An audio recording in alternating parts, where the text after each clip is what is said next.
Hello, everybody. This is Casey. We're here to do our weekly spiritual chat. How is everybody doing? Okay, 3 cards for the weekend energy. While we're waiting for people to come in, maybe I'll make it 4.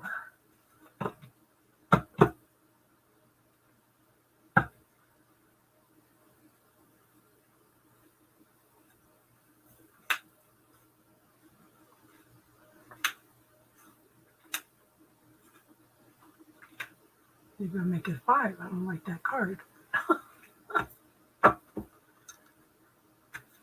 Okay, so the first cup up for the first card up for the energy of the weekend is the Queen of Cups. Okay, someone very loving, nurturing, caring, very sensitive, takes care of everybody else's needs. Uh, Also, sometimes need to take a little time out in order to have some love and compassion for themselves. Okay, but I have the Star card. This may be a time where there's a need to feel vulnerable. Sometimes we need to feel vulnerable in order to allow things to come into our life. But yet at the same time, follow your intuition and your knowing. Okay. There is light being brought to the situation. Hey, Crystal. I'm doing the energy reading for the weekend. Okay. But there's a need for balance, for the emotional balance. Okay.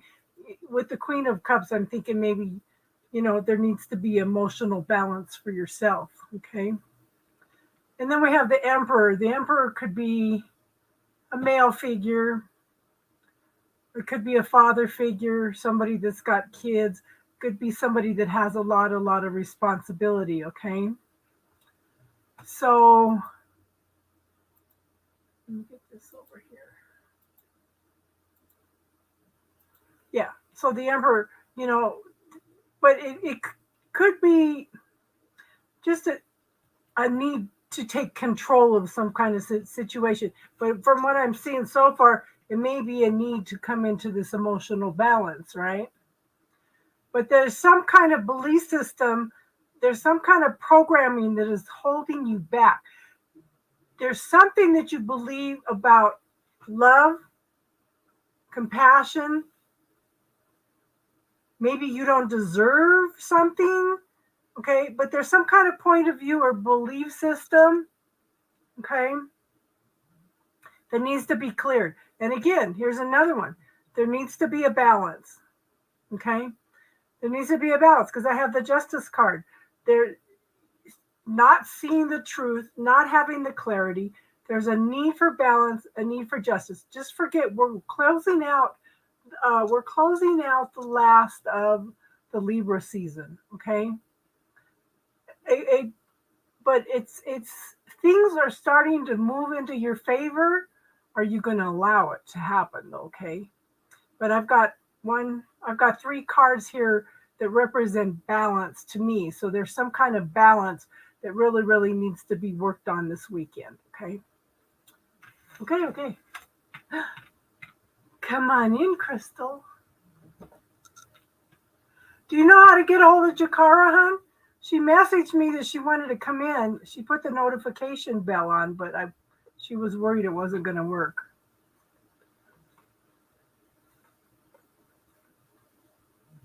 I was all excited because she wanted to come on. Yes. There's Crystal. Yay! Crystal. Hi. Hello. As far as getting a hold of Jakara, just message her the link. Yeah. Let me do that right now. It's pretty early on. Nobody's here yet, really. I know.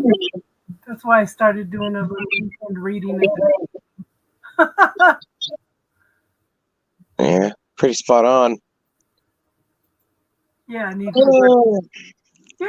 3 different ways of coming up, that balance. Yeah. I think I need a fresh hot tea. I got a I got a kombucha at the store. I went to the store earlier. Nice. Very nice. Where is it? Oh, I saw that that duet that somebody did. Did you see With it? yeah, that you sent me. Yeah. I said, wow. Yeah. Do you know what Jakara is on The Blooming Lotus. on Instagram? Yep.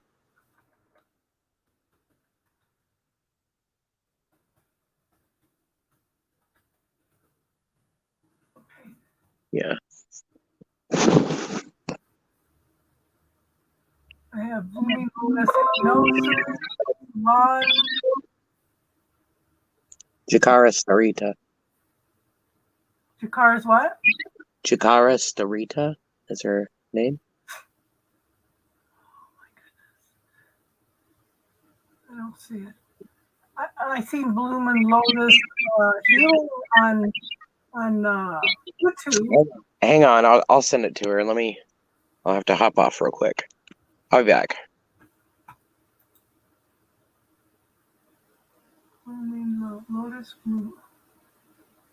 Maybe if I put it in right.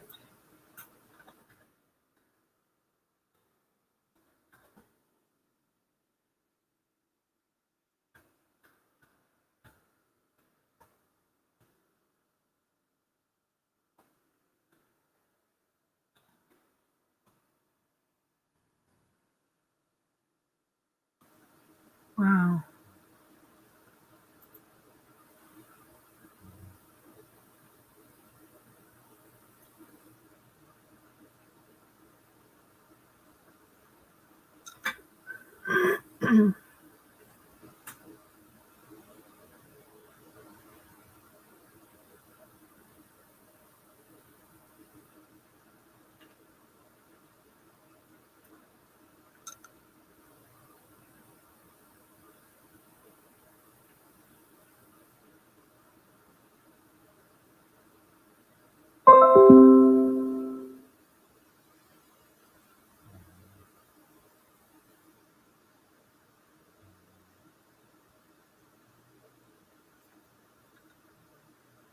I put in Blooming Lotus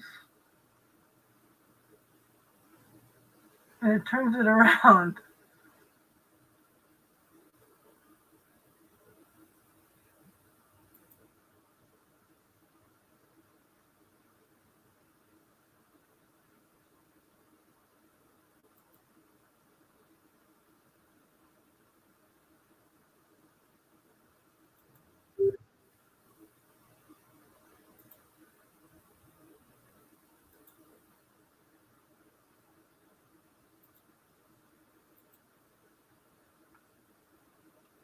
Okay.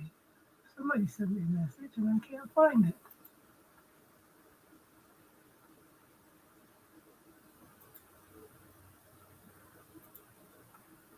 How is everybody doing tonight? How is everybody doing? We're all striving.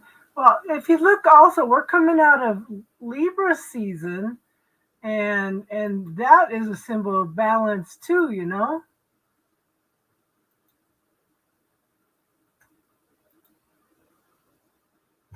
Everything's a symbol of balance. Blooming Lotus healing, yeah.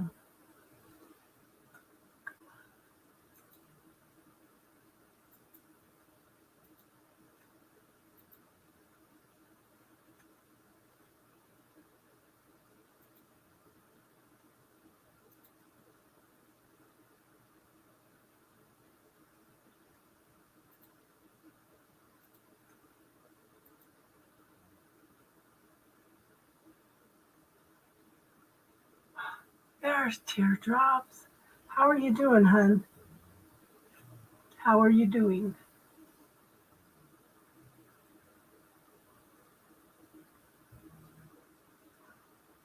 We should have a couple new people on here tonight. The gal that's the head of Evolve is probably going to come in, and Jakara may come in. Good, good, good, good, good.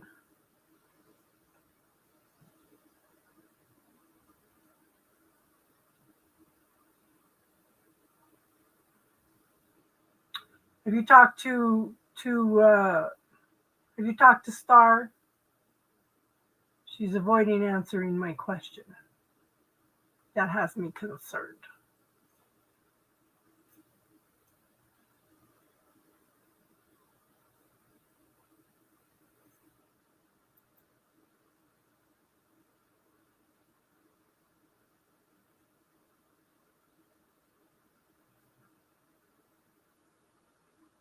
There it is, Blooming Lotus Healing.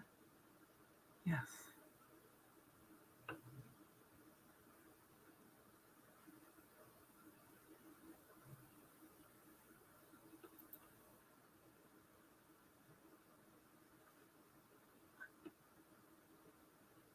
So I did a weekend energy read for this weekend, and there were 3 cards that were talking about balance. But don't forget, we're ending the Libra season, which is about balance anyway. But I think this is a time this weekend of coming into lots and lots of balance.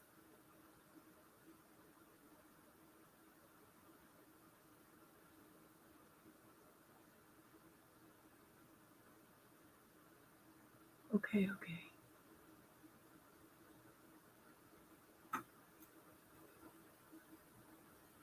Let me find.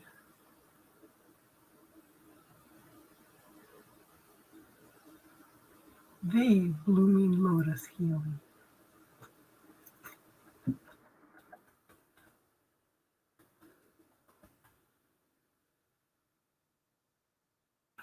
That was a difference. The.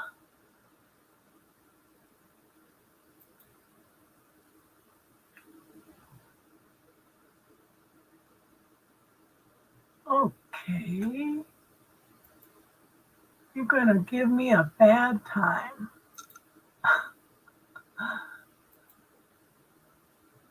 There it is.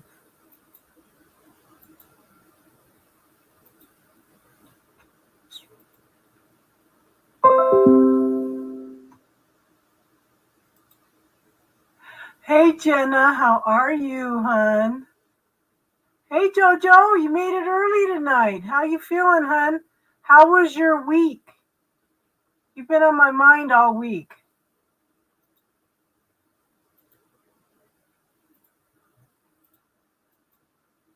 And there's Crystal. There's Crystal. Hey.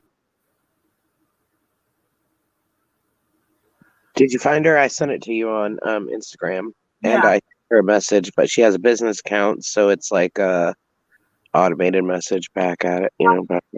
But I did a message. Oh, thanks for reaching out. Yeah. Well, that's okay. We told them what the name was. I mean, if they come, they come. Yeah. What's going on, Jenna? So how's the hypnotherapy working? And is anything last Friday helping at all, hon? We don't know. Give us feedback. Hey, Teardrops. Hey, Jojo. Hey, Jenna. And what's going on with you, Jenna? I'm dressing right now too.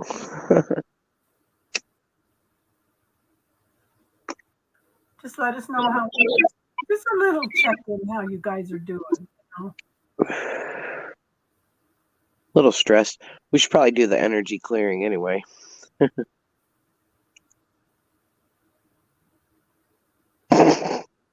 Somebody take that clown out of here. That's funny. Tarot Destroyer, you may be younger than me, honey. But you know what, hon? I think that you'll have more judgment from the Lord by being judgmental than I will. Okay? Because there's good and bad in everything. It's how you use it. And you are using it for a negative aspect. So I think that's closer to negativity than me. Exactly. Tarot Destroyer. I mean, come on. Don't you have anything else to do with your time? What a waste of energy. Oh my gosh. So I taught my oldest daughter this analogy. I said, take a knife, okay? You can cut things, you can shape things, you can carve things, you can do all these wonderful things with a knife, but it could also do harm, you know? Yep, absolutely. So there's good and bad in everything, you know?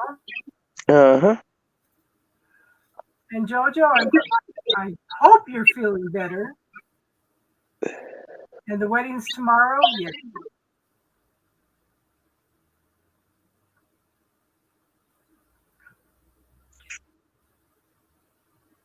But have you noticed, what we're concerned, I guess what we're asking, Jojo, have you noticed any shifts this week?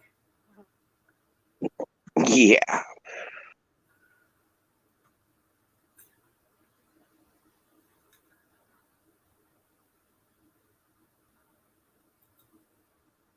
And Jenna, you never answered. Why are you stressed inside, hon?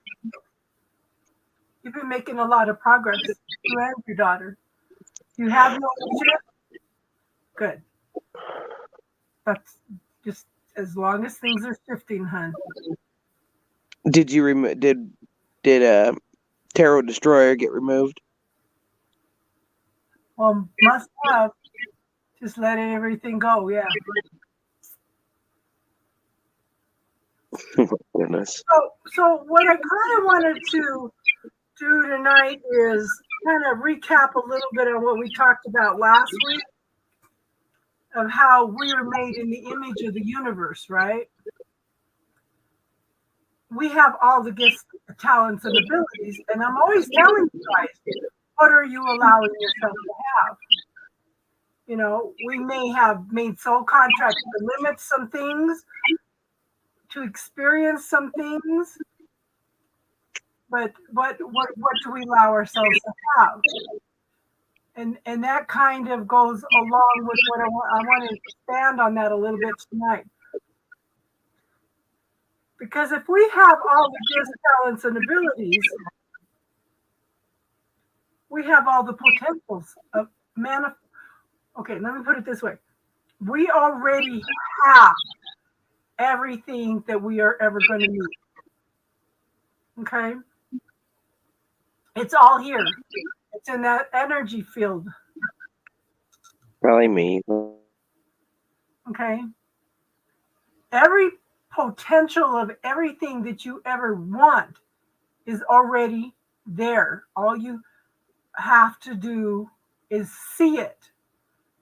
How many, okay, when it comes down to your points of view and your belief systems that you've learned from your families, you know, I remember, this is kind of a weird thing, but when I went to school, we learned everything, you know, like tying your shoes and your blocks and coloring and learn to play with each other and get along and everything. We learned all that in kindergarten. Now they teach you to, you know, they start teaching you writing and stuff. So I took my oldest son to school and I just happened to, because that was my reality. And this is my first child, right? I'm only 21 years old. What do I know? You know, I told the teacher, I said, well, it'd be nice because he'll be able to learn things like tying his shoelaces and stuff. Teacher got so annoyed with me. She goes, there are some things that parents need to teach at home, you know? So it's like, there was that tunnel vision because that's what I had experienced. And there's all these potentials out there of him learning from other directions and stuff, but I couldn't see it because that's the only thing that I knew, you know? So it's like everything that we ever want, everything that we desire is already here.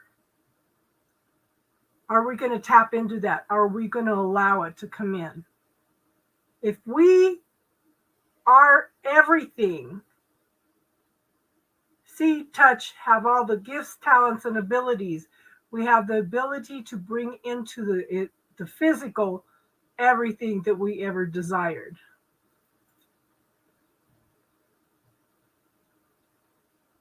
Cool. Look, look.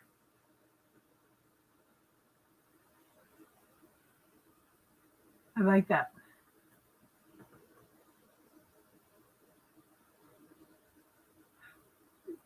Crystal, do you now need to change headphones or something? Alternate realities.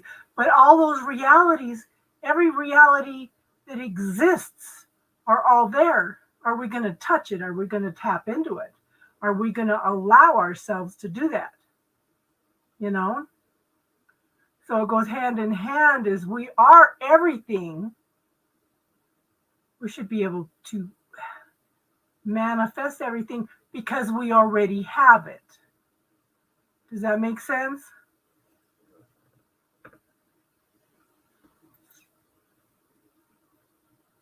You know? But the alternate realities are really not alternate. They're just there. They're just there. You know, it's not really an alternate reality. It's just a part of us because we are part of that universe. The energy comes down to us. The universe actually learns through us. That's hi Daisy. Okay. I'll take the one. That's funny.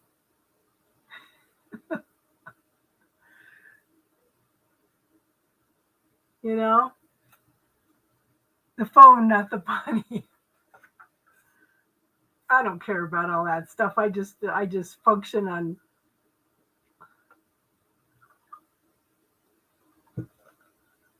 the plane, not the Pontiac.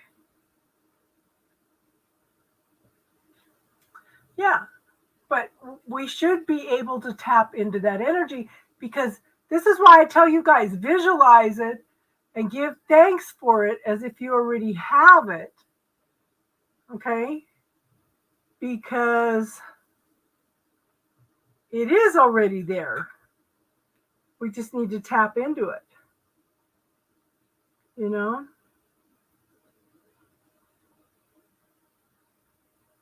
I am doing better than yesterday, hon. I actually went to the store and got some groceries and stuff today too, so yeah. It's a 2-bedroom flying apartment, private jet. Yeah. I would like to have one of them. I would like to have a motorhome myself to travel around the country and see things, you know.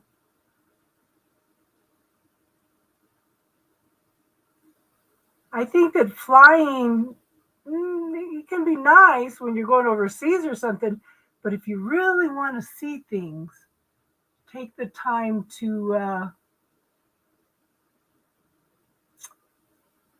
explore the country, you know. Look at JoJo. You're giving one away free? A motorhome? You're giving a motorhome away free?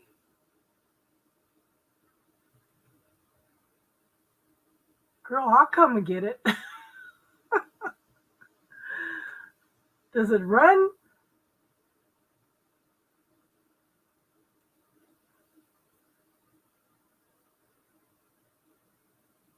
You know who could probably use it would be Judy.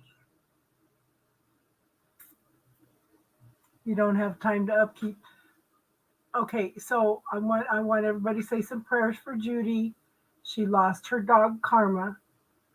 Her and Gypsy the puppy are both grieving right now. You're purging your old life. I have my passport up. I could fly up there and get it.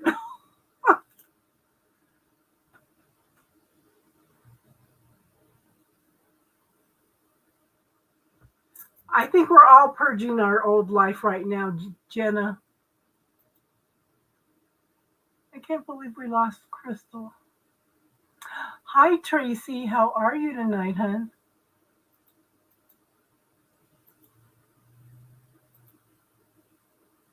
We may have some guests in tonight from Evolve. Okay.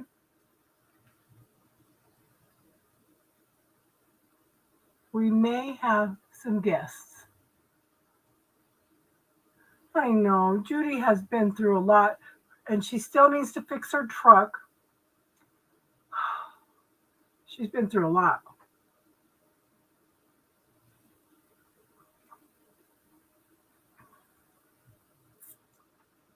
Ah,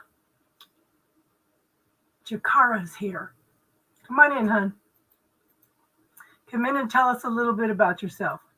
See this link right here? It says StreamYard. Click on that, hon.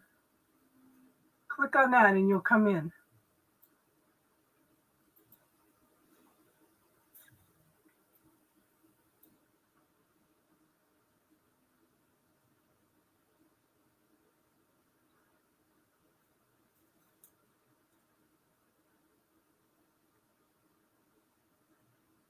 Just click on that StreamYard link under your I am here.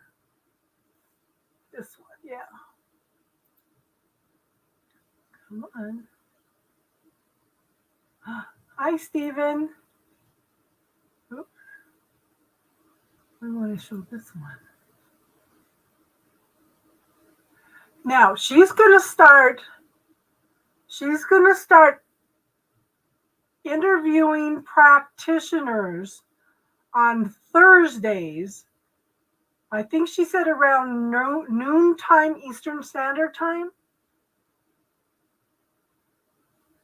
So we should all subscribe to her channel also. So we should all. Hey, can you hear me? Yeah, welcome. Hey, can you hear me? Yeah, welcome. Okay, hang on. I'm gonna put on my headphones. Hang on. Sorry about that. That's okay. Okay, hang on. I'm gonna put on my headphones. There we go. There we go. All right. All right. Sorry about that. That's okay, hon. Welcome.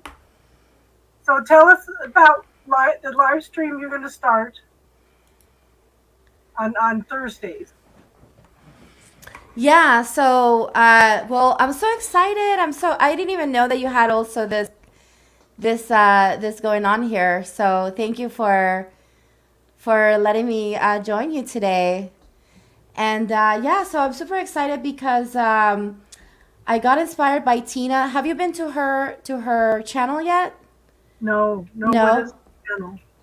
And so I did a live with her, and I just really got so excited, and it was just so much fun. We did some readings, and we got to talk about Evolve Me, and just it was just really fun, and it kind of brought me back to the times when I used to have some friends that we used to have a little bit of a radio show in Spanish back in Memphis, Tennessee, and I don't know, it just brought back those memories for me, and it just felt so good, and I had so much fun, and I just love just sharing the love with people, and so then I decided, you know what, let me do it too on my channel. So The more we do that, the more we share the light, yeah, I agree, and I just love, today we were having the conversation with the practitioners.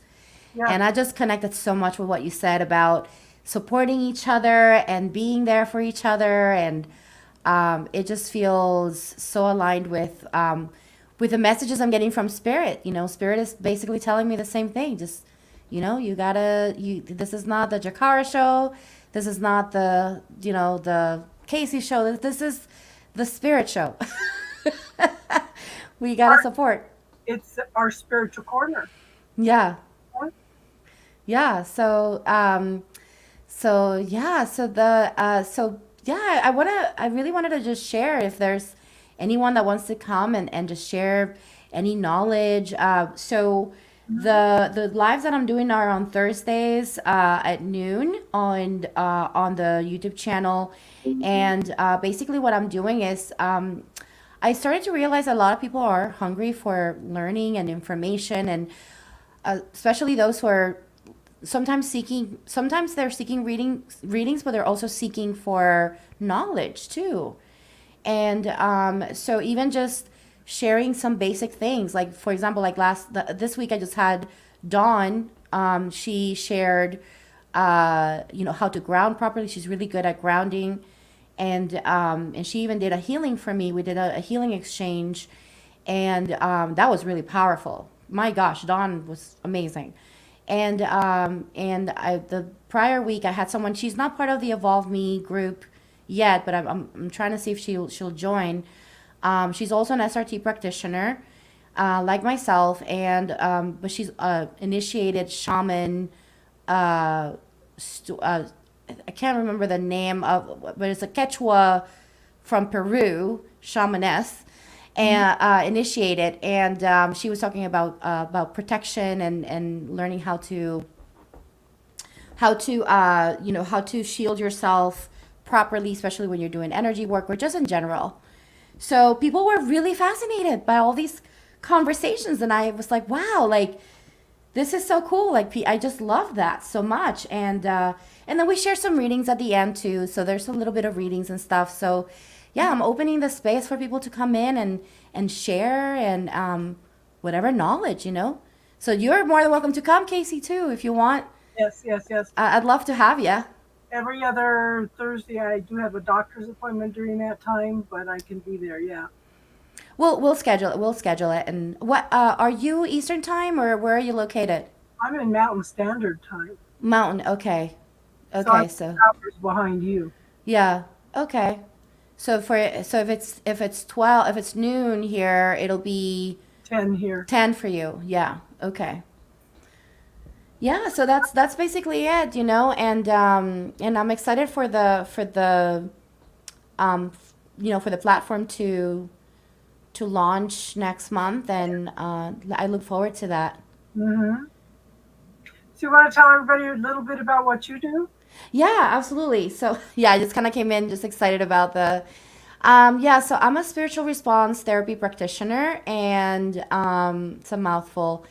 This is this has been around for since the 80s, okay? And the man who basically channeled this modality, he was a Unity Church pastor, and he passed away in 2015.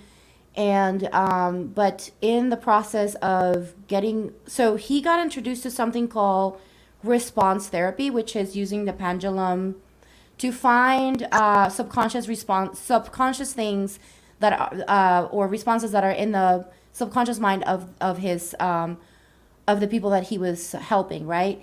And this was developed by a social worker who introduced him to this, and he really loved it. And then him, the name of the pastor, his name is Robert Detzler, and he basically, as someone who's spiritual, he was also channeling, right? And then he started getting these messages and these dreams, and started getting these downloads, right?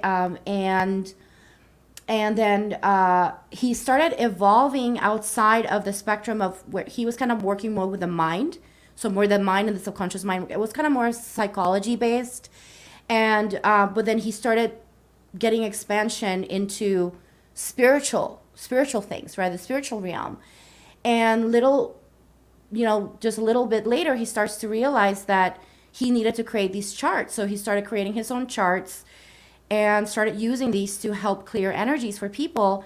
And he saw how all of this was helping people. And at some point, the because of the practice that he was leading with that, he was basically asked to stop because they were not I guess the people that he was working with were not comfortable with what he was doing. So he stepped away from the church, and he established his own organization called Spiritual Response Association. And the Spiritual Response Association is still present, and they basically are there to make sure that everything is in order with practitioners, that people are getting teachers that are going to teach them properly the actual technique, right? So they want to make sure that the technique is properly taught and everything. And there's very specific way. It's a very specific way, very structured way to access the Akashic records. But me as a Capricorn, I absolutely love this because, I love. So my sun is in Capricorn, and then my ascendant is in Aquarius. So I have like this perfect thing, like mind and like ethers, like this like very like open, like spatial, like spacey galactic thing going on. And at the same time, I'm very grounded. So I really love the work that I do with the pendulum because it's like the literal combination that is perfect for me, So I used to open the Akashic Records before. Back in 2016, I was using the Linda House pathway prayer, which is very common. And hi, Crystal, crazy Crystal, Cece. So I was using the pathway prayer to access the Akashic records, but I always felt like something was missing, and now I realized that that's what it was. I needed something more grounded for me to really feel connected. So I need a ground to be able to connect even further. So what I do with this is a long story to just basically explain to people that spiritual response therapy is a healing modality that clears programs from other lifetimes, even from this lifetime, and it helps release energies that are affecting you in real time. And what I like to tell people is that this is almost like taking a spiritual shower, or also in a way like recalibrating the energies to be aligned with what is really important for you to experience on this lifetime, versus having all these different entanglements from other lifetimes or other dimensions, other universes, or even from this lifetime that are no longer serving your highest good, that are keeping you from really moving towards your ascension, towards your highest expression here on this planet. So within this modality, I also have learned how to clear family trees, where we clear loyalties with your ancestors as well. And it's a combination of SRT. So we go into the Akasha, we clear the Akasha, all the stuff in the Akasha, and then we also go into the grounded area of your ancestry with your ancestors, and clear any loyalties that are in the subconscious mind, alongside with any sort of entanglements that could be involved with your soul relationships, because as a soul, we could potentially have both entanglements, ancestral and also other lifetimes. So anyway, so that's basically what I do, and I love it. I love it so much, and I'm very passionate about SRT, so much so that eventually I want to teach it and be able to share that. But of course, with the SRA, you have to follow a specific pathway. So I'm following that pathway right now. So eventually be able to teach us. And so that's basically it. That's what I do. I'm also a meditation teacher. I weave a little bit of meditation into my practice with people. I love to do that because I feel it's important to bring that mindfulness into the space, right? Like that mindfulness has really been a huge catalyst in my own life. I was lucky enough to do a 10-day silent retreat, a Vipassana silent retreat, and that really changed my life. And I'm a big proponent of that. So that's basically what I do. And yeah, a little bit about me. And I don't know, do you have any other questions for me or anything? Or do you have any questions about what I mentioned or anything else? Anybody out there got any questions for her? Yeah, I'll be happy to answer any questions you have about the, SRT, or if you're curious. How did you get into it? What put that upon your path? Oh my gosh, that's such a good question. Okay, Cece. So, like I was saying earlier, I tapped into the Akashic records for the first time in 2016, and then I was doing readings here and there, but I wasn't feeling like it felt incomplete for me. So I didn't really pursue it as a way to actually do this full time for myself. So I decided to just set aside that and but later down the road, I was guided to start doing readings. So I was using oracle cards, and I wasn't using tarot, but I was really using oracle cards. And I later down the road, I realized that I was channeling, and this was back in 2020 that I started just really embracing that more and more. I kind of became more comfortable with it. I grew up in a in a I don't want to say my mom wasn't necessarily very strong Catholic, but when you grow up, like I went to Catholic school and in South America, and even though we are very open to different modalities, like there's still kind of like that stigma around being interested in astrology or tarot. Like there's like, oh, that's kind of woo, and like it's like taboo and some for some people. So I was always kind of apprehensive into really exploring that more and being more open about it. So in 2020, that was such a big, I want to say, push for me to really start embracing more who I was and who all these things that I've carried inside that always kept behind the scenes that I never really shared with people. And so I got invited into this beautiful dream weaving group that of women. So just to kind of give you an idea, dream weaving is community. They're communities of women or men, or sometimes they're mixed, where people come together to support each other in their dreams. And some of the support can be financial, or sometimes it could be just support groups to help you, to encourage you, to nurture you emotionally and spiritually, and just being there, right? Being each other's reflection of encouragement. And when I was invited to this, I was exposed to other people from other parts of the world, and other women from other parts of the world, and we were using the four agreements as a way of life, in a way, like trying to operate with the four agreements and trying to operate from a place of integrity and using our word with mindfulness and consciousness, and in that beautiful space, I got to meet other healers and other women that were really here to be of service as well. And I got to get a clearing from an SRT practitioner. And at the time, I was feeling a little lost because I was doing the oracle card readings for people.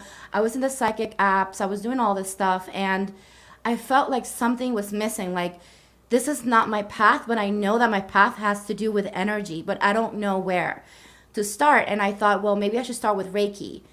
And I started taking Reiki classes, and I felt like that was still not it. And I told her, I said, I'm feeling a little lost. I know that I'm supposed to be doing something, but I don't know what it is. And then she said, okay, let's do a clearing for you. And I did a clearing. She did a clearing for me. And all of this stuff from past lives came up. So many different things that happened that didn't go very well, and that were spiritually related, things that, me tapping into my gifts and, and ending up connecting to dark energies, or those type of things. And then in a way, at the soul level, I was kind of in that fear mode, right? Like I was fearful of actually tapping into my gifts because again, it was, I had these traumatic events in past lives. Not And yourself. yeah, yeah, it was almost like, it's like, oh my gosh, like I don't want to step into the power, right? So when I saw that reflected back upon me with the clearing that she did, I was like, wow, like this is my calling, and I can see how I've been holding back, right? I've been holding back for so many other reasons that I didn't realize that were at the subconscious level. So later down the road, I kind of mentioned in passing to another person, another woman from the dream weaving community. I mentioned in passing, I was like, I'm kind of considering SRT. I really feel connected to this, and I love the fact that I love how grounded it is, and how structured it is. It feels aligned with me. And she said, oh, that's interesting. And I said, okay, well, I left it at that. I want to say like about a month later, she sends me a message like, hey, look, I found this teacher. she's based in California, right? And but because of the whole thing with the pandemic and everything, a lot of teachers that were teaching just locally, they went online. So this teacher, oh, so I'm originally from Venezuela, from South America. She was born in South America in a different country, but she basically grew up her entire life in Venezuela. And she was an SRT teacher.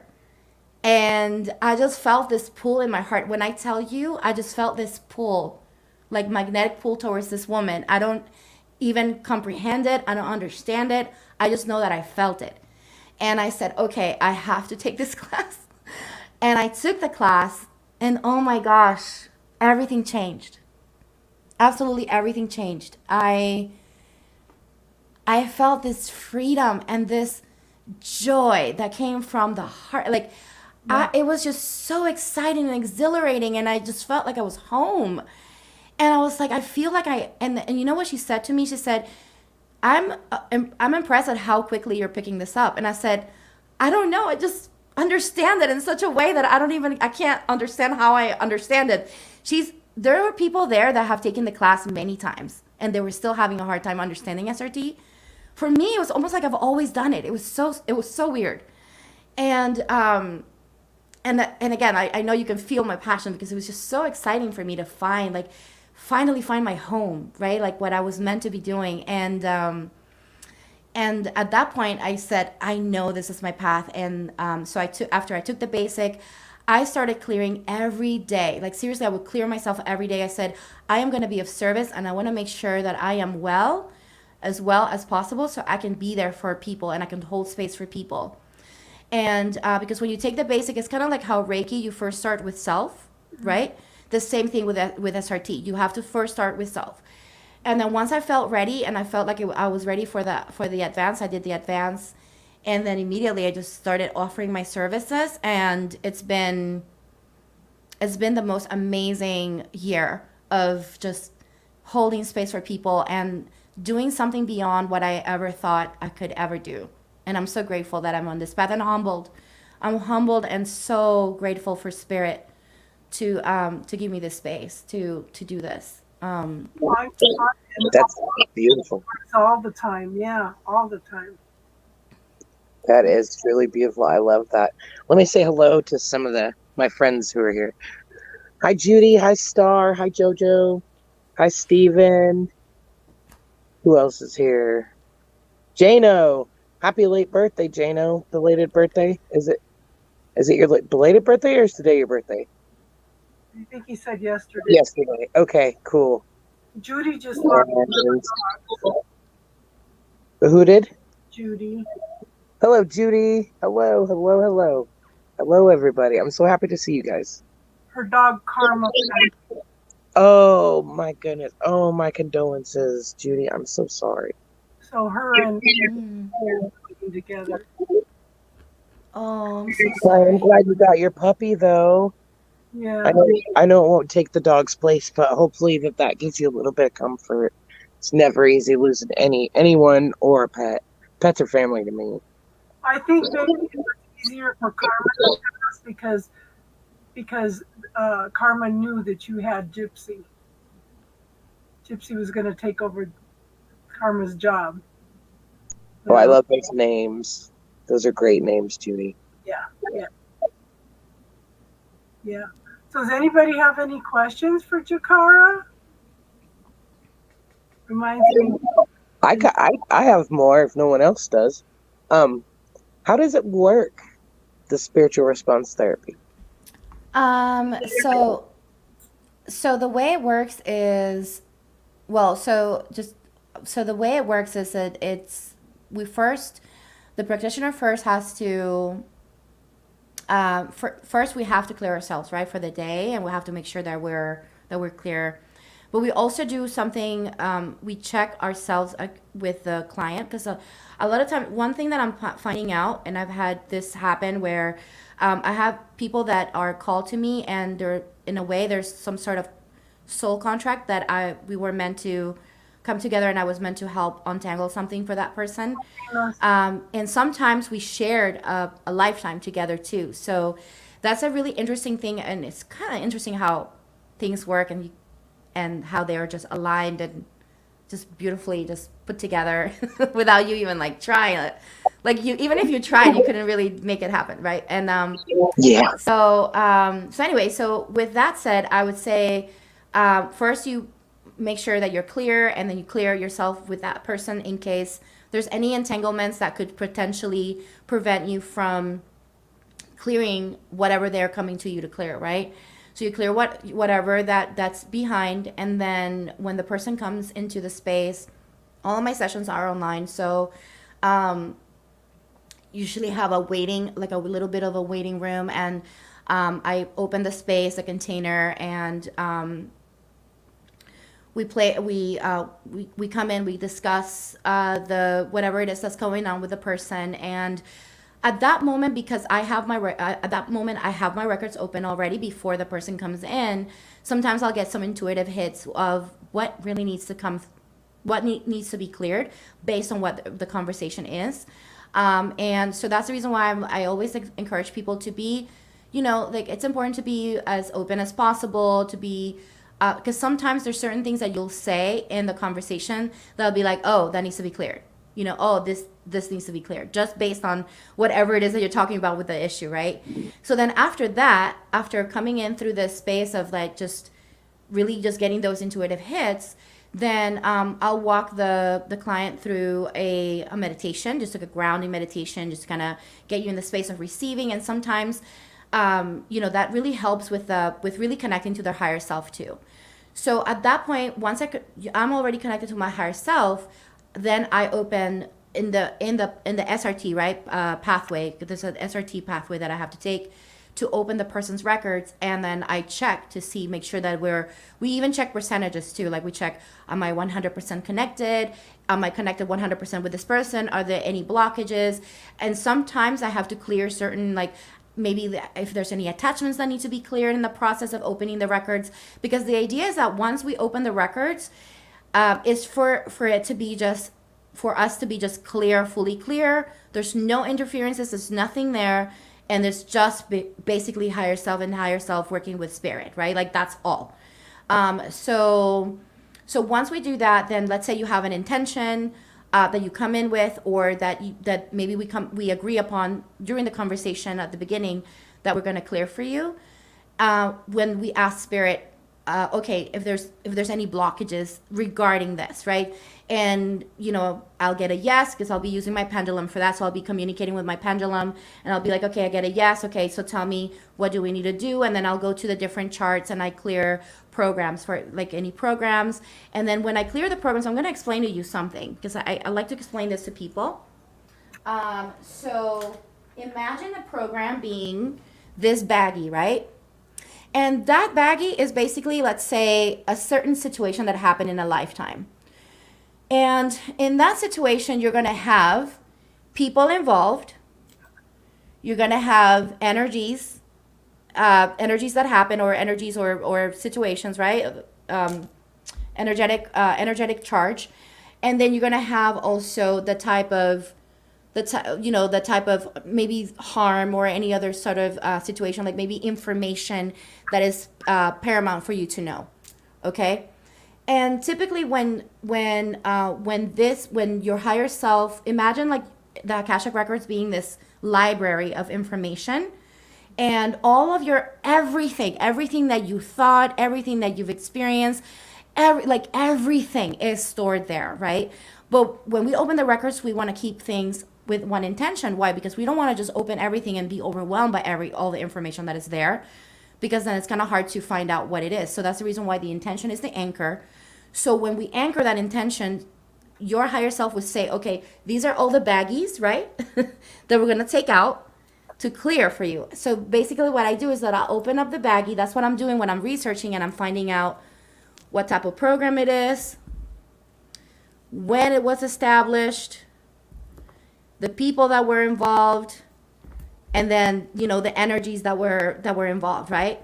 And then once we do that, we unpack it, because the soul sometimes needs to integrate the information. Sometimes there's programs that we can clear and we don't have to unpack it, but sometimes the soul needs that unpacking to integrate the lessons behind that info, that experience. Yes, you Once talked about that several times. Yeah. yeah, so you know that's the reason why we have to unpack it. So then once we do that, we clear it, right? It's gone. No more baggie, right? And there could be more than one baggie. So every baggie is gonna be a program, let's just say.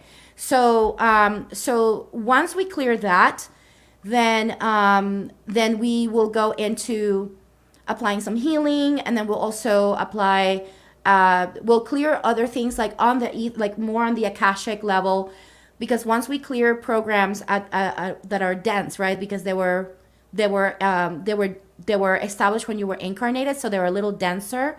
Once we do the dense clearing, then we go into the akasha and we kind of clear and reestablish everything. Like we kind of go back and say, okay, let's just reorganize the space now, because we have extra space now. So there's no baggies up here anymore, right? So we have to reorganize up here.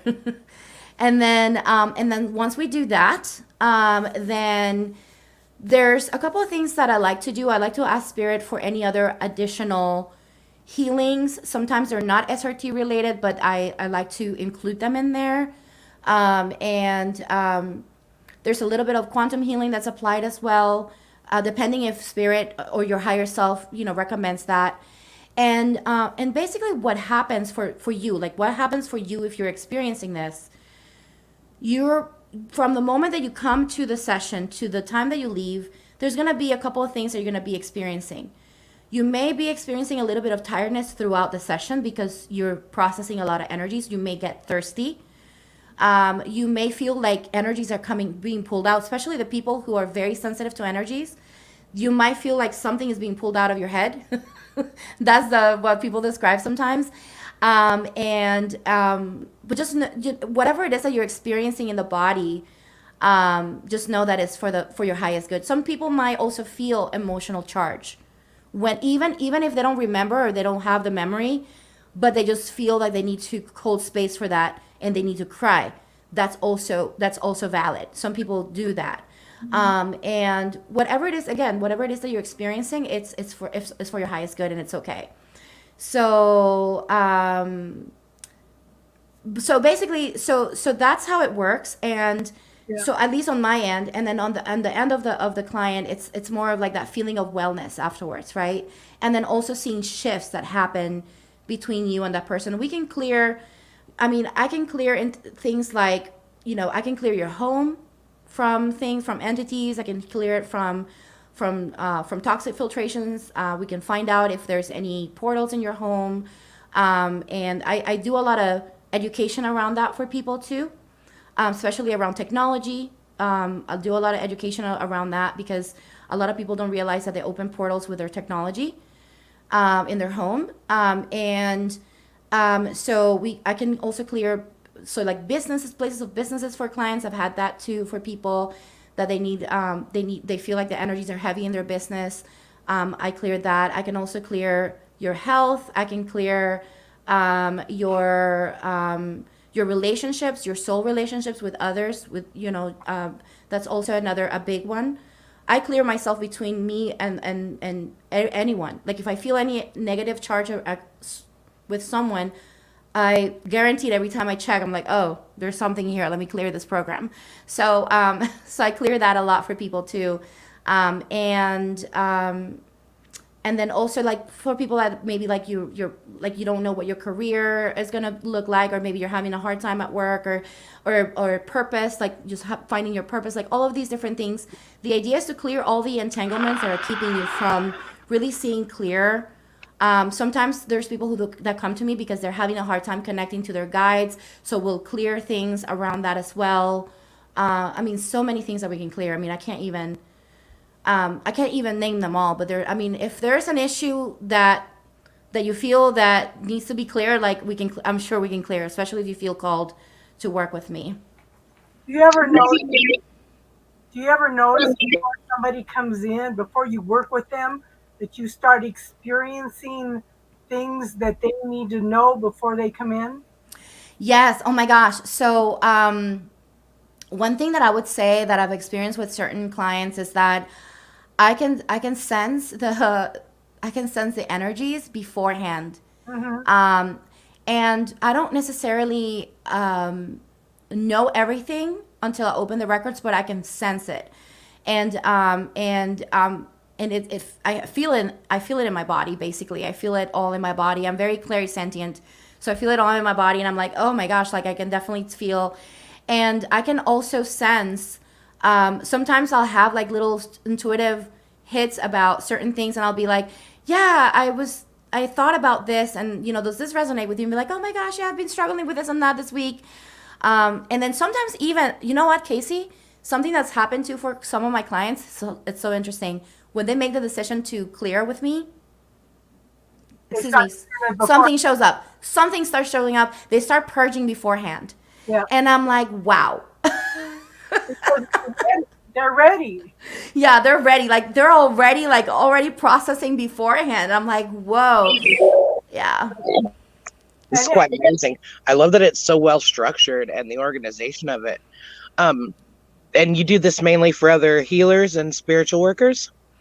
I do it. So the people that have been coming to me it's a mixed bag. But the majority of the people that come to me are typically people who are seekers, who are into astrology, who are into tarot, and who study a lot. Like, so those seekers, those people who have jump started their journey, those are typically the ones that come to me. And then I also have had people who are psychic themselves, but maybe they are having like struggle, and they exactly know what needs to be cleared for them, and they'll be like, my guy told me that this needs to be cleared, and then you have to be the one that clears it for me, and I'm like, okay. Me. She read for me and she doesn't even know it. Wonderful. I love it. a year ago, August, I was given a healing technique, and Star and Teardrops and I played with it for a while before we brought it online and started using it on people. It seems like we started out here with past life stuff and some of the outer layers of the energetic field. Now we're coming in closer and closer and closer. We're pulling things from past lives, but we have tried to structure this. We have tried to lock it down in categories and stuff, and we're being told, no, no, you have to be more detailed, more open, more expansive with this, rather than put Oh, the categories. We're kind of, I don't they know. went more intense this time. Yeah, it's definitely been very, very interesting. The Like, last couple of times. and we were working on Star's mom, and I'm telling you that Mother Earth came up and embraced her cradle, and I think about that and I just want to cry because I Oh, witness the universe doing that. mm. But for some reason, they do not want us to structure it. So we're just kind of up in the air, and we kind of go with the flow on things. But from the ethereal or into the physical, we're starting to get more physical stuff now. Hey, Hey, Casey, you might Theon. want to drop a link. Atheon, Hey, Theon. Hey, Nameless. Hey, Um, Em. Hello, so let me, hello. I gotta tell you what they did. Oh my gosh, y'all. Oh my gosh. Someone better say they're proud of me is all I got to say. So they gave my mom, are you ready? Colace to stop her from having diarrhea. I'll let you process that. That's a little backwards, isn't it? Thank you. yeah, Oh, and it was extra strength. yeah. Oh my gosh, that was the wrong thing for sure. See, that's what they did to my sister. Okay, my sister she was in kidney failure. Okay, she was having diarrhea, but she was having diarrhea because she was constipated. They gave her medicine for the diarrhea, and they backed her intestines up more, and her intestines exploded, and she died. Well, and Oh, then they gave wow. Question everything. then they gave her what is that? Imodium AD. on top of it, and I'm like, huh? Casey, What? did you put a link in the chat? Yeah. On top of the Colace, they gave her Imodium AD? That is so crazy. Mhm. Well, that should be the one to stop diarrhea. Unless they thought Oh, she but had some kind of reaction or something. I don't know. That's no, the Coley said to stop the diarrhea. Focus on What similarities. Yeah, the? exactly. So I was talking to a lady at the store tonight. She has COPD, and she's been taking a lot of medicine for diarrhea and stuff. And I told her last time I saw her to try the probiotics. She quit taking 3 days ago because she finally got the probiotics. She quit taking the medicine the doctor gave her and is doing the probiotics, and she says she's improving. So I said, just keep working on the intestinal health, and it may shift everything for you. You know. Oh, Theon, you're in here. I have not got to. I'm sorry. I gotta say it because I heard my aunt just yelling at me. You did not email her. I'm sorry. Have not got a chance to email you. So I had one more question, Cara. Do you notice that you draw to people that you have gone through a lot of similar experiences also? Yeah, that's definitely been a pattern that I notice. Not 100% though. I am surprised sometimes when there's some people are drawn to me, and we don't have exactly like. But I do feel like at least a good 80% of the people that come to me have had some sort of experience that I can definitely support in some shape or form. And the other 20%, even if I didn't go through the exact same experience, I understand at an energetic level what they're going through. Yeah, so it's like they know, they bring you the people that are willing to do the work, people that you've gone through similar things and can be more empathetic about it. And I noticed that when, it's like, girl, I just know things. And before I do an Akashic Records reading, I have all these things happen, all these things that they're going to have questions about happening before they come in. So I Yes. give them examples and stuff. And sometimes when I'm doing tarot readings, I just feel like sometimes I'm just tapped into their Akashic Records also. Yeah. So And you know what? And the interesting thing, I love that you're mentioning that you feel like you're tapping into the Akashic Records, because one thing that a message that I've been receiving from Spirit is that everyone is tapping into the Akasha. It's just that everyone is gathering info. It's kind of like, imagine like this giant library that where we gather like so much information. So it's almost like the internet, right? Like the internet has so much information, so much data, and everyone is using the internet in different ways. And the Akashic Records, everyone I feel is tapped in, it's tapping it, especially in the spiritual work. All of us who are doing spiritual work are downloading something from the Akashic Records, yeah. whether we are acknowledging it or not, it doesn't matter. It's just we're all connected to it. And even if you're not doing any energy work, you're still tapped into the Akashic Records, because everything that you do, everything that you say, everything that you feel, all of it is being basically recorded, which is so amazing to me. And Well, just, yeah. we're gifted anyway because the Akashic records were pretty much closed unless you were, a devotee, Yes. until in the 1950s, and it's opened up, if you're, and they're calling people, to come and study and to learn and to tap into it. The first time I ever got into the Akashic records, I'm, I'm feeling this velvety, loving, Mm. expansive energy. And Yes. wow, I really am somewhere else. And somebody goes, indeed you are. I said, wow, wow. It just surprises you.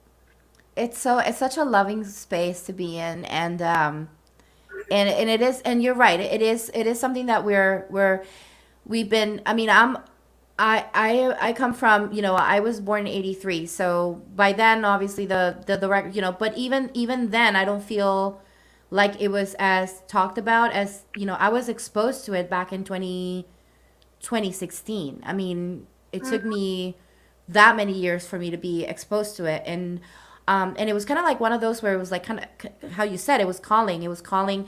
I started seeing it on certain groups, and then I started saying, what is this? And then finally I happened to be at the bookstore and I see how to read the Akashic Records, and I'm like, okay, are you trying to tell me something? So I decided I got the book. That was the Linda Howe book, and it was Yeah, just so that's an amazing. awesome book. I love that book. And you know what? I cried reading that book because um I was just so I felt like it was speaking to me, and I just felt like I was being seen, and it was just so beautiful, and I just felt like, oh my gosh, like I'm not, like I felt like I'm not going crazy. Like this is me. Like this is, this is a calling, and it just felt so beautiful. And I remember the first time opening the records, it just felt so. I felt so held and so loved, and Yep. um, I just and yeah, cry over everything because like I said, I am just in awe of the universe all the time, and I cry over everything. And, yeah. oh my gosh, it's just awesome! I'm so privileged. Are you crying over everything now too? Yes. Oh, my twin. I cry at the drop of a hat about the universe and the synchronicities and the beautiful webs that it weaves. Oh my gosh. And to be just a little part of it, but to be able to see what I see and Mm, to be able to just experience, oh my gosh, I get the chills. I cry. I'm like, I'm just so moved It's by like, the beauty. wow. Yes, continuously. It never ceases to amaze me the beautiful ways that it works. The synchronicities, the way that we all come together, just the connections. Oh my gosh, it's just so beautiful. And the more we And acknowledge, the more we see. You know, yeah, it's what'd you say, Casey? I said the more we acknowledge, the more we see. Also, you know, all the synchronicities and the things that pop up, and and being open and receptive, and yeah. Yes, yeah. definitely. I'm Go ahead. grateful. I'm great. No, I was just gonna say I'm grateful for, because sometimes I feel, I feel grateful for the tears because it makes me feel like they're a gift too. The tears are a gift of God. I you was know? crying. I was crying over something this morning, and I thought, you know, I remembered how they show in a microscope the difference between tears of happiness and tears of sadness. And I don't know why I was thinking of that, but I thought, well, these would definitely be tears of this overwhelming joy. Yeah. Those are the best tears, I feel like. Those are Gratitude and the joy. gratitude. Yeah. Yes. Yes. Is it still echoing? I took my case off real quick. No, No. you're not. I can hear you clearly. Okay. What do you think? You were saying you were talking about the modalities showing up in your area. Were you talking to me? Hello, Yeah. Nameless. What's going on? How you guys doing tonight? We were Superb, supreme, and stupendous. Glad you're here. yeah. So you were saying that some of those modalities are showing up down there in your area. Yes, it's interesting. People have been utilizing different systems to employ the Akashic records. And again, that's why I refer to it as the Great Repository. I think Yes. there's a lot of different, I'm going to call them interpretations of that system, and various access points that fit people's cultural Mhm. portfolio, if that Mhm. makes sense.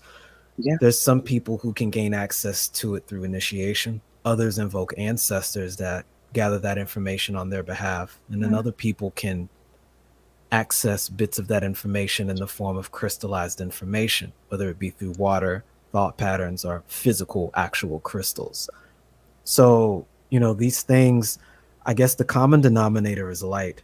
And I think the idea Yes. that would prove useful for people to having a better understanding of that is understanding concepts such as light codes. And I know that there's a preconceived notion of this, but if you can think of this as in the internet, it's the best way of kind of Yeah. expressing it, because it's almost as if the internet was actually modeled after that. That's Yes. exactly, Oh my gosh, yeah, that's how I feel. exactly. Or, mycelium, the way that the trees Yes. talk, Yes, That, exactly. I think Oh of my that gosh. as the internet of the trees. Yes. Oh So my gosh. Oh my gosh. Yes. so the key is making sure your browser's clear and being clear on the information you're looking for. And the way And being and on the this is current just page. well, the way I try to articulate this point is to don't be so caught up on the words, but draw symbols from those records, because the symbols are far more condensed information.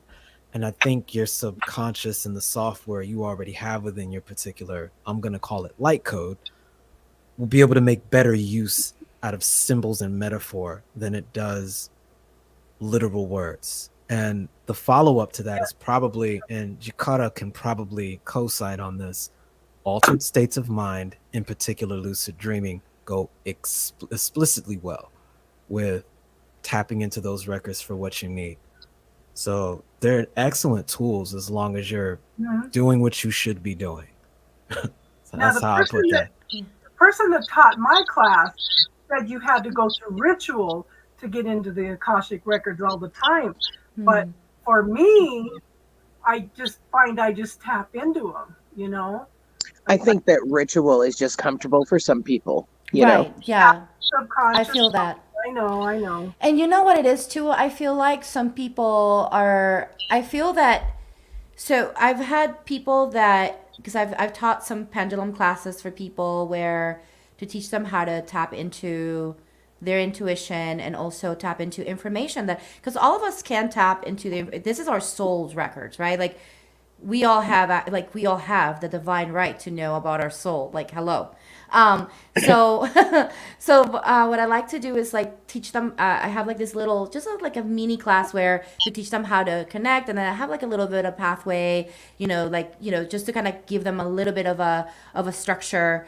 But one thing that I tell them is, you can tap into this, and I'm just giving you one way, but this is not the only way, right? Like I want to invite people to see that there's so many ways, kind of like I forget your name, the nameless protagonist. So kind of like how you were saying that, it's gonna render in different ways, and just think about it this way: everyone has a different makeup at the soul level, right? So all of us are gonna have access to our gifts in different ways. That's the reason why we all embody different archetypes, archetypal ways, based on our astrology sign and our human design, or whatever it is that we follow.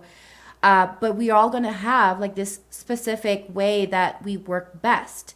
And that's the reason why I feel some of these modalities, all of these different ways to tapping into it exists, because all of us are going to resonate to a certain way.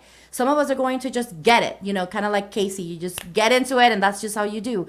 But some people feel more comfortable with the ritual or the structure, kind of like me, the Capricorn sun and the Aquarius, moon and ascendant and all of this. So it's just one of those where, I'm starting to realize, like the more I do this work, the more I'm in this space, that all of us that we are not really meant to be put in a box. And I feel like that's what happened. That's where we went wrong with religion in the first place, because we kind of went into this place where we were trying to put everyone in a box, and that's why we were all suffering in the first place, because we were not acknowledging that unique part of us. I feel like it was created in order to keep us limited. Yeah. Right. Yes. In order to keep us because the reason why is if people knew how truly powerful they were, they wouldn't need a shepherd. They wouldn't be sheep. They wouldn't be part of the flock. So, the way that the church has gained power through money and influence, it's yeah, that's what I believe. We talk about this quite a bit on here. Well, yeah, I because did one of the things that I try to do is I want you to look at your negative self-talk. I want you to look at your points of view and your belief systems. I teach something called the bubble technique to help you clear some of those belief systems and stuff. I want you to clear everybody else's stuff because I want you to get down to finding out who you are, what your truth is. We're all here to be different. We're all here to learn different things. Question everything, even what I tell you. I did a video called Wonderful. The Library of Babel. I'll put a link to that in the back chat. I did it a while ago. Okay. And I like referring to the Library of Babel because it kind of speaks to the nature of human experience and how it can translate into how a lot of this information that's within these records were acquired in the first place. And it really speaks to the reason why we have so much, I'm going to call it diversity, Exactly. but it's a better way of describing it is if we understand reality as a sphere and each of us starts at a different portion at this sphere, each of us shares one of the infinite degrees under which you can be, or infinite angles at which an individual can be with regards to that, as far as your orientation on one plane and then perhaps in the third and second dimensional measurement. In other words, height, width, the degrees under which volume is measured. The point is, you're only going to be able to see so much of that sphere at one time. And as a result, there are going to be others that are on another part of that sphere that see things and experience things that you do not. So the point of our collaboration and communication is to establish a more perfect understanding of the sphere we're observing. And this is where the value in that connectivity comes. So I think people can find value in why records were kept in the first place, but there needs to be context applied to those perspectives, because if you just do it in such a static sense and don't account for the different perspectives individuals share, you miss out on the fundamental strength of humanity and likely the purpose of why you're even here in the first place. That's so powerful. You know, like we were talking, you know, about the diversity all through history and stuff, and on, you know, how we're all different. We've all gone through different things and stuff. But the thing is, we're supposed to be different. We're supposed to be learning different things. We're supposed to be learning to honor each other's differences. But then we have modalities that come in like religion, you know, and I worry now because I look at the politics now, you know, they're hollering that they're following Jesus, but at the same time, how much judgment and hatred are they throwing out? They're doing exactly the opposite of everything that he taught. And I remember what my first teacher, she said, one day you're going to see that some forms of religion are actually going to be the Antichrist. And Oh my gosh, yes, that is so true. And I felt that for a long time. There was a moment there when I was going through we go through so many dark nights of the soul, right? There was a moment there where I kind of always knew in my heart that I never really resonated with Catholicism. Like I never, even though I grew up in it, like I never really resonated with it. But when I started seeing, like I was being shown how the darkness of this whole system, it was very painful for me, because I like at the soul level, it was like, I don't understand, why are we doing this? Like, why is this happening? Right. So I went through this, I'm not going to lie. I went through like a kind of like a crisis, spiritual crisis. I really did. Because it was so painful. And I don't know if any of you, I don't know if any of you felt despair, but I felt despair. And I was like, because I felt so powerless at that moment. And I had to go through that. I had to go through that moment of powerlessness to go back and find my power, right? And feel whole again and feel like, okay, now I know you're showing me this. I know what the problem is. I know I can't fix it all at once, but I know I can do something, right? And it's just like, that's why all of us were doing. Yeah. Yeah, all of us are here You start with because, yourself and it resonates out. yes, exactly. I And call it the ripple effect. Yeah. yes, oh my gosh. And I don't know, I feel like now I'm in a space of, no longer, no longer going into that dark, when I go into that darkness, going more from a place of trying to understand it and trying to love it, try to give it the love that it needs versus rejecting that. Because before, I think I was just rejecting it. I was just like, no, this is bad. But then I realized that because we're part of this whole, right?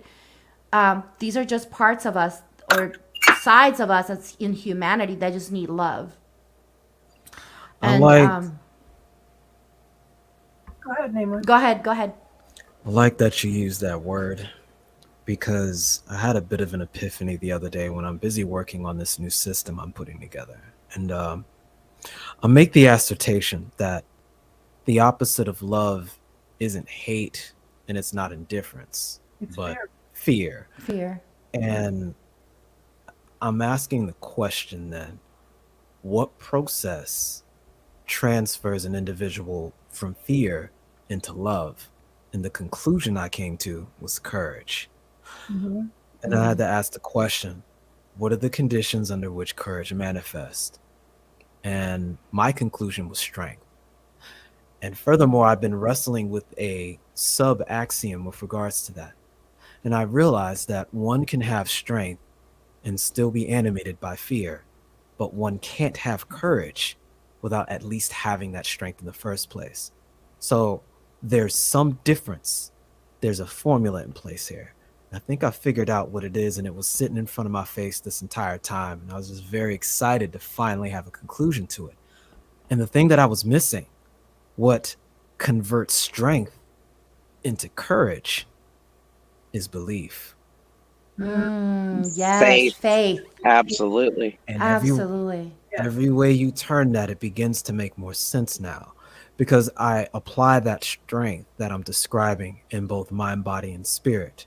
Because again, it follows the further axiom that I'm using to capsulize the philosophy of the body is a means by which the soul is cultivated by way of the mind. And I had to word it that way because I look at the fourth industrial revolution and I ask, in what means are human beings under assault? And I came to the logical conclusion from my training that all physical action stems from the mind, without exception, consciously and unconsciously. And it would thusly mean that to intercept the mind is to also intercept the body. And through this process of attaching desire to things that can be controlled otherwise, you can then lead people on an intellectual level by means of fear, because that desire is either animated by love or fear. And it's in its absence of either that you get indifference. But the point was that key point of belief, or for some people, faith. And I'm still wrestling with those two terms. I want to keep it at belief because I think it be understood as faith under certain circumstances. I think that's the key. Because some people have an overabundance of one or the other and thusly fail to acquire courage, even though they may find perhaps bravery or even foolishness. In a way, when you say belief, I think, I'm always telling them that the universe has never, ever, ever let me down. Okay, ever. The universe is always there for me.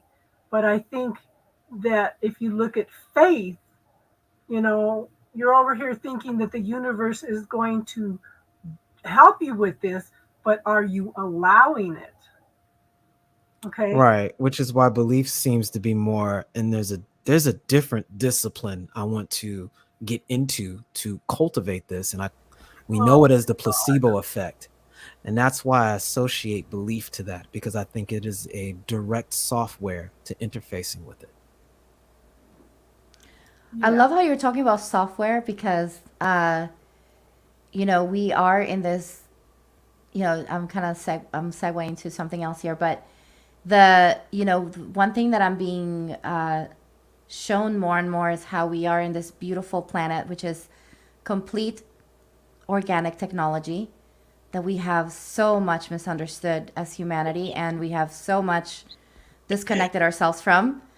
And we are organic technology, and yes, we are updating our software when we do all of this work, like when we're reprogramming downloads. ourselves. Hence downloads. Yeah, exactly. Hence downloads, right? The downloads and the stuff. Yeah, it's just I love that I love that you're put it using that that way. language. Yeah. Figured it's organic appropriate technology. since we're online talking about it. I just want to provide a medium for the playback for whoever's listening now and in the future. But Yeah. I love that you put it into like a mathematical equation. I felt like I was in a college class right now. Totally. Yeah, it does. I do feel like this is a bit of a simulation, if that makes any sense. You know what I Yeah. mean? I like to call it our Earth walk I love that. I love that. So beautiful. Earth walk. because we're here in these bodies. These are our vehicles or our vessels, and they house our soul. And we have to learn our lessons in order to level up. Yeah, kind of like a video game, right? Just like Mhm. leveling up. Exactly. I feel like when we shift our perspective and we try to look at things from that lens, I feel we're able to shift the way we react to the things that are happening in our lives. So if there's a struggle, then you're like, oh, this is just a lesson, and I'm just going through the process of leveling up. Yeah, and everything is temporary. It doesn't matter what it is. It's Yeah. temporary. Yeah, You that know, is so true. That is so true. Oh my gosh, that's one thing that I learned with when I went to the 10-day silent retreat. I cannot tell you, Cece, how I learned this like on a very deep experiential level. You are meditating for 10 hours a day in complete silence, and at some point for 10 days in a row, at some point your body's going to hurt, okay? I'm just going to tell you yeah. it is not an easy quest. And and going back to what the nameless protagonist said about the mind, that's where I was able to really witness the how the mind really is the thing that we must learn how to Control. accept, and I don't want to say control, but accept, to understand. accept. Okay. Accept, yes. Because it's not about controlling the mind, it's about witnessing it and understanding it, and then separating ourselves from it, because we are the ones observing the mind, right? Our soul is so you have the mind. So who is witnessing the mind, right? Is you. But wait, Your consciousness, right? So it's like recognizing that your consciousness is not your mind. And that was the first time I was actually quite literally able to separate both. And that's when I realized, oh, my mind is the one that is freaking out over the pain on the body. So if my mind is freaking out, then why am I freaking out? And then I was like, okay, at that moment the pain will go away. It was incredible. Rock It with was me like, for a wow. second. Rock with me for a second on this. In martial arts, we learn the exact opposite, in that we condition our bodies, and there comes a certain point where the body isn't doing anything else. And this is the importance of the idea of the yin yang. So what ends up happening is, even though the body reaches a potential limit, what's occurred is you've reached your soft limit. And it's at that point the mind takes over, because it's the mind that's holding you back. And eventually, when you're in the process of learning a technique, you learn to incorporate the mind in conjunction with the body. There's a word for this, kokoro, which is to combine the mind and body to be one entity and expressed as a modality of the heart. It's kind of like that lower portion of the yin yang, that light that's in the darkness. Whereas in the mind, in the head, it's the darkness that's in the light. So the two have an exchange, which is why when you look at the yin yang, they flow from one into the other. That sets the prerequisite that you need to make understanding and realization of the soul. Hence the beginning of the axiom that I presented, where the body becomes a tool by which the soul is cultivated by way of the mind. So you can experience these things all at once. The key is, all of these things are you, but all of these things are not you. And to Mm. understand that simultaneously is the It's a great program. paradox of being here. Exactly. It's Program. an interesting thing to observe and experience, but that's why I make reference to the great sphere of perspective and getting a degree of understanding within that sphere from wherever you are.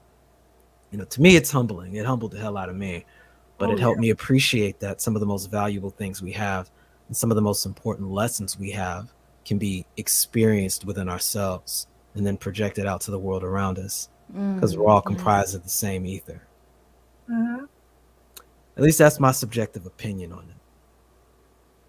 Oh my gosh, yeah, I can see what you're saying there, and it's interesting because you're coming from the body into the mind, and back into the body. And for me, it was more the mind, right? I went into the mind and then into the body and then back into just that understanding of that freedom. But I feel like it's it you acquire the same, I feel, lesson, but in two different aspects of it, or two different ways. Let's just say two different ways. That's what I meant to say.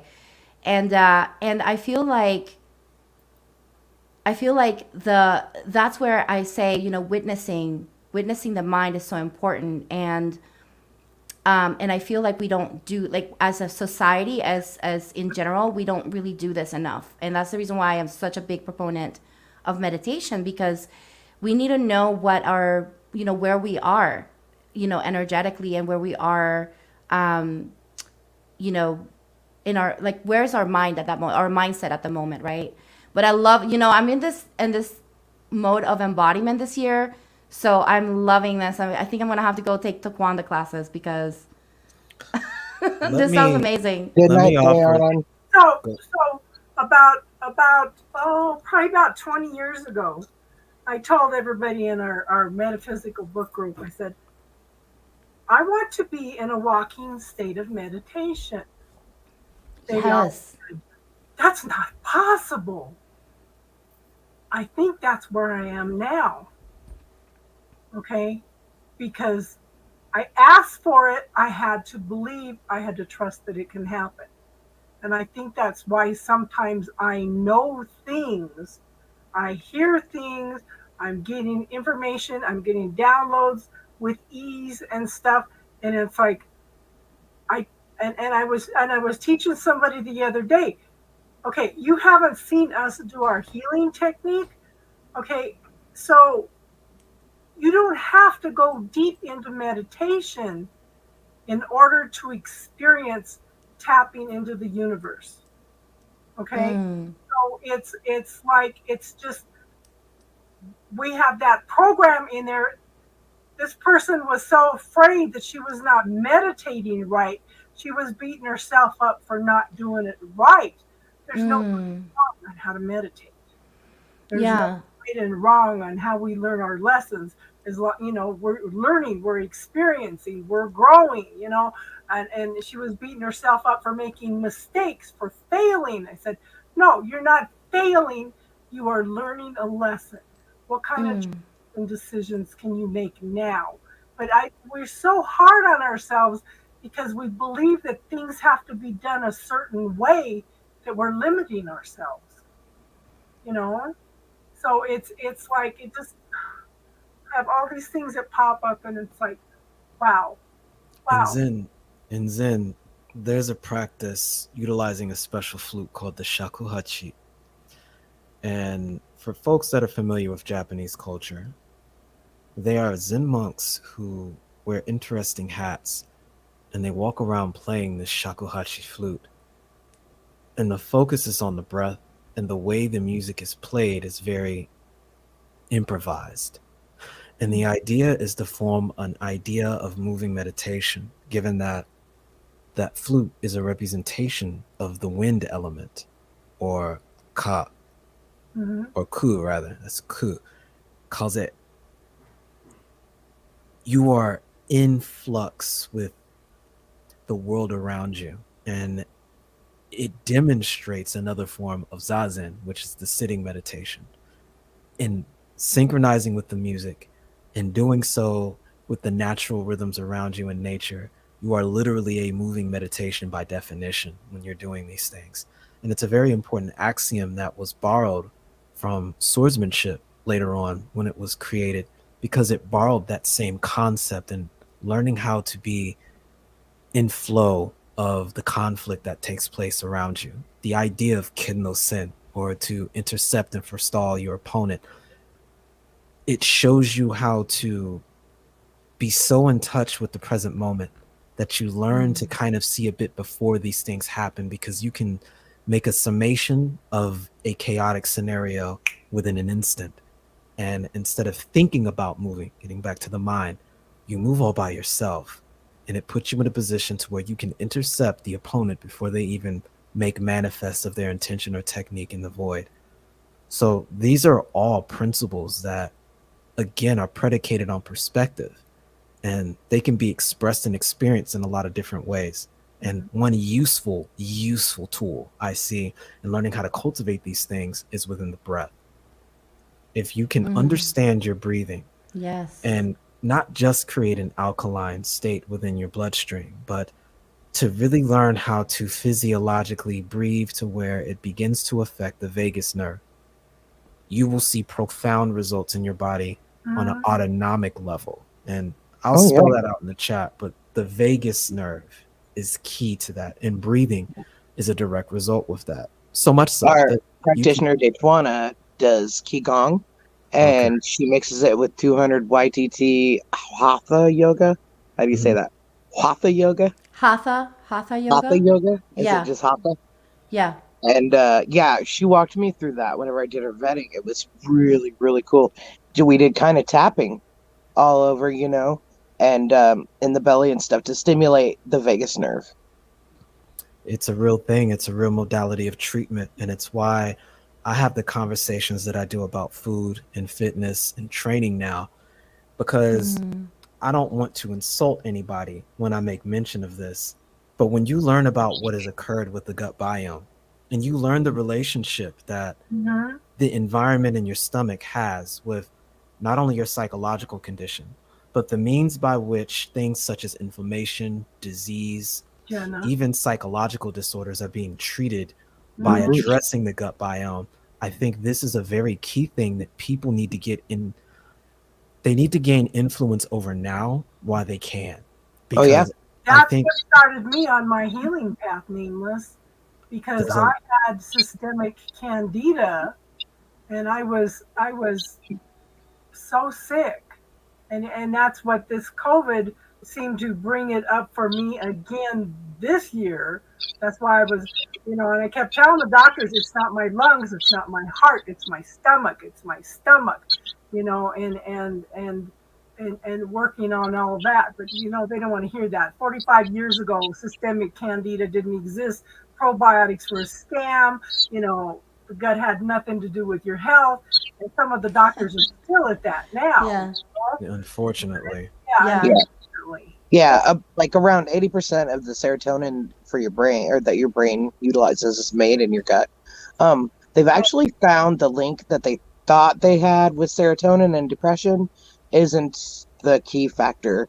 They're leaning more towards trauma, circumstance, nature, not just nature, but nurture too, That gets into the epigenetics conversation, but I think the gut biome is inherited during the beginning stages of that 9 months of gestation, followed by what happens when you leave the birth canal, which more people are getting cesareans, which is probably having a great impact that's not being talked about, followed by the lack of breastfeeding, which is where you get the rest of that. What a lot of people don't know is the way you get a lot of that gut bacteria is some of that bacteria moving from the intestinal region into the bloodstream by way of the immune system. So when women are beginning to cultivate their breast milk, that's how it transfers into the lactation process through those immunocells, and they become the starter cells to begin a gut environment. So if you're not getting these things from the very onset, it's setting you up for failure when you get introduced to all of this processed and synthetic food later on, followed by not getting that initial seeding from coming out naturally through the birth canal. So it's creating a pretty bad spiral effect, which, I think this is probably one of the first times in recorded history where, for example, these birds are being had in almost 80% in the developed West, but they should probably only be used about 20% of the time. And it's just things Mm. to take into consideration of the long-term effects of a lot of these things and how a lot of these disorders play a role and are being inherited on an epigenetic level. The good news is, because it's epigenetic, it can be addressed. So it's what happened to me. I was a cesarean. I was 9'4" when I was born. My mom died when I was 11. She had uterine cancer. Her mother died when she was 11 of uterine cancer. Her grandmother died when she was 11 of uterine cancer. And I Mm, think that being in balance with the natural, you know, with the immune system in balance, and the celiac, had a lot to do with that. But when after my mom died, I was remembering, them talking about that, and I said, I'm not going to do that. I'm not going to die like that, Hmm. and I think I broke the cycle.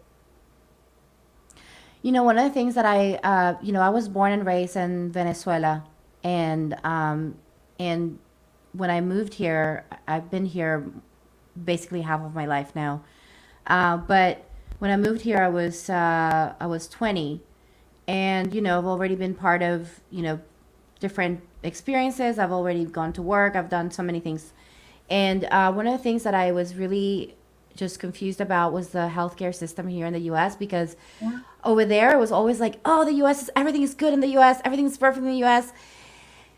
And I come here and I remember going to the doctor for the first time and I was so confused because I'm going to explain to you why. Over there, when you go to the doctor, first of all, everyone that graduates from medical school, they're sent to the Amazon to work at hospitals and locations that don't have access to pharmaceuticals. So they're working alongside, you know, the local healers, right? To learn all these different tools that come from the earth, right? Because these are organic technology. And if you think about all medication comes from it's a compound that is taken out from a plant, right? Some sort of, it's separated It makes from the sense plant. to them. So Yeah. so anyway, so basically these all of the doctors in my country, you would think, oh, backwater, country, like what do they know, third world country. But guess what? Our doctors are amazing. They don't want to see you again. They will give you, of course they will. They learn how to use pharmaceuticals because pharmaceuticals are there. Allopathic medicine is there to help with, crisis type of thing, to help you kind of establish things, so you can function. But then as you are functioning, then you're given all of these other things, like they give you like they quite literally tell you what fruits to eat to incorporate more that are going to have a positive effect in the long run. And yeah. So then eventually you are taking off the medicine and they don't want to see you again. Yeah, So that's something here they I was don't so do confused. here It's is preventative. nutrition. The doctors aren't even trained on nutrition here. No, nothing. But Nothing. I'm not talking about nutrition just for the using food as medicine. That's the Medicine, thing, absolutely, Preventive. absolutely. and Listen, I'm a herbs and big yeah, advocate for that. preventive medicine. Everything that we have here is only emergency medicine. Now, when China opened up to doctors coming in, they embraced the emergency medicine because it was something they were lacking, but right, that still did not change them doing the preventive medicine. And I remember when acupuncture came over here. Oh my God, there was such an uproar. In fact, a few months ago, I heard a doctor having a fit because some insurances, are covering acupuncture and stuff and stuff now, and they're saying, "Oh my God, I never thought some of the doctors are saying, "Oh my God, I never thought we'd ever be doing backwater medicine." No, this, oh my gosh, it's like How, because that's what they're taught in the It's so sad because, and this is the thing. I recently did I've been doing a lot of healing because I have my background is basically overcoming. Right now I'm basically working on overcoming so much trauma, right? And the embodiment for me, it's been just a pathway of just releasing the trauma that's been stored in the body and allowing the highest of all, the highest expression of my body to be expressed now, right after all of the things. That's really what put me on set into my healing path, to my spiritual awakening and all that. And so with that, with that type of experience, a lot of us who have gone through trauma, from childhood trauma, from domestic violence, all of that, you got to overcome so much at the mind. And I have taken the path of using plant medicines as a way of sacred plant medicines as a way of accessing these parts of my subconscious mind that were not necessarily I wasn't able to access right away, and I needed to Ayahuasca. hold. Yes, I sat with Mother Ayahuasca, and so one of the things that she's been sharing with, because it's interesting, because the medicine of Mother Ayahuasca, I'm starting to realize that it's really just connecting to the spirit of Earth, right? Like that's really who you're talking to, you're connecting to. That's why they call her Pachamama, Mother Ayahuasca, Yep. Mother Yahe, whatever, Abuela, Grandmother Yahe. And she shows up for you in the form that you need, right? Like she shows up for you in the form that you need. But what I'm trying to say here is that she's been basically telling me, right? Like she showed me how we have been so disconnected from nature, like I was mentioning earlier, that's another reason why we've been we are in this situation, and critical health problems that we have now in the West. Like we live in Yes. cities, we're not connecting to nature, we have completely forgotten our relationship with the plants and our relationship to how we can use them as a way of healing ourselves. And Even sunlight is medicine. so, oh my gosh, yes, when I It makes tell your you, natural vitamin D, and it makes all the yes, difference with depression. I get real bad seasonal depression. So whenever I get like stuck in the house for too many days, I start to get it. I'm like, oh my gosh. So I yes. try to make sure that I have a lot of light in my house. And I do, and I feel like I am that neighbor, right? Like I am that neighbor that sits outside.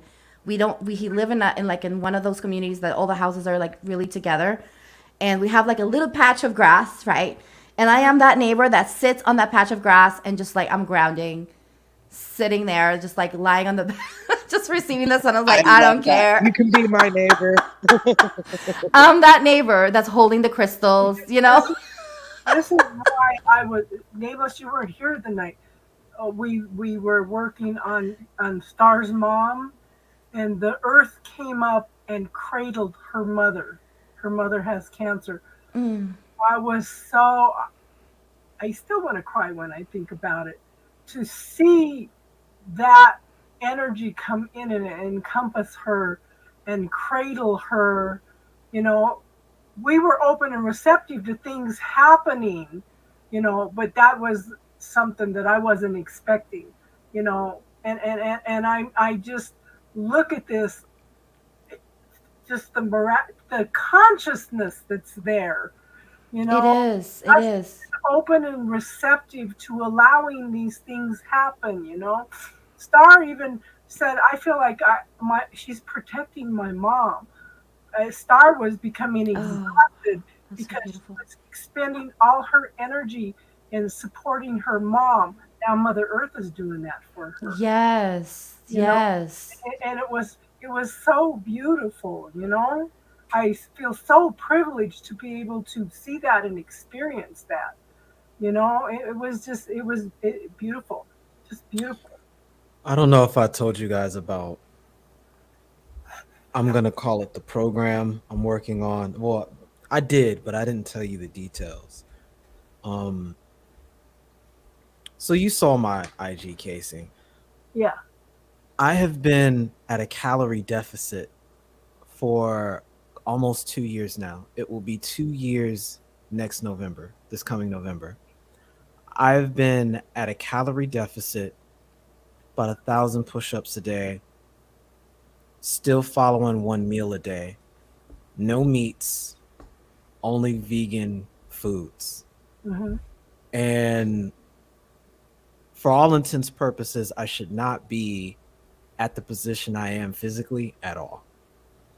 And my entire premise on how I did that was examining what happened with my ancestors who took part of the transatlantic slave trade and specifically were part of the domesticated breeding process here in America. They were literally working from the sun up to the sundown at a calorie deficit because they weren't getting 3 courses of food, only eating at night. And I had a hypothesis that the only way this would have been possible is absorbing energy from the sun. Manna. There's And There's tribe in South America that doesn't eat. They're high in the Andes Mountains, and I forget what the name of the tribe is. They exist only on manna from heaven. They there are also some I don't know what they're called, but they just breathe and get their Breatharians? yeah, Well, breatharians. Yeah, the is that how it's key pronounced? the key that I want to highlight here is that these were slaves doing this, doing some of the most physically extraneous work a human being can do. That's the point I want to emphasize. I think it's different when you have and I'm not going to call it sedentary, but a casual life, and you do these kinds of things versus being in that kind of environment, mind you, how stressful it is. Then a lot of the the spiritual baggage going along with that. I wanted to isolate the control factors to how in the world did human beings survive on collard greens, cornmeal, and random stuff they may have found on the ground that they could possibly grow, and they couldn't do it all throughout the day. And that's what I based my hypothesis off of. Yeah. And I looking want to at ask you, Neil, I just want to ask you a question. So do you feel, okay, so you've been doing this for a year, right? I'm just curious. 2 years, 2 years. Okay. Do you feel you've been processing generational trauma through this at all? Do you feel like there's any that do you have any processing that's happening for you emotionally as you're going through this, as you're, practicing this?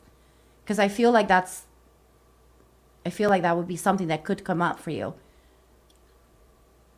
let me put it to you like this. I think let me articulate this clearly. Okay. The kind of generational damage that my line has gone through is so compounded that it is literally baked into the culture at this point. And it's further exacerbated by being on this land with regards to that. There's such I a feel that. there's a very deep rift with women in my demographic and men in my demographic that is so fundamentally asymmetrical that it's almost incompatible to a point of just absolute tragedy, because the damage that's been done was so reinforced for so long that it has literally distorted the way we view each other. So there's so many different feedback loops of, I'm going to say, compensation, that the way we relate to each other is a form of mutual exploitation, and it doesn't even ever reach the synergetic modality, nor does it reach anything even symbiotic. So I feel that. there's such a repellent towards each other that the process of healing isn't even at a point where it can start because the damage is still going. Because And there's still a lot of hatred carried. As long as that hatred is being carried through the generations, it's not going to heal. I don't know Right. if it's hatred that's the issue. It's There's not still hatred. underlying hatred It's there. Well, let me articulate the point. The animating energy of it is fear, Yeah. and it Yes. expresses itself in the form of insecurity, which manifests naturally in the form of trust. And so there are two mechanisms of coping that have emerged as a result, with a third being a consequence of that is being disproportionately experienced by one particular demographic, but I'll leave that out for the time being. The two modalities of functionality have been anger, because it Yes. pulls you out of apathy, and pride, because it's accepted by the society. Mm. The problem is each of these modalities requires a subject to consume power from. Thus, it is unsustainable long term. And so the mechanism, the engine that's being put in place, it's like you're in the middle of a desert, you're out of oil, but you could have converted this into sun panels to harness solar energy. Right. But that Yes. process isn't being utilized. That would require the courage modality going into love that I stated. But there's a depth that's so deep, that's so profound, and the fear is so reinforced that when your reality is predicated on fear and your understanding of self is so animated in that negative polarity, the only way out really is to consume everything around you. And there's been a decided way of making that happen, consuming the masculine presence so that the feminine presence can condense to create so much gravity that a black hole is created. And unfortunately, those aren't conditions conducive to healing at all under No, any that doesn't circumstance. sound very healing. It's well, it creates a relationship that functions, but it's mutually parasitic because it Right. creates a super condensed super energy like a black hole, and then Right. there's matter that's orbiting around it that's about to be consumed. Right. So when you look at the way this plays out, the radiation from the black hole is serving the same way radiation from a sun would. So it is a natural phenomenon that occurs in the universe, but we have a black hole system for my demographic and not a solar one.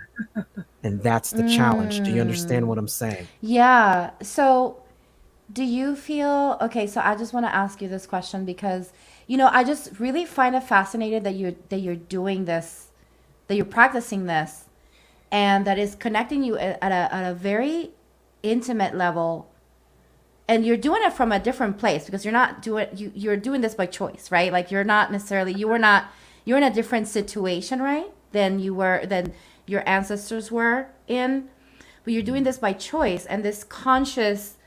I wonder if this conscious practice that you're doing, again, I'm going back to this, if it can ignite some sort of shift energetically, for not only for you, but like if other people did practice this as well, if that could be the answer of a shift energetically for the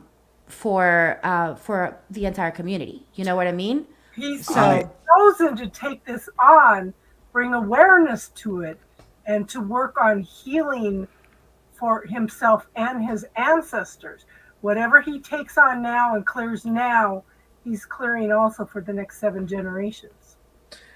The issue with that, do you remember what I told you earlier about indifference? yes. That's the problem. When people begin this process, and because of the abject devastation that black hole creates, something to be understood and something that I think is challenging is that system is a natural system. It isn't intrinsically wrong. It can work, and it is being practiced by people's actual volition. There's a great deal of people who desire to perform in this modality. And I think that there's a great deal of people who have chosen to follow in that modality. That's the issue with regards to what I'm doing versus others. There are some, Right. however, that are in that, and I call it the abyss. When you're in that position of indifference and you're neither animated by fear or love, but you're trapped because you can't really go either or, because you're unable to forgive, you're unable to love, but you don't have the desire or the energy to express energy that's animated by fear. Right. I mean, It you're not is- expressing anything at this. You're just kind of like in this lull. It is a despair that is indescribable. And I Mm. think this is where a majority, I'll just say that that's where my attention was focused. The massive amount of people that are effectively trapped there. And what I've discovered is that for the majority of us that come to similar conclusions that I do, we're not able, we're not given the opportunity on a baseline level to experience what it's like to be human.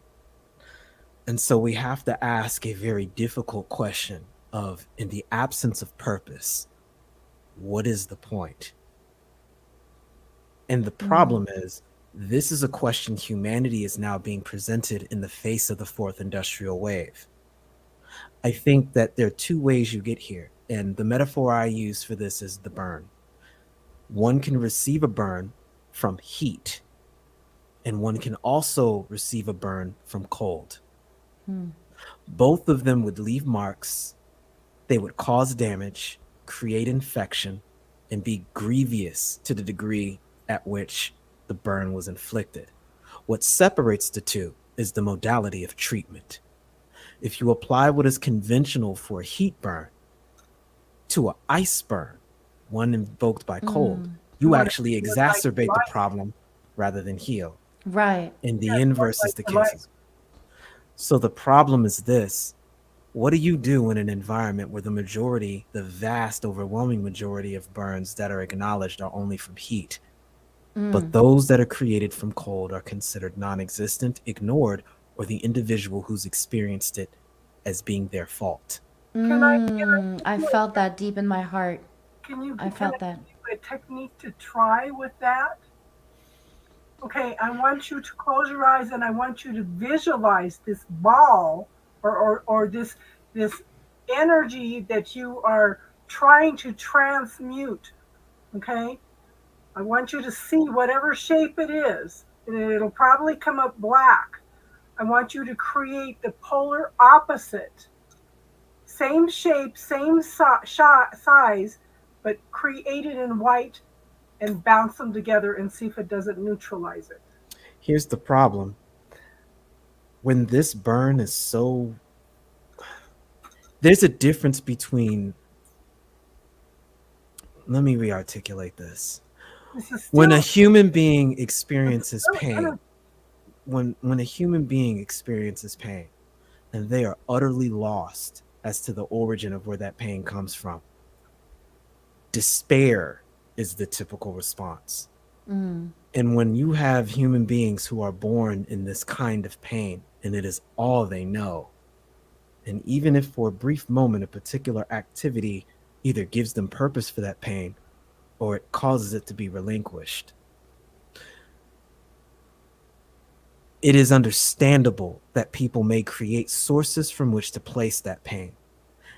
That's the origin of not just the burn, but the way in which the coping mechanisms get applied. And it doesn't, and I don't want to say, Casey, what you're suggesting doesn't work. I'm trying to show you that these burns aren't even being recognized. And I had to use the application of burn to really emphasize the fact that people can recognize the wound and apply inappropriate treatment because they don't understand the nature of this pain. And I have been through that my whole life.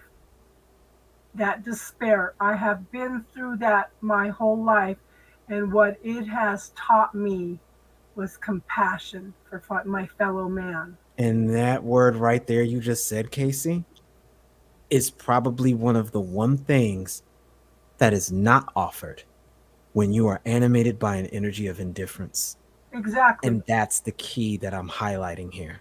All it Exactly. Yeah. would take at its core to heal that wound is the acknowledgement of the humanity of said people I'm describing. Yes.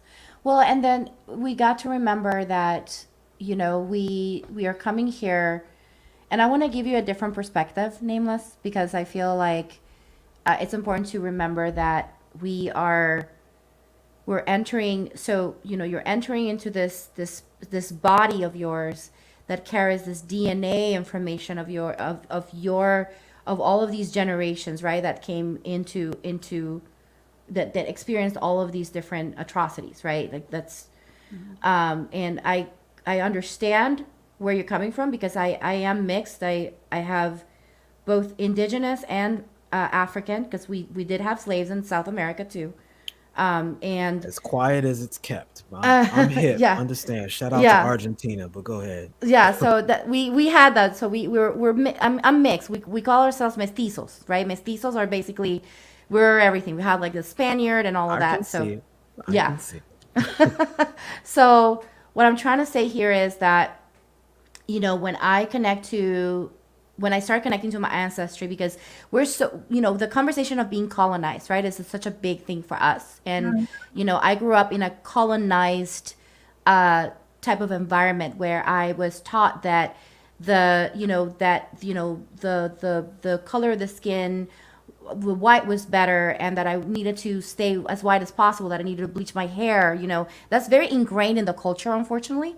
you know and I'm not saying that it's good or bad. I'm just basically sharing what it is. And so when you grow up, your hair needs to be straight. Don't use don't wear your curls, and all of this stuff. And you kind of you internalize a lot of that, right?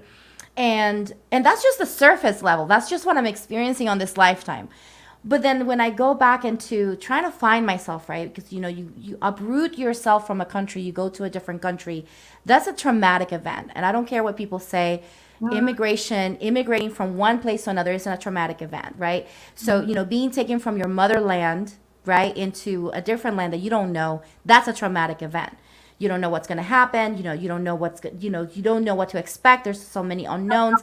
You don't have your support system, right? So that's a traumatic event. So I can understand what my ancestors went through in that sense, because I experienced a little bit. I'm not saying that I experienced exactly what they experienced, but I can understand at a deep level what it feels to be taken out of my motherland into a different land and feeling lost and feeling like I don't have my roots anymore, and trying to find myself. So in that process of unfolding myself here in this country, I fell into this place of feeling lost, right? And then and at that moment I started questioning, okay, well, let me go back to my roots. And when I started, just really just trying to figure out why I was feeling, because that's another thing that I feel it's not talked about a lot, is a lot of us carry anger that is not even ours in the first place, right? We carry anger and all of these different negative emotions that we are kind of born into, kind of like how you said, Nameless. But then also recognizing that that's just one aspect, right? That's just one aspect of the experience as being here. Because you got to remember too, Nameless, that you are also a multi-dimensional being, right? That came here on this planet, who I can see how powerful you are, right? I can hear it in your voice. I can sense it. I can sense the command that you have. And that command comes from beyond this earth, right? It's coming from your spirit, from your soul. And when we come here and we start to bring that knowledge, that acknowledgement, that light into this body, into our family trees, into our ancestry, then we're able to move and shift that perspective and say, I'm going to take this right here that I know is embedded in my DNA. I know it's embedded in this earth, and I'm going to start shifting this. I'm going to look for it, and I think, and I may be wrong, and it's okay, but I think that what you're doing is basically that. This past 2 years, that's what you've been doing. You've been basically taking this time to connect to this so that you could heal this at a very deep cellular level, because you're bringing in that light into that space. Do you remember the very first thing I said when I came up here? And I used these terms, light codes. Yes. Right. Light codes. Yes. So you understand what I'm referring to now. Yeah. And I gave that experiment of this definition of what I'm talking about because the sun was key. I believe the sun is serving as, well, let me say a few things. I found a relationship between mitochondria, chlorophyll, sunlight, and the process under which ATP is created. I connected that with the breath and addressed the way I was training. And I found that essentially my breathing and oxygen are serving as an alternate energy source, augmenting my calorie needs by making being in this constant state of caloric restriction and protein synthesis, along with my training that I do on a regular basis, to continually rebuild my body on a cellular level daily. And the food I eat in conjunction with gratitude practice is cellularly rebuilding myself from the ground up, which Okay, serves as a kind of so antenna modality. I kind of touched on that last week. Okay, we are from the universe. We are of the universe. We are everything. We have to allow ourselves to be everything. And you are tapping into that energy of being everything. Okay, you are open and receptive to being that universal being. That is part of what you're doing. You're expanding into your universal self. Yeah, he's upgrading. I see what you're doing, Nameless. I see you. You're upgrading. You're upgrading your body. That's beautiful. Yeah. That is so beautiful. And it's such a work of it's such a work of service, because what you're doing is rewriting the story inside your bloodline. So Mhm. thank you for doing that. That's I love beautiful. that you found the correlation between the sunlight, the mitochondria, and the Yes, chlorophyll. I'm like so fascinated. You know why I'm fascinated? Just today, I was actually looking at minerals and mineralizing my body. How can I increase the light in my body? And anyway, so I've just been fascinated by that. So when you started talking about that, I was like, oh, stop. Mhm. It's all Amazing. related. It's all related. It's so cool. It's just so beautiful how we're all in that path. It's Well, amazing. our mitochondrial DNA, I mean, that's what, that's what drives everything. That's what carries the message. That's Yes. what tells everything what to do, Yes. Wow. So So But the let's sun amazing. not, definitely okay, but activates we it. do have codes in our DNA. Well, that's what the mitochondria does. That's Yeah. the mitochondrial DNA. That's exactly what it is. It's all the messaging, it's all the coding and everything like that. So, to find the correlation between sunlight and the chlorophyll and the mitochondria and be able to have a diet and a workout plan that, you know, utilizes that core, you're changing the messaging of your mitochondria. Yeah. Basically. You It's are amazing. rewriting your own codes. Have any of you watched Greg Braden? Okay. Greg Braden? Yeah. And on Gaia? On Yeah. Gaia? Yeah. He's on YouTube too, but he talks about they can see a specific splice on our DNA. It has been spliced, turned upside down, and reattached. And if you compare the ancient languages and their numbers and everything with the DNA, okay, there's a code there. And what it says is God eternal within.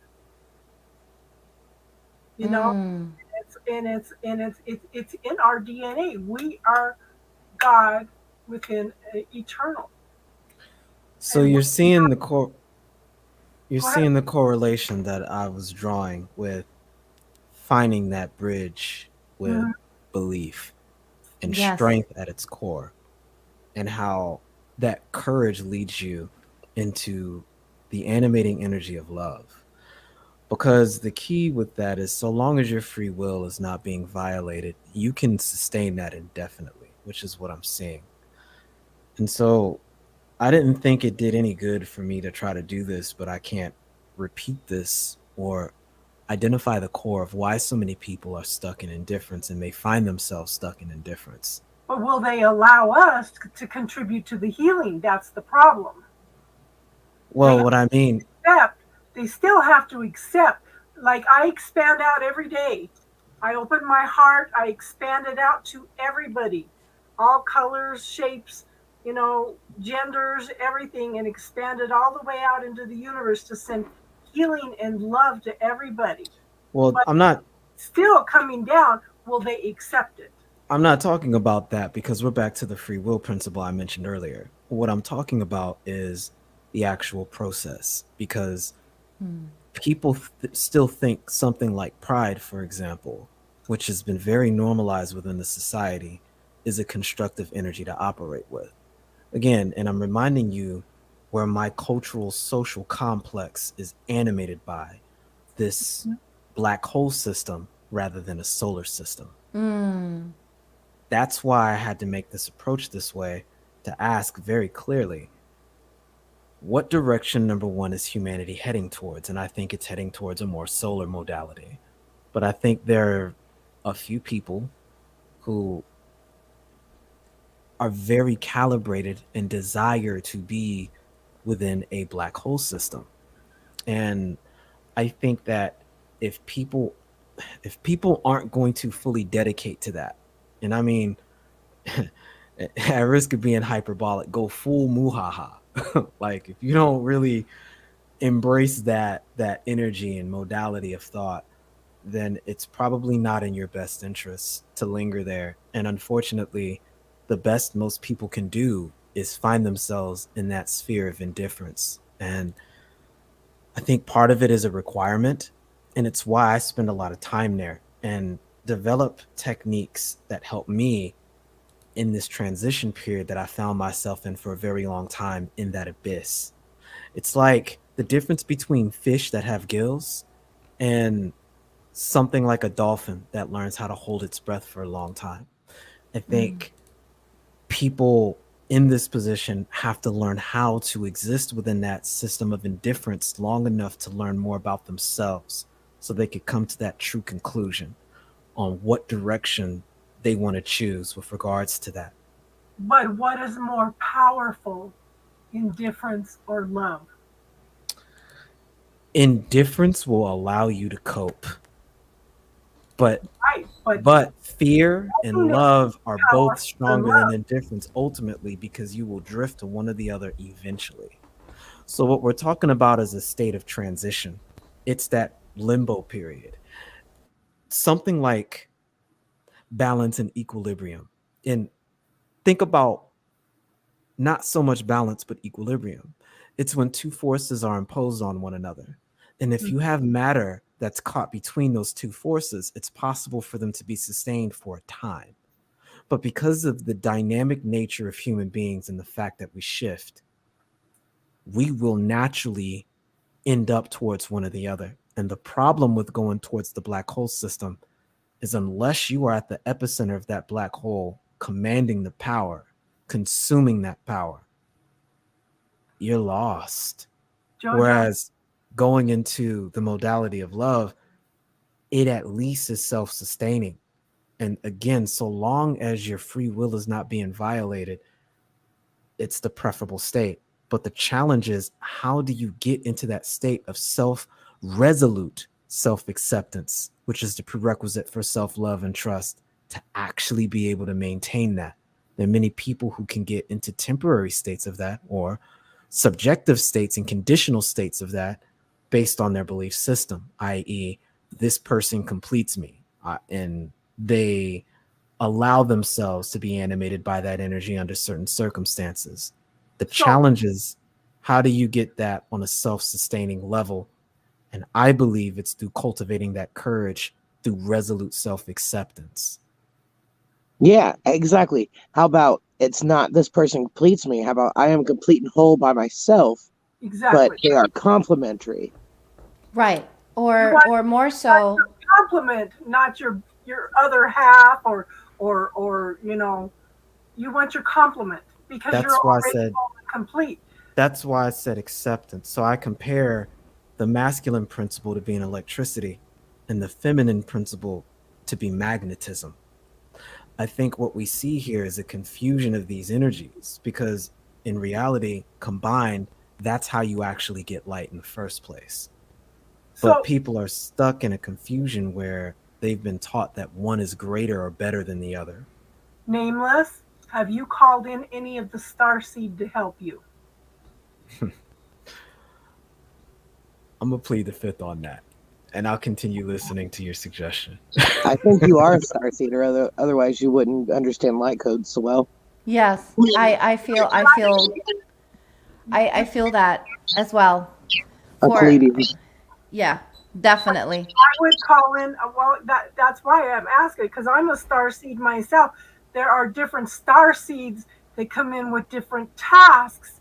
You've got a foundation, okay? You've got a strong foundation. So now call in other like-minded star seeds to help you bring that to fulfillment. Or come watch our lives on Instagram. Yeah. You'll find them more. Well, you were on there one night. I saw you. Yeah, Crystal and I were on. And you know what's funny? Oh yeah, you did pop in one night. Yeah. Yeah. That talk. Crystal's phone went dead and lost. It's Oh like yeah. only a few people were supposed to hear that talk, I think. Hmm. You know, but you know, it's.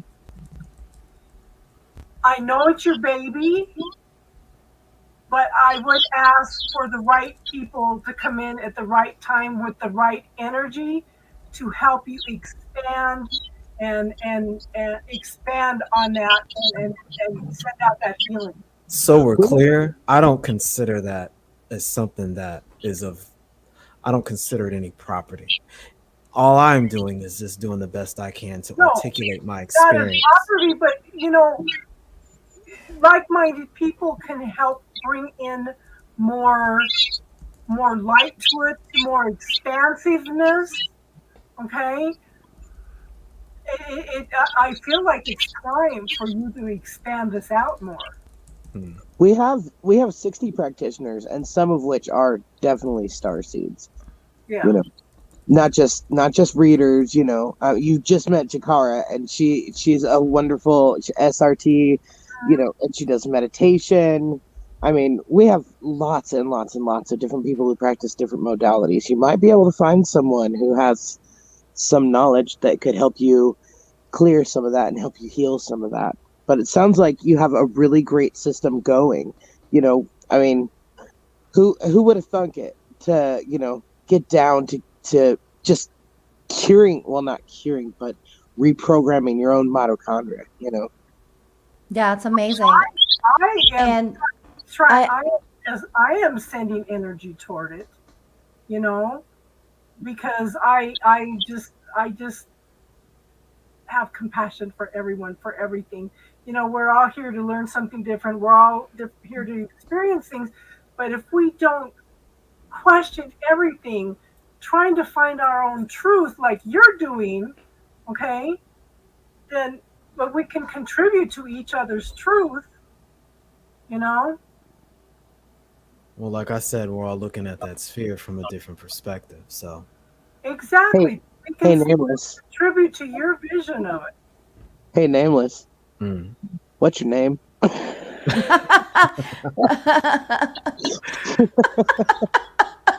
I love it. I'm gonna plead the I fifth. just needed to lighten it up a little. Jojo, I'm a rainbow child. Nameless, I'm gonna send you an email. Okay, I'll put it in the back chat. Yeah, because I wanna have you over so you could share your if you're interested in sharing your story on my I'm doing a monthly series. I'm calling it Conversations with Healers, and I would love for you to share, you know, what you know your story if you feel comfortable sharing, of course. Yes. Don't feel okay. Perfect. Thank you for that. No Don't feel problem. obligated, but if you do, I would love to have you so you could share what what ignited your healing journey. I'm kind of curious now to find out. So I'm not gonna ask you to say it here because He's I want you to put say it on my channel. What's that kitten cat's name? Yeah. Oh, here. This is Jazz. This is my little one of my 3 cats. He's basically letting me know that he comes here to let me know, hey mom, please It's stop. time. It's time to go Uh, to bed. Yeah, it's feeding time. It's I time have, for bed. Yeah. I have one of those, but mine's a 14-year-old puss. He's Crystal, definitely. how many times she comes in and glares at me because it's her bedtime and she's hungry. Oh yeah. Yeah, Her name is he's very. Tinkerbell, and she definitely tinks the bell whenever it's time. Oh Yeah, yeah. he's very like, yeah, listen, I'm not gonna leave until you like, yeah. But it's good though because sometimes I'll be working, and I'll be just in it, or I'll be reading and I'll be in it, and then he's a nice reminder. He's like, hey, get up, time to go. So yeah, but anyway, I'm sending you the email right now. Nameless. Appreciate you. Understood. If this cat lets me actually type. We're trying to help you get the word out. We're trying to help you. Yeah. Get Oh, the, that's no worries at all. I definitely appreciate it. well, we appreciate you coming in and talking to us all the time too. You know? Well, you guys caught me after I finished having a pretty long stream today. We covered some interesting events today earlier. So Hey Samuel. I stop by whenever I see you guys on. Yeah. Well, we always enjoy when you come in. I love your articulation and use of the language, dude. I love the big words. Well, I try Believe to it or keep not, it I have a concise. brain. I just have trouble with articulation sometimes. As long Why as would I'm you understood, come in that's my and concern. contribute to expansion, you know? What? I said I love how he comes in and contributes to our expansion. Yes, I love the different perspective, and I love experiencing a little bit of everyone, by Yes. through their story. It gives me a visual, and it's really interesting. The human experience is interesting altogether. Yeah. I know that's kind of weird to say. I've watched some of your shorter videos, Nameless. it just seems like lately I've been so busy or not feeling good, and then I've been trying to catch up with all the stuff because we will be launching Evolve. I did put Blooming Lotus Healing. I put her link into the private chat for anybody that wants to log in and sign up to her channel also. But Thank you. it's we're light workers. We're here to contribute to all of you. I'm know? just grateful that you're so open to community. That's the biggest thing that I feel we need to start opening our hearts into just really recognizing where are we building up the walls in our heart space where we're not really giving where we're not giving ourselves permission to receive others and to also give ourselves to others, right? Like, and I'm talking about in all aspects. Like, I feel like there's such a individualistic expression in society that it's out of balance. I'm not saying that individualism is a bad thing.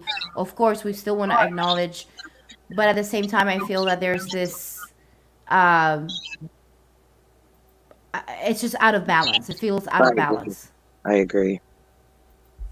Definitely out of balance. But and it's funny because ask Crystal when I do readings, I throw out all kinds of information. Okay, and people started telling me they would come in and they'd say, "Oh, we're coming back at the end for spiritual chat." So that's why I ended up starting Friday nights as just spiritual chat because everybody they we have people that girl, I have probably 40 people that come in after, during the weekend and just come in and just listen to all of these. you know, and I'm honored that they do that, you know. But everybody's so hungry for knowledge and support and knowing that they're not crazy, you know. We need to Which get is together and support each other, you know. which is one of the most beautiful things. It's just finding the people with the same kind of philosophies, the same ideals, and being So able to just chat like we're doing now. I mean, it's such a beautiful thing, you know. I'm not crazy, you know, like my handle says, Crazy Crystal. I mean, for 20 years, they've called me that around my town because, you know, I have these in depth, I don't know what you call them. I mean, they're not just ideas. Obviously, they're deeper truths, you know. But I mean, I try to express them to people around here, and they're very surface type of people, you know. And so I Yeah, wonder. we have a whole community here in this town. They even yeah, have like gatherings and like I work the psychic fairs and it's so different here. Hey, Jenna. how old are you, Nameless? I'm actually gonna be 40 in next month. Okay, because I was going to say I know who Divinely Guided is, and she'd probably be a good match for you. Well, most people say I don't look or sound my age, so Yeah, because she says I enjoy listening to Nameless articulate and precise when he wants to get a point across. I think I could listen all day. LOL. Hello, everyone. I would never be able to articulate my words like that ever. Oh, I have a lot of family members who are he's very very, well very spoken. crisp, very precise, very detailed in his speech. Yeah, and really follows through on the thought. If I I have haven't had family to do members that are like that, any, but I'm the listener. if I haven't had to do any other brain work for a few days, I could probably do it. Right. Probably not as good, but I could probably make some big words. Yeah. I can do big words. you know, Samuel, right? Yeah. My real name's Samuel because it makes it easy on me. So whichever you fancy, I'm all good. I'll answer to most things. Yeah, last time you guys had conversation, we ended up on for 6 hours. Yeah, it was cool, man. Nameless is pretty boss. I'm bringing you up because today we broke down civil rights, and I was covering COINTELPRO, and what's that? I got in on J. Edgar Hoover. Okay, so if you don't know about, wait, they didn't talk to you guys about J. Edgar Hoover and the creation of the FBI and COINTELPRO? Oh, is that okay? Is that, I wouldn't have known the name of it, but is this like the targeting of black civil rights activists like Martin Luther King? Correct. Yeah. Correct. Then I do know Correct. about it. I just didn't know the name of the operation. Because that's not something that's taught in school here. So we were really, we went in on that topic today, and actually, there was one of the things that personally really depressed me was what was it, the Black Wall Street and the Tulsa massacre. Right. I don't think I heard about that until I was either well late into my 30s or into my early 40s. And given how important that tragedy was in the history of the 20th century, it's something of a it really is something of a problem that kind of thing isn't faced, if you know what I mean. Well, like glossed over, and I mean, obviously I knew about lynchings, and I knew about all of the sort of anti-black violence in the 20th century, but like certain like banner heading events like that they can just be almost completely wiped from the history books is quite frightening. Well, the issue is recontextualization, which is why me and the group that I was working with were going over it. Mm-hmm. But recently, the Emmett Till movie had just came out, and the reason why I bring that up is because it came up when someone had seen it, that they really didn't get into the history. Well, okay, people may not even know the story of Emmett Till. Mhm. I won't go too deep into it, but to say that Emmett Till's biological father wasn't brought up, and he probably should have been, because he was one of the troops in the 1940s that participated in World War II. And I was reminded of the story you told me about what happened in the UK, because a similar situation happened in Italy as well.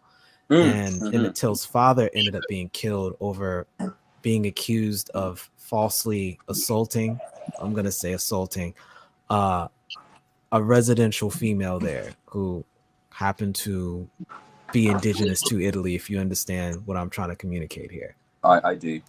And so with his death there, it was strange that later on his son, Emmett Till, ended up getting killed for the exact same reason, false accusations with regards to that. And so I thought it was odd that, you know, he didn't get brought up, but that particular environment made mention of a story that was going down because the military was segregated at that time period. And I remember the story you mentioned about what happened in the UK, where they, in response to that, they just put up signs that say, you know, blacks only. And then, you know, they answered that. But in another portion in Germany, they actually had a full-on war when they weren't recognizing the desegregation rule. You know, one portion of the US military fought the colored unit that was there at that time period. And that was something that brought about that story that you mentioned. So, you know, it just reminded me. Well, I just thought it was interesting. The thing is that it's in the interests of the powers that be to keep us segregated. And actually, this is one dimension, because to be honest with you, I don't want to wade into a debate and tell a black man or a black woman how it should be, right? That seems a bit counterproductive. But one of the things that's become really bothersome to me of late, and I haven't. Well, I mean, this is still an important issue, so I'm always going to care about it and try and do something. But it's like for me, the segregationist position is the dangerous one, right? Because broadly speaking, human history will bear out that people of different ethnicities can rub shoulders, that we can break bread together, we can work together, we can love together. Like, there is absolutely nothing in our genetics or even our cultural mores that necessarily has to mean we can't be family. And I think it requires the imposition of sort of higher level structural things to try and just keep us apart, because of course the more we're apart, the less efficient we'll be at working together. Because I think that the thing I was bringing up last time we were talking about this is that this is the exact same way that the Nazi death camps actually operated. Because if you have thousands of people incarcerated, men, women and children, and they all work out the fundamental truth, well, there's a hell of a lot more of us than there are of them, even if they've got guns. If we rush them, they're buggered. So the only way you can really subjugate large swathes of the population is if you can actually set them against each other. Yep. And I think sort of, you know, racial politics, gender politics, all of these things are all mechanisms that can be used to keep us in our boxes. Well, to add to your point, right?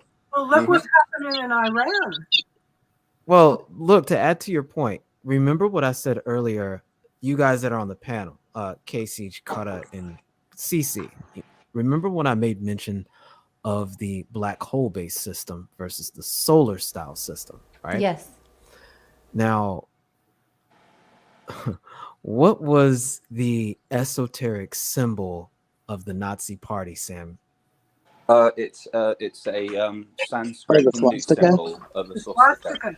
And what is that a metaphor if of? it's the swastika is a reverse symbol of a sacred symbol for that the indigenous people have had for centuries. But it was inverted. Right. It was inverted and making an emulation of what natural phenomenon? Yeah, the symbol of the swastika originally represents sort of spiritual ascendance and more positive attributes. But obviously most people in occult lore know that when you reverse a symbol, you reverse its meaning. And it's It's Napoleon. that black hole. It's Oh, that that black black hole hole. principle that I'm talking about. Gotcha. Yeah, I can see that. So the whole point of what I'm making mention to is that when they're animated by this idea of division, it creates, for lack of a better term, if you guys have seen Star Wars, it's the rule of two of the Sith. It creates a master and an apprentice to crave that power of a master. And that's the relationship that negative polarity shares with each other. It needs something to embody power, and it requires others to crave after it. And it's in that attempt to try to reach for that very top one tiny sliver of a percentage that the system maintains its balance, which is why it's allowed for. It's a natural phenomenon you can observe in the universe, but it's a modality of power that still requires a measure of cooperation, which is what these classifications permit. And that's really what I see as the crux animating the division, and particularly with race, in spite of the fact that ultimately we're human. But you see how that gets overcome when we look towards the solar-based modality. When you've got a resolute self-acceptance animated by the spirit of, I'm going to call it altruism, benevolence is natural. And you can see the value in the human being next to you because you can respect their free will and recognize again that sphere principle of we're all seeing different degrees of that sphere. So we all carry a different measure of, I'm not going to call it value, but nobody is greater than or lesser than. We're just different. And with that interconnectivity, we all benefit from it. I don't think you get that outside of a solar modality. Does that make sense? Yes, I do. I suppose a fundamental problem we run into is essentially, I suppose, the healthiest, because what I suppose we end up sorting ourselves into is, let's say like the six of us get dropped onto a desert island and we've got to survive, right? There's going to be some people that are more competent at survival tasks and others that are not. What will tend to happen, and what would work best for the group, is if people operate within areas of their own expertise and competence. So, for example, if we're in a clump of people trying to survive on an island, well, somebody who has a skill like fishing is going to be pretty important. And to a certain extent, you kind of want all your fishing decisions to be made by the most competent fisherman or woman, right? And the problem is that we tend to organize hierarchy. We should be organizing hierarchies around competence, not necessarily around, who your parents were or what skin color you are or what gender you are. That's generally the most efficient way of doing it. But of course, one of the things that's also worth pointing out is the process of social negotiation is also actually a skill, right? So, for example, I might have knackle organizational skills, but I might be very, very good at making everyone think I'm important, and that in and of itself is a skill. And if that can create a cohesive social whole, you can create hierarchies around people that have little practical capability. But that can still, so it all gets so woolly. I think what you were saying before about sort of seeing someone next to you and seeing and respecting their value, and more importantly, I think respecting their own sovereignty. I think we've got to get to a point where we're allowing the maximum possible number of people to self-actualize themselves. I mean, a good friend of mine, and I think I quite agree with him, says that everyone on the planet has got something that they're going to be excellent at, but very few people find what that is. We sort of live in a world that's sort of overburdened by money and power and politics, and people get kind of ground up in it, and lots of people kind of live, breathe, and eat their lives without ever finding out that area, that little portion of the world that they can occupy, that they can shine in. Personally, I think the solution has got to be in education, and particularly early years childcare, and then up to sort of childhood and into adolescence. Because I think if we transmit the right values, and rather than teaching children what to think, We need to teach them how to think. And that all, and this is the other thing, it's always going to involve a continual process of evolution and mistake making. But we have to create a society that allows people to make mistakes, that allows people to find those areas that they can occupy. Because virtually all of the levers that we find, like applied to us as a population, are usually centered around trying to make, and actually specifically in, like, I think totalitarian regimes in the world today, they tend to govern through fear, right? I think that perhaps more in, like, Western civilizations, like the people at the top, govern less through fear and more through apathy. It's like if you can create a sense in people that things are hopeless, they're never going to be able to, like, change their circumstances, never going to be able to contribute meaningfully, then if you can get people to give up enough, but ensure that they've got enough pressures on them to, like, feed, clothe, house themselves, well, then you've got a fairly governable population. Because actually, one of the things that's frightening, I see this in Britain, I think similar in America, is literally the sheer number of people that don't vote. Now, I'm not going to come up and bat for democracy specifically. You watch next month. Things are going to shift big time. Things are going to shift now, especially what happened in the UK today. And I was talking about this last week. There's got to be some kind of astrological shift or something, because it's like these things are happening in order to start bringing the feminine back into balance with masculine. Yeah, Saturn's going direct in the solar eclipse in Scorpio on the new moon, the 23rd. I watched. Saturn is karma. Saturn is the teacher of the zodiac. It's like the nun with the ruler on the back of your hands, like I was talking about, when God was a woman, the men took exception and conquered the women, made them property, and we're still fighting that. But I don't even know how Biden got into a position to be elected.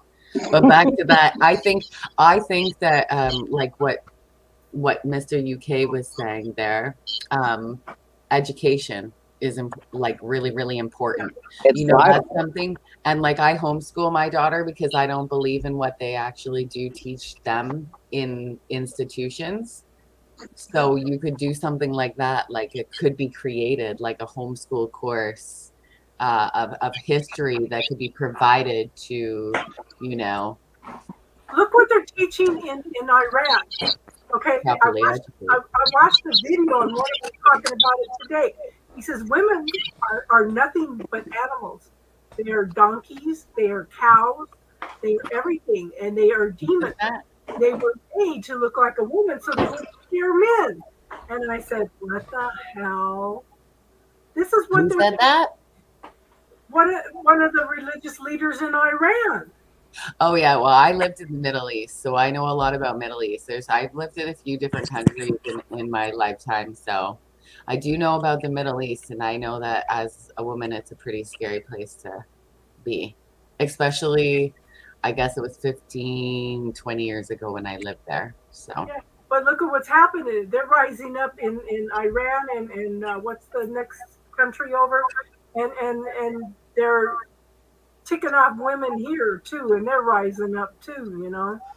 But at the same time, there's other things going on, and I really want to put emphasis to this term balance because, for example, my demographic in particular has never been in a position to exercise patriarchy under any context, and there's been some consequences to that and misunderstandings that have been created because there's even now narratives where I'm just going to say women who look like I do that come from the same place that I do as well are making statements like abort black male babies and a lot of things that they remind me of what the Daughters of the Confederacy were saying during Reconstruction.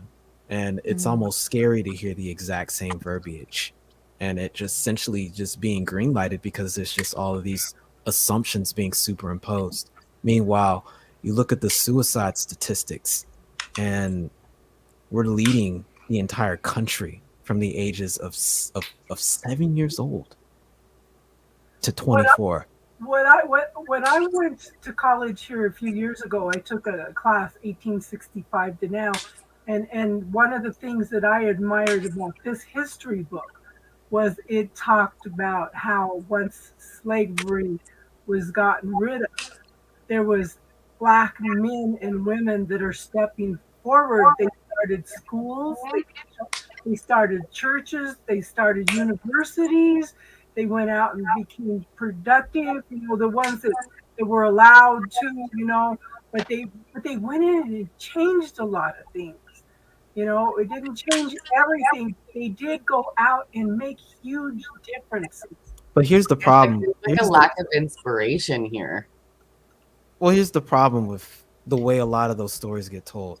What they don't speak about is how immediately after that, and this is why I say in the United States doesn't really become the United States until 1865 because of three major pieces of legislation that got put forward almost illegally.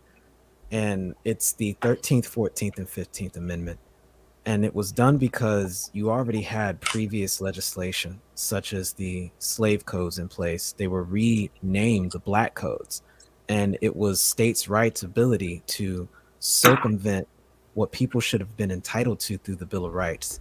And so, yes, you had people who could start building those institutions. And the problem ended up being when these individuals started rejoining the Union after signing these pieces of legislation to ratify the 13th, 14th, and 15th Amendment. It took the radical Republican Congress to go out of their way to send Union troops down there to force those institutions to stay open and function. And then you get these crazy events that Samuel was kind of making an allusion to earlier about like what you saw in Wilmington, North Carolina, where you had organizations rise up whose sole purpose was to re-enslave folks in the form of sharecropping by forcing them to sign contracts. Things like vagrant laws that if you were of African descent in the South and you didn't appear to be employed, you could just be forced into working on some plantation for pretty much nothing. When you look at what happened with the 13th Amendment, when you look at what happened with the 13th Amendment of ending slavery, the clause was if you're enslaved and committed of a crime, all of that is null and void. You can be forced into labor. I showed the math today. Do you understand how many of my demographic just in America? Well, let me say two things. Number one, if you take all African American men numerically, right, just in America, that are in the prison system, not jail, but the prison system, and you add all women on planet Earth that are in prison right now, including America, there are more black men in prison than that. And to really emphasize that point, we only make up 6% of the population as a demographic, as African American men. And that's insane because 33% of us have a felony. 33% of us. Wow. And when you look at how that's a legal disenfranchisement, it becomes very difficult to have a conversation about, rights and the way black men are treated versus women. And I don't want to turn it into a strut like, I'm not going to say victim, but I don't want to turn it into let's compare. But the problem is these things go ignored. And then not only are they ignored, there's an assumption that somehow my having a Y chromosome is indicative of some ability to impose power over somebody else, when the total opposite ends up being the case 9 times out of 10. And it becomes very challenging to have these conversations. So that's what I meant about the way that energy plays out. I think within a solar dynamic or supposed solar dynamic, we've got an imbalance with that feminine energy where that magnetic principle of femininity is seen as lesser than to light, and it corrupts the actual principle of the reality. And the inverse ends up being the case where a lot of the masculine principle, at least in my demographic, is seen as a threat. And so it has been ritualistically obliterated and eviscerated. And like I've been saying, we are all and we are everything. We are the masculine and the feminine. That's why we have that yin yang in there. We need to embrace both aspects of it, but that's a need to come into balance. Right. Well, the thing is that the expression, and I feel like what you're saying, Emless, with the expression that we are seeing and we have been, witnessing for this entire I don't know how many years. I mean, whatever. It's been a while. Forever, right? Like, Been a I don't even while. know how long it's been now because it's like, what? But it's been very patriarchal, very masculine. Just look at the world and the way that our societies have been built, right? Our societies have been built around the masculine. And I'm not trying to vilify the masculine because the masculine is a beautiful expression of the universe. However, the feminine is seen as something to be feared, something to be afraid of, something Because they to have the power to create. yeah, because I mean, the feminine can be volatile. I'm Plus, not gonna we're deny literally that. portals You to know? the other. I We are mean, the literally portals, though. yeah. But what I'm saying is, like, even in essence, like the energy, like if you even look at the gods and goddesses, the Hindu gods and goddesses, you know, I'm when I think of feminine, and I'm talking about raw feminine energy, I'm thinking of goddess Kali. And you think about goddess Kali Kali, Ma. Kali Ma. I mean, you think about Kali Ma, you're like, whoa, you know, destruction, and but at the same time, there's the other side of her, which is nurturing and loving and giving and just, you know, just abundant, you know. So, you know, there's this fear of the feminine because there is this aspect that is, again, kind of very raw, and it can't be, and instead of it being, allowing it to just exist, and I feel like a lot of us have this fear of this part of us. We all have this part of us that is raw and is volatile, and if we give it the space to express, then we are able to appreciate the feminine and appreciate what it does for us and what it creates for us in our life. And again, the masculine is basically the vessel, the container for that feminine to express and you know, if you have the balance between both, there's, again, you have creation, you have this beautiful creation that happens.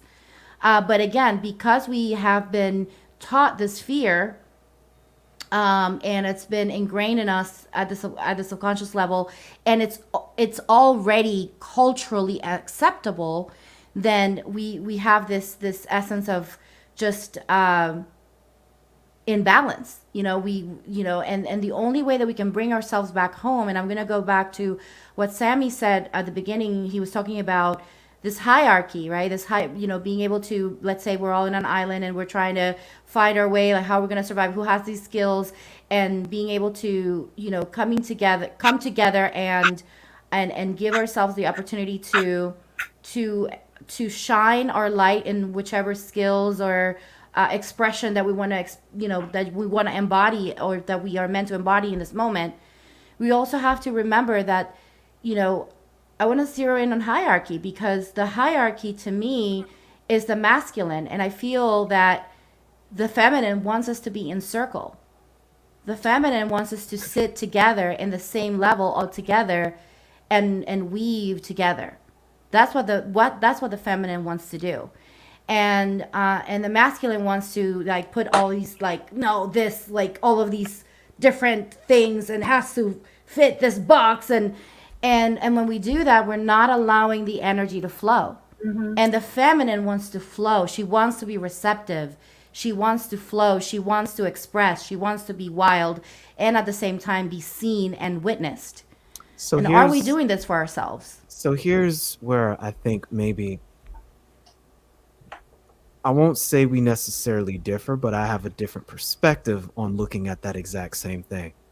Okay, So I'm rock listening. with me. Rock with Yes, me for a second. I'm rocking with you. And I want to show the difference between indigenous thought, as I understand it, and Western thought. I will say, and remember what I said earlier about masculine and feminine energy, how the masculine principle is electricity and the feminine principle is magnetism. But when you combine the two, that's the only way you get light. The way I describe it is this: men are 1 and women are 0. Now, if you look at this from a Western perspective, there's an implication of a value judgment applied to the 1 and the 0. Yes. And if that's how you understand it, you fail to understand the nature of the one and the zero, because it has been objectified to a greater than or lesser than modality of existence. Mm-hmm. Human beings are not just sums of their parts. We are functional things that exist beyond this idea of greater than or lesser than. Mm-hmm. So if you understand the one and the zero to simply be expressions of reality, the two become the potentiality for binary code to make any number ad infinitum. Mm-hmm. That's the point I'm making with regards to gender. So it's not that it's wrong that there is that one which wants to acquire a logical expression. And it's not wrong that there's a zero also that wants to create a circular expression, especially with, again, feminine nature, serving as a portal, etc. That one applying direction. It isn't that one is greater than or lesser than. It's just the two in tandem, animated by the spirit of objective and expression, form the building blocks fundamentally that we understand as reality. It's like confusing the role of what the space and punctuation serves within normal grammar. It's possible to write with all just text, but it's those spaces that apply context and make things discernible and give meaning. The space bar is not any less more important, even though no character was typed. But without it, you don't see the true value and clarity that is required for reading. This is the essence of what I'm trying to describe when I talk about these things. But I think from a Western cultural lens, it's difficult to identify that in this frame of mind where everything is objectified. Do you understand what I'm saying? Yeah. I Can feel I take that. that somewhere further? Go ahead. Go ahead. Well, that's you're hitting upon a fundamental key to creation here. The one and the zero, which of course allows us to create a binary code, right? Mm-hmm. Well, the universe isn't a binary system. Like reality and creation is not binary. We can compartmentalize things down into, in terms, I believe it's expressed in binary as on and off, right? Mm-hmm. One is on, zero is off, right? You have one and zero. You can comprise any message or concept or text or anything from a specific ordering of the binary characters. Unless you want to get into qubits, which is another Let me. convo. Well, actually, I'm not gonna subdivide down to sort of nano, pico, and tiny. I'm actually gonna unify the one and the zero, and I'm gonna posit that we don't live in a binary system. We live in a trinary one. And one of the clues to that is embedded in quantum physics. You can see these days. You can see it embedded in astrology. I'll take it. I'm going to guess probably people here are more familiar with astrology, so I'll go with that one for here. Plus, to be honest, my quantum physics is not strong enough. But let's take the three air signs, right? We'll take Libra. We'll take let's give them in order. We'll take Gemini. We'll take Libra, and we'll take Aquarius. Right? These three represent the intellect, usually the mind, like mental capacities. Like often, like you look at someone's chart, you see a lot of air energy. You tend to find a very smart person. Now let's pull apart the symbols of Libra and Gemini for a second. Now both of those relate to binaries, right? And this is a key to a lot of thought. Gemini, you have the twins, and Libra, you have the two scales of justice. Okay, now there's a clue there, in that you do look at things from a perspective of breaking them down. In fact, in the tarot deck, what's the sign of the mind? It's the sword, right? And what the sword does is it separates. And this is what our intellects are very capable of doing. We can take apologies, this might take a little while. I'll try and be as quick as I can. When you use the sword intellectually, you are separating things down. So I'm going to posit half of us are up in Alaska, right, and half of us are in a log cabin with fire burning, and the rest of us have gone out to go get supplies. Right now, we walk in the room. We say I'm with the crew that have gone to that. I open the door. And what happens? Rush of hot air hits me. Rush of cold air hits and rushes in the people inside the cabin. Everything normalizes, but for a period of time, I would say to my friends, "Oh my word, it's lovely and warm in here," whereas they would go, "Actually, it's gotten really cold because you opened the door." Now, this is interesting because I'm using my sense, I'm using my senses to define things according to the binaries of hot and cold, right? Now, I'm not wrong to say it's nice and warm in here, and somebody who's in the cabin isn't wrong for saying it's cold. We're both right, and we've both applied the sort of the intellect to make sense of the sense data we're experiencing. The truest thing to say about the room is that it has temperature. As to whether or not something is hot or cold, very much dependent on where we as individuals sit on that scale in the moment. Now, obviously, I sit in the log cabin, I warm up, we all start agreeing that it's nice and warm and toasty in here. Whereas if everybody were to go outside, we'd all agree that it's all bloody freezing. Now, where this is important to go back to the astrological elements is in the last sign of air, which is Aquarius. There are no such dualities. If you notice, there isn't two in Aquarius. There's two in Libra. There's two in, and I mean, obviously Libra is a sign of judgment, making decisions, which of course generally requires sorting things out into: is that just? Is that unjust? Is this desirable? Is this undesirable? Is this a positive? Is this a negative? Gemini embodies that internally by potentially being, playing with two individualities within a consciousness. The fact that we can be different people. Aquarius shows us the resolution of this problem. And again, I can slightly tie in a little bit of I think yoga into this, is that our heart chakras, which is where a lot of our emotional body lies, and our third eye chakra, which is where a lot of our intellect and intellectual faculties lie. Well, these two chakras are supposed to align and work complementary, right? And this is referenced in the symbol of Aquarius, because some of the versions of Aquarius, in terms of the symbol we're given, is somebody who has taken a jug of water and held it aloft above their head. And that's the taking of the feeling nature and rising it up through their whole, their chakra system, through the intellect, up past the crown. And that's when you resolve the duality of mind and you create wisdom. Now, in order to do that, you actually have to be the one and the zero and both. Now, again, going back into quantum physics, have you guys, it's quite popular culture, so I guess most people have heard of Schrodinger's cat, right? Yes.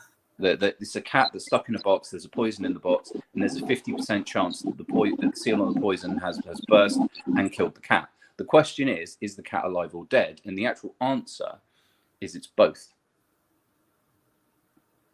Yep, shout out to superposition. Yeah, that's where you resolve all of this. So while we're paffing around going on about, well, I'm a one or I'm a zero, and we're seeing universe and the very creation as separate, right? Whilst we're running around playing that game, we're missing that other part of ourselves, like the feminine and the masculine and the feminine, which of course you see in the Tai Chi of Yin Yang. It's all about, which again, it's a really beautiful emblem that in a lot of Eastern spiritual systems, they see heaven as something that's internal rather than something that's unattainable up in the clouds, like you get in kind of the Judeo-Christian symbol. And not just Judeo-Christian, but you get it in like the Roman, Greco-Roman, a whole host of other things. But that sort of spiritual path is very much seen as inner rather than above. Now, if I'll just tie up with a little bit of a view that I hold, not entirely sure if it's the right one.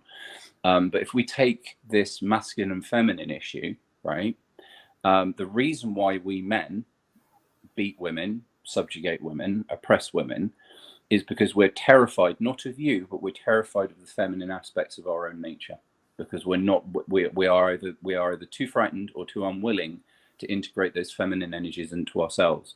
Because I can promise you, as a man who spent most of my life attempting to get to know myself be cool with myself and figure out who I am, I've always embraced those elements of myself that would be, I suppose, considered feminine. And as such, if I walk in a room and there's a powerful woman and she's got big ideas, I don't feel the need to shut her down. I feel the need to listen. If I see a woman taking a job, I don't necessarily think that I was entitled to that to begin with, because it threatens some sort of precarious position in a system where I'm only a one. And that's because in the refinement of my own journey, and I'm certainly by no way, I'm probably not even at the end of the beginning of that journey, I want to integrate both in both myself, and I would like to see it manifested in the world around me. Anyway, that was a bit of a long thing. Thank you for indulging me. And if anyone has any thoughts, I'd be interested. This kind of opens up a segue in regards to, I love that you said, Sammy, about your journey of finding that balance between the feminine and the masculine within you, and understanding how there is fear around the feminine within you. There was fear that you found within, as you were exploring this and healing this within you and continuing to heal this. I cannot express you how grateful I am that you're saying this. This is a conversation that I've had so many times with some friends at home. We would have these beautiful conversations, and we came into the conclusion that there's a lot of fear, internalized fear about the feminine, that it's not that it's not expressed, and there's not enough spaces for men. And I'm beginning to become very passionate about this, because I feel like there's not enough spaces for men to be able to explore this part of them without feeling any sort of judgment, and feeling like they have to, this almost like they feel like this is a part of them that have to hide. Emotions, for example, is such a big part of this disconnect. And and I would love for any of you to share this. I mean, do you feel that there's a lack of support for men when it comes down to exploring this the feminine? Oh yeah, it's a big societal issue. I mean, people are looked down upon for exploring their femininity, and they act like it makes a person weak to do so, when in actuality, to embrace both aspects of yourself and to create that balance and harmonize that within yourself is everything. It is so vital to be able to function with compassion, and yet with the protective nature and the sternness that you need. You need both. You just need both. I wish I had more brain. I'd have bigger words. I feel like I've had no choice but to embrace both in my life. Yeah. I had no choice. Yeah. I had nobody to lean on to be more feminine, or I don't know, like I just always had to play a masculine role in my own life. I don't know. Well, as much as you talk about the emotional element, I mean, I've been quite lucky for a multitude of reasons. One of which, even from a young age, I genuinely held to this view that the only person remotely qualified to judge me is me. So I'm happy to be cool with people, but if somebody comes up and goes, "Hey Sam, you're this, that, and the other," and I don't happen to agree with that assessment, well, they can fuck off. I've just generally been I've followed my own counsel. Not that I necessarily always get it right, but I've generally always followed my own counsel, and I felt entitled to do so. I do try not to tread on other people's toes wherever possible, but I'm just out there being me. So in that sense, I was fortunate enough to be a little bit ahead of the game right from when I was quite tiny. I think the other thing is, of course, one of the beauties of being a certain way is you tend to attract people of a similar vibration. So I've had good mentors that have been very embracing of their feminine nature. My mate, my prime, the guy I generally call my mentor, he's a guy in his 70s that was heavily involved in the 1960s counterculture, paganism, spirituality. There isn't a spiritual system you don't know about, and Look at the people we draw. he's been very much about the integration of the feminine. So when I'm getting advice from someone, I'm getting advice from someone where he and I will be singing from the same hymn sheet. Obviously, tons of women have taught me a great deal over the years that I'm intensely grateful for. But I do think, these pejoratives go both ways, because often women are frightened that they'll be censured for embracing the masculine elements of themselves. Because when you start to do that, you start to become more powerful, and you start to become more of a threat to those around you that are happy with, well, I won't necessarily say happy, but I think a lot of people are content, usually through fear, to maintain and preserve the status quo. So if you look in the workplace, I've seen this, intimidated. I've seen this. I've honestly seen this a multitude of times. You go into the workplace, and if a man is commanding and assertive, these are all, they will be saying he's a good leader. He's assertive and he takes control. Women try and do the same thing. They get the honorifics of bossy and harpish. Or the It's other like, B word. it's like there are these little Yeah. subtle things that we do to keep us in our own little gendered boxes, I suppose. And of course, with men, we get that whole cry like a girl. That's an interesting point, because weirdly enough, I have probably internalized that message that I should be not too outwardly demonstrative of emotions. Of So your emotions, right? No, I am, because I'll tell people if I love them that I love them. I'll be caring. It's one of the reasons why children and animals will flock to me, because I can embody a lot of care. But in terms of like when I'm struggling, I will struggle to cry, and I think it might be healthier if I could find my way clear to do that. But I think it's but sometimes I can get overwhelmed by a beautiful piece of music or a particularly moving scene in a movie, and weirdly enough, it's like the floodgates go and I'm bloody bawling, and I don't mind. I have no shame in it, but there's still obviously a little bit of conditioning in my own psyche. But we have to reach that point where we're allowing people the agency to self-actualize and be the people that they were meant to be, according, really, going back to my own little early years experiences of the only person qualified to judge you is you. I always exactly. change the tone. Like if somebody says, oh, they always say my daughter's bossy, and I say, no, she's just a great leader. Like just change that, change the way you perspective on it.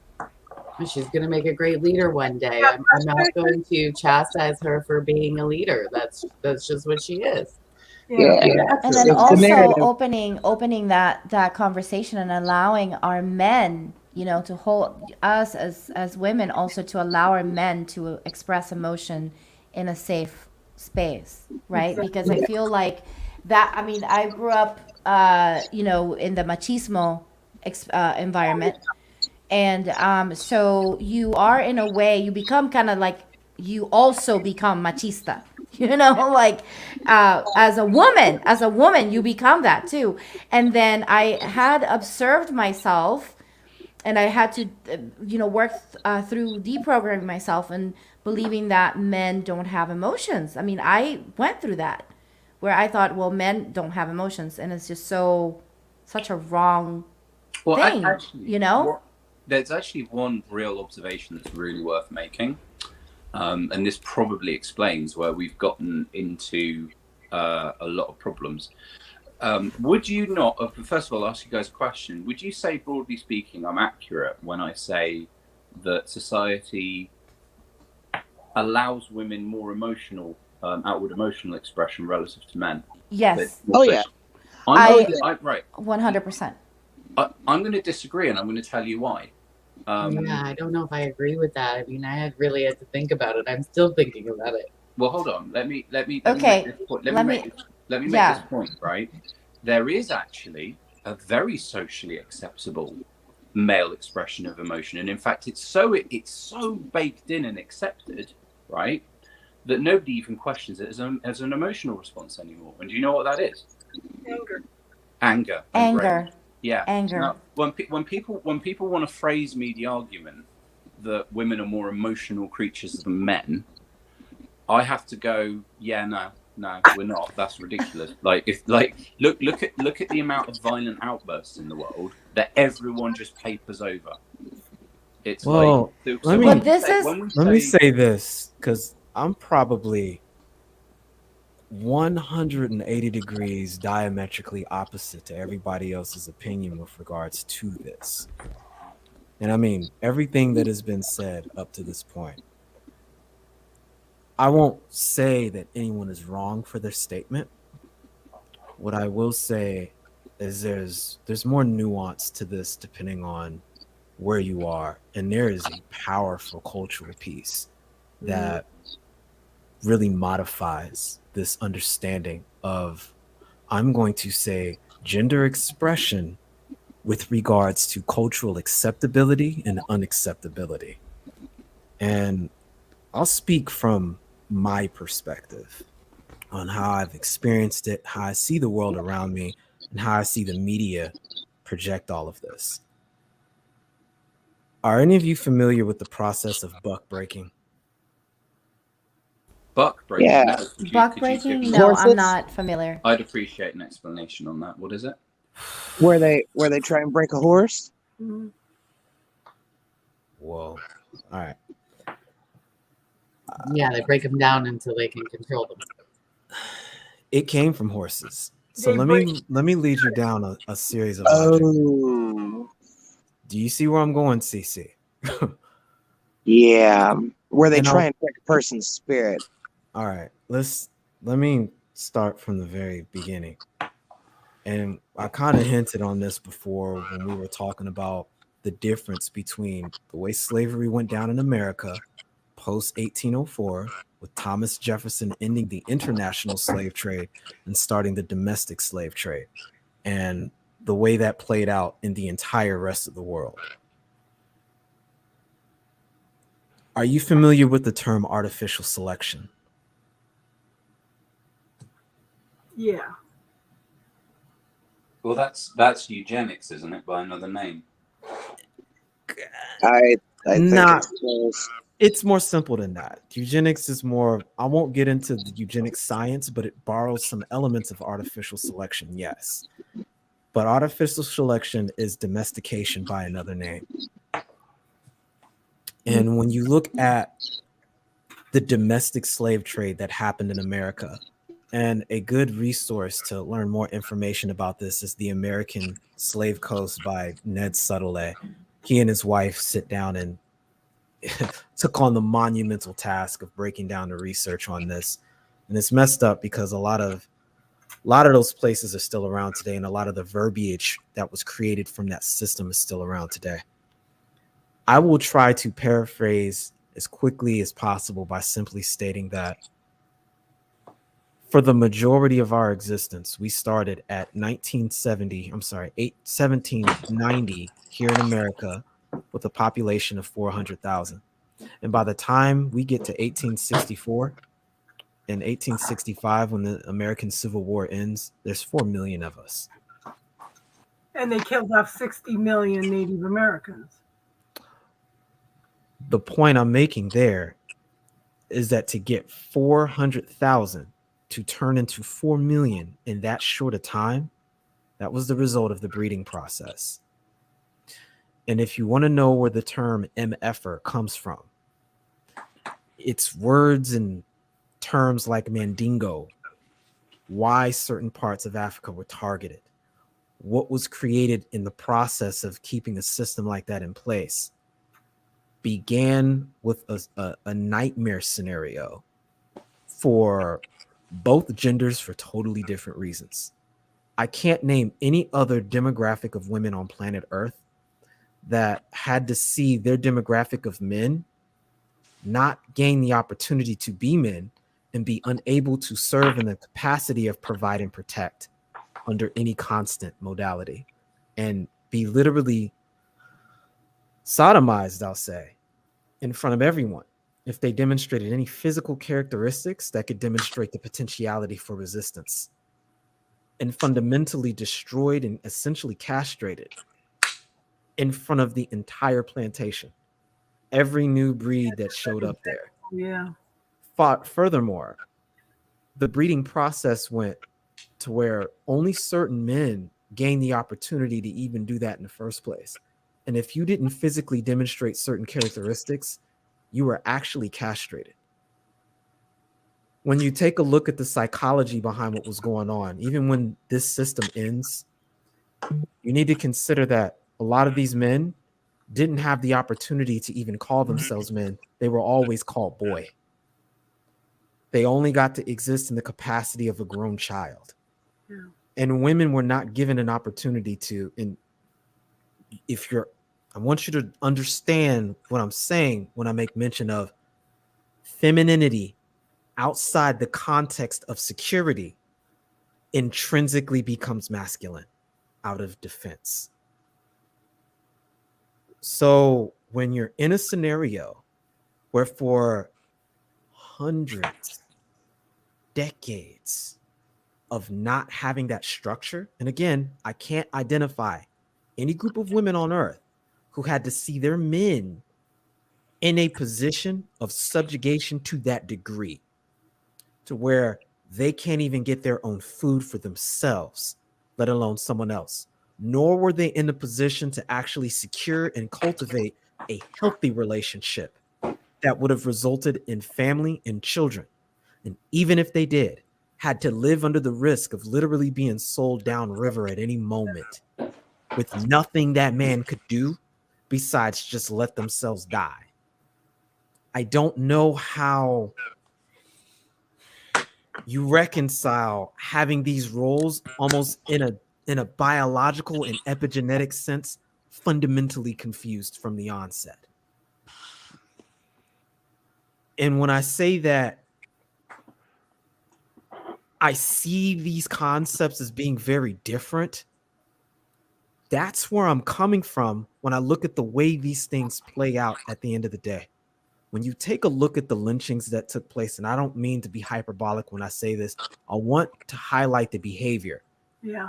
Most people don't understand that the majority of the targets of the lynchings not only were men, but when they were lynched, they were the genitalia were mutilated. In other words, they were castrated prior to that.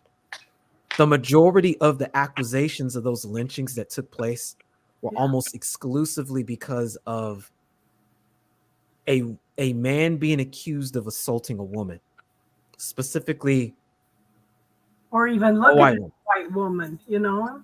So my point goes back to this intrinsic fear, at least here in America and with my demographic, of male masculinity within Black men, almost exclusively, and the lack of acknowledgement of even gaining the opportunity to be masculine, even in a positive sense, without it being seen as a threat. And when you look at the tendency for individuals who wield power, it's almost an asymmetrical application of men who are in an in group attacking men that are in an out group, because the men of that out group are seen as a potential to attack the women that are in the in group itself.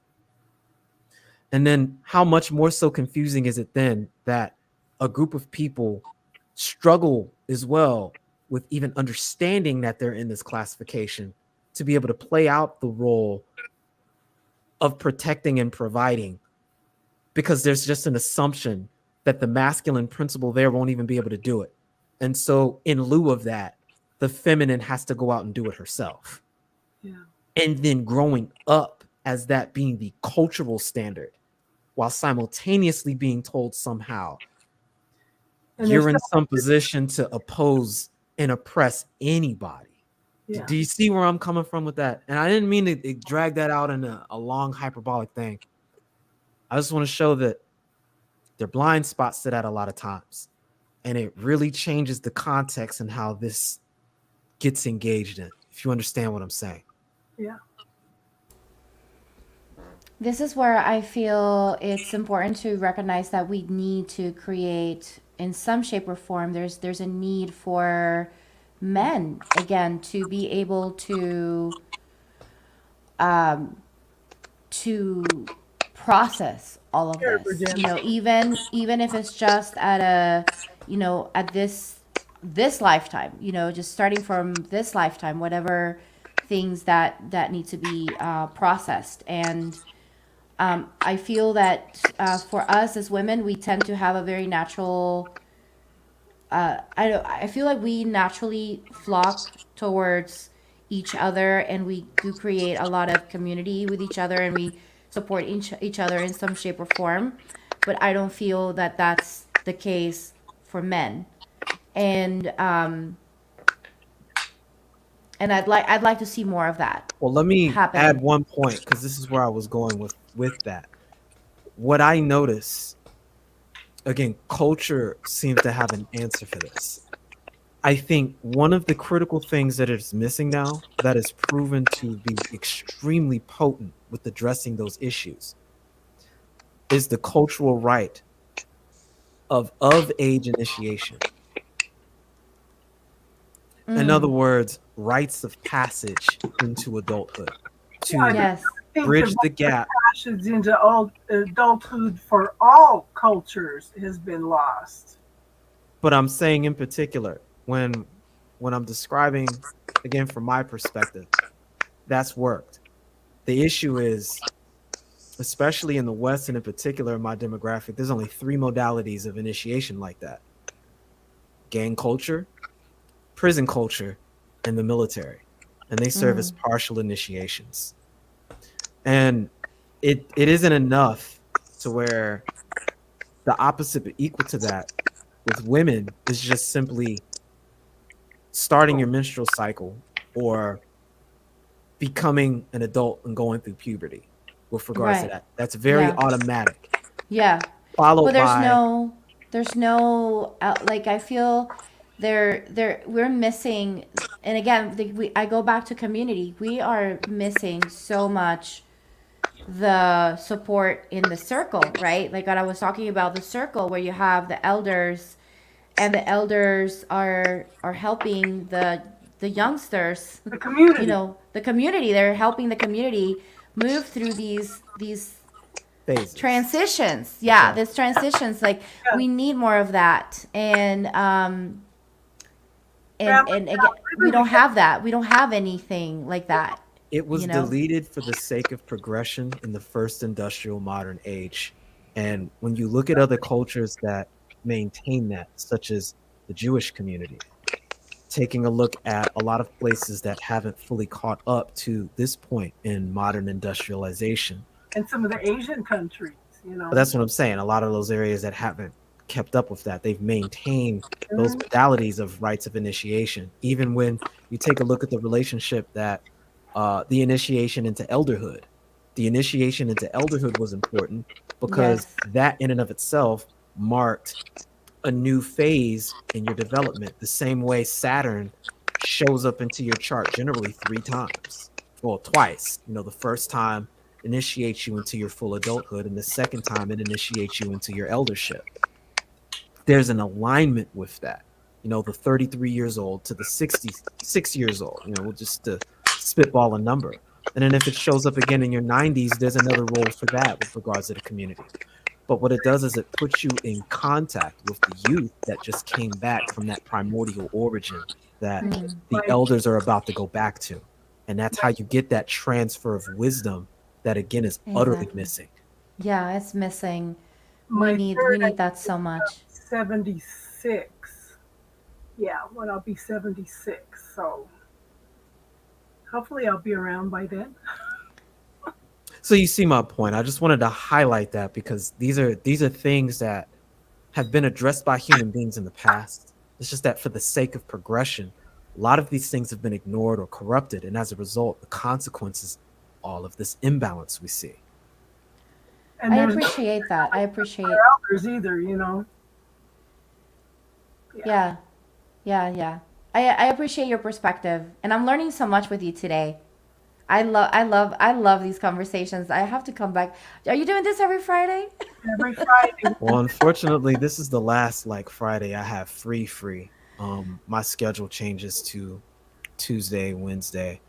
So if I'm around, it'll be super late at night. But I do my wandering samurai Oh, thing. you're welcome Yeah. here anytime, hun. Anytime. You know, if it's later on, that's fine. We'll still be here. We enjoy talking with you always, and you always bring some interesting, Well, Perspectives. yeah. well, to go back to because I think I made this point last time we chatted, Nameless, and but I'll make it again now for anyone that might not have heard it. Is that the net result? I mean, you talk about like the initiations of like what gang culture, the military. What was the other one? I said gang culture, prison culture, and the Yeah, military as yeah. partial initiation modalities. I'd say probably for a for a minority, I'd possibly even add going into sort of church ministries is another one for some people, because there's a lot of pastors and Christian movements, but that's by the by. The thing I wanted to do, which maybe may reinforce some of the points that I think I did say to you before, so forgive me for repeating it, is that violence that was meted out on the black community or the slave populations has left a psychic wound with the heirs to those experiences, which I believe is in part responsible for why you have this hypermasculinity in prison culture and gang stuff. And that all goes back down to exactly as you were saying, how violence was applied to break you guys down. I think that there's a theory on that which is very popular with intersectionality, and I it kind of turns into a chicken or the egg sort of deal because there's more elements that are in play here. For example, when we understand that most people will infer their personality from the primordial aspects of human nature within those first 7 years, it's within that first 7 years that oftentimes most black boys are told that they're the man of the house. And we lost Samuel. Well, maybe he can hear it on the playback when he comes back. Sounded like he was having connection issues. But being told at 7 and 8 years old that you're the man of the house and there's no model to model yourself after of manhood is problematic because it instantly puts you in a compensatory position, followed by the fact that a lot of children that are born under these contexts are not planned, they weren't intentional, and they were reactional. And there's a tendency to view the child as a form of, I'm going to be crass and say property, in that there's an expectation that the effort and resources put into that child is seen as something that's expected to be reciprocated later in the form of some sort of action. And it's sensed by the child and that they owe the mother for them being born. And that instantly sets a transactional relationship on having conditional based, I'm going to say, reciprocation of emotional investment that should not be made transactional. It should Oh be my gosh. unconditional. Yes, I'm feeling that so much. Oh my gosh, I cannot even explain to you because this also shows up in the Hispanic communities a lot. And this idea that there's this transaction and it's already in the culture, it's so accepted and it's just so normalized that it's like, yeah, this is normal. Like I should be, feeling like I owe something. And then if you try to go away from that, you're like the bad kid, right? It becomes I've felt almost that like a my entire narcissist. life. It becomes almost like a narcissistic relationship. Yeah. Well, my first husband was big time narcissist. My dad was big time narcissist. I jumped out of the frying pan into the fire and then back out of the fire back into the frying pan, and I gave up after that. I'll be right back. I got a message I got to handle. I lost connection there for a minute, guys. Yeah, but the thing too was, the boys were everything and the girls weren't shit, and I know how that has affected both my daughters, you know? What I meant by that with regards to the boy again being told that he's the man of the house at 7 is that that's the time period he's actually supposed to be getting mentored by his father. Yeah. He's Exactly. received Yeah. all of the required nurturing and seed planting and imprinting required for him to find another woman into the future. And now he's supposed to learn the particular skill set that he needs to survive the environment that he finds himself in. That way he can offer his competency to the community under which he's a part of. In the absence of that, there's that partial initiation available. There's that lingering sense of debt and validation seeking that creates very negative patterns that feminine energy is naturally repulsed by. Yeah, because my youngest son at 7, no, at 8. At 8, he was calling the cops on his dad for trying to beat me up, you know, and his dad made sure that he cut the phone lines so my son could not call the police. And that just devastated my son. Well, we get the seeds for what I see happening a lot that doesn't get talked about, which is in the presence of that masculine energy being demonized for whatever scenario. And I won't get into how we get from point A to point B with the child being there, but we're going to start with the child being there again in this dynamic of, I'm going to say, apologizing for existing, compensatory behavior. There becomes this understanding that the masculine is viewed as negative by the way the father is viewed. And if there is any sort of abusive modality, whether it be because of something he did or allegedly did, if they're not there, there is a natural inclination for that boy to view their masculinity as something negative that needs to be compensated for. And depending on what direction that seed grows and the environment under which they find themselves, they will engage in activity that they aren't psychologically prepared for.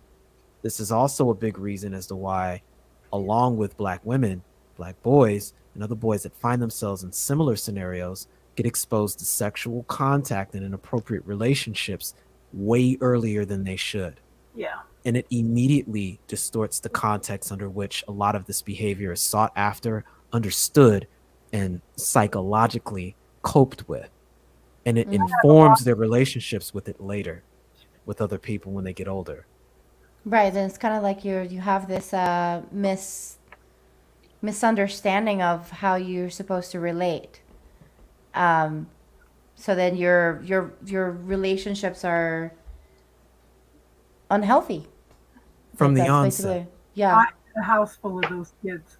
And at the same time, now that you've been imprinted with this inverse negative modality of relating to getting your needs met, you now view these dysfunctional environments and scenarios as normal. And Yes. so you Yes. don't respond positively in healthy scenarios because that's not what you've been imprinted to react to. Right. You don't even understand what healthy is. You're like, what is this? I don't know what to do with this. Yeah, I being have, raised by an alcoholic does the same kind of thing. Yeah. Again, So- when Yeah. so my oldest son was on the edge of being in a gang, and a lot of his gang friends came over and hung at my house because their moms kicked him out. Their moms were out drinking. Their boyfriends were there. They didn't want him around. Everybody hung around my house. We used to have discussions like this, you know, and it's like my son started saying that I was a bad mother, but then he went to a birthday party with some of the boys that were at that birthday party, and they all told him, your mom changed, she saved our whole lives.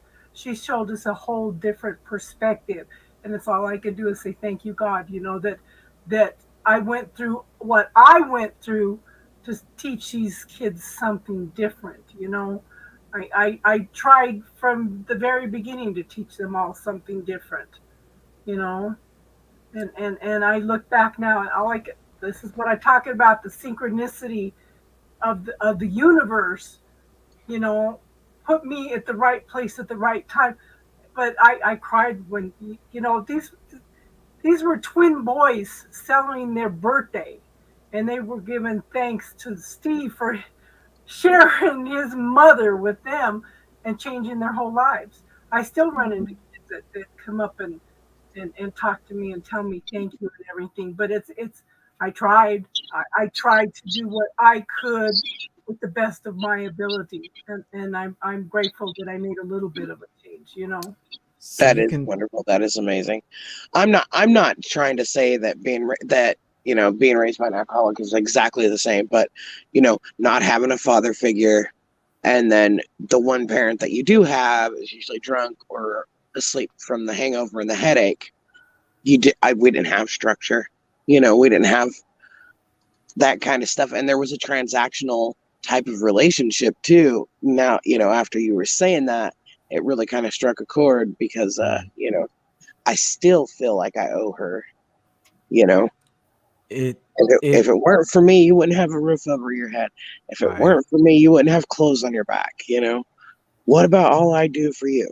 Now you see where that principle breaks down for me, because I mean I have a son, and actually, without going into too much details about my personal life, he's 9 now, and essentially I was in a relationship, thought it was we were heading towards a decent equal potential future, and actually what ended up happening is when we began to have a few difficulties in the relationship, which of course I tried to discuss openly and honestly with my now ex, her response between fear, because I wasn't necessarily going to break up with her, but because I still thought there was a potential to make the relationship work, her actual response was to come off birth control, lied to my face about it, and got pregnant. And I've been trying to manage that whole situation for my little boy ever since. I dumped her on the spot because I said I fundamentally can't make a relationship work with someone with that level of dishonesty. But I've always wanted to be a dad, and I will be as involved as possible, and I have been. As it turns out, quite frankly, I didn't really realize this until a number of years ago. My son's mother was hitting him. I've now got custody of him. I'm still currently fighting legal That is stuff. so rare. So rare. No. There's a reason why I'm like this, because my dad abandoned us when I was little, and I always promised myself that no matter what occurred, that would not be me. When the time came for me to be that dad, and like I say, that was always something that I was willing, I was looking forward to doing in life. But what is an anathema to me is the very notion. Now, obviously, in a weird sort of way, I possibly even had less agency over the choice of when my son manifested, but I still chose to have sex with his mother, and having kids is often a reaction to that. Now, it's my responsibility to look after my little boy. It wasn't his choice to be born into these circumstances, it was mine. The very nature of the relationship we have with our children, by definition, is an involuntary one. I don't, before any of us makes a child, we are essentially making the decision and the commitment to bring a new life into the world. They haven't chosen to. I mean, maybe on a spiritual concept, the soul can choose parents and yada yada yada. I'm not gonna get too bogged down into the weeds of that. But from the point of view of the conscious personality, children don't choose to be born. I'm never going to tell my son, like, oh, you'd be nothing without me. Oh, you owe me this, that, and the other. Because actually, in practical terms, I was the one that had the agency to create him, not him. And we all know in real life that the best relationships are equal ones. Like we talk here today as a bunch of equals. We might have different areas of expertise and knowledge, but we treat each other as equally as we can, because that's the model of the best and healthiest kind of relationship. But when we have children, by definition, that's an unequal relationship. We've brought them into the world without, we can't sort of check with our children ahead of time. Do you want to be born now? Are you ready? We just go ahead and do it with our wonderful, glorious mistakes we make on our lives, and sometimes planned, sometimes difficult. So you should never ever make no child should ever be made to feel beholden to their parents for bringing them into the world. That's just completely philosophically unsupportable, in my opinion. Go ahead. And that's It is so common that people born under those scenarios, one, don't get their father, even when the father does try to do what you've done. I know in the United States, there are a lot of challenges to that. My brother is in that same scenario. They've created financial incentives and organizations like the family court here being supported by what's known as Title 4D. Hmm. Essentially, the state gets a percentage of the child support payments.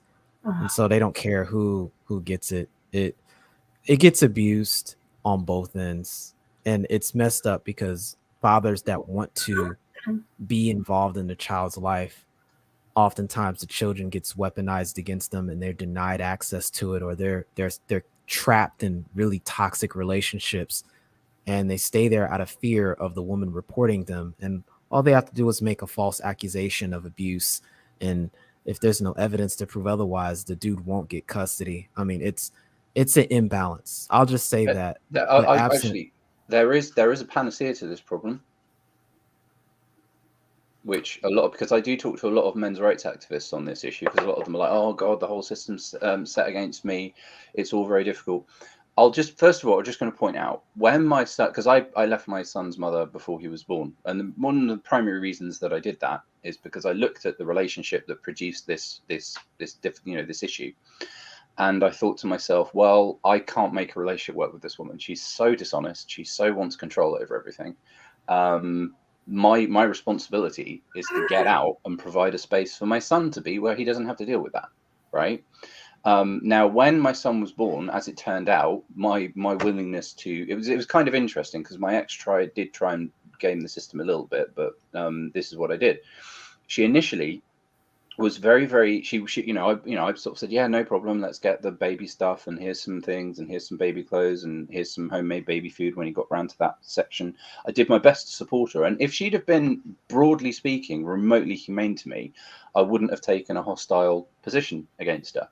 But as time went on, she was very happy to use me for free childcare, which I don't think, I mean, that's not childcare, I'm his bloody dad, that's my responsibility. So what happened is that I very carefully, at her convenience, I said, I'll look after him when you're busy. So I did, and that turned out to be a lot. She was very keen to prevent me from having him too many overnights, because it's based on how many nights in this country is how you calculate child support. So there was even, I suppose, probably from the age of about 0 to 2, there's probably about an 8-month period where I was driving over, picking my son up, looking after him, and then taking him back in the evening so that she could still claim the maximum amount of child support. But I've got to admit, at this point, I remember, because I meditated on it a lot, when he was born, I remember thinking, I've got to look at this from his point of view. If I look at this from a point of view of a conflict with the mother,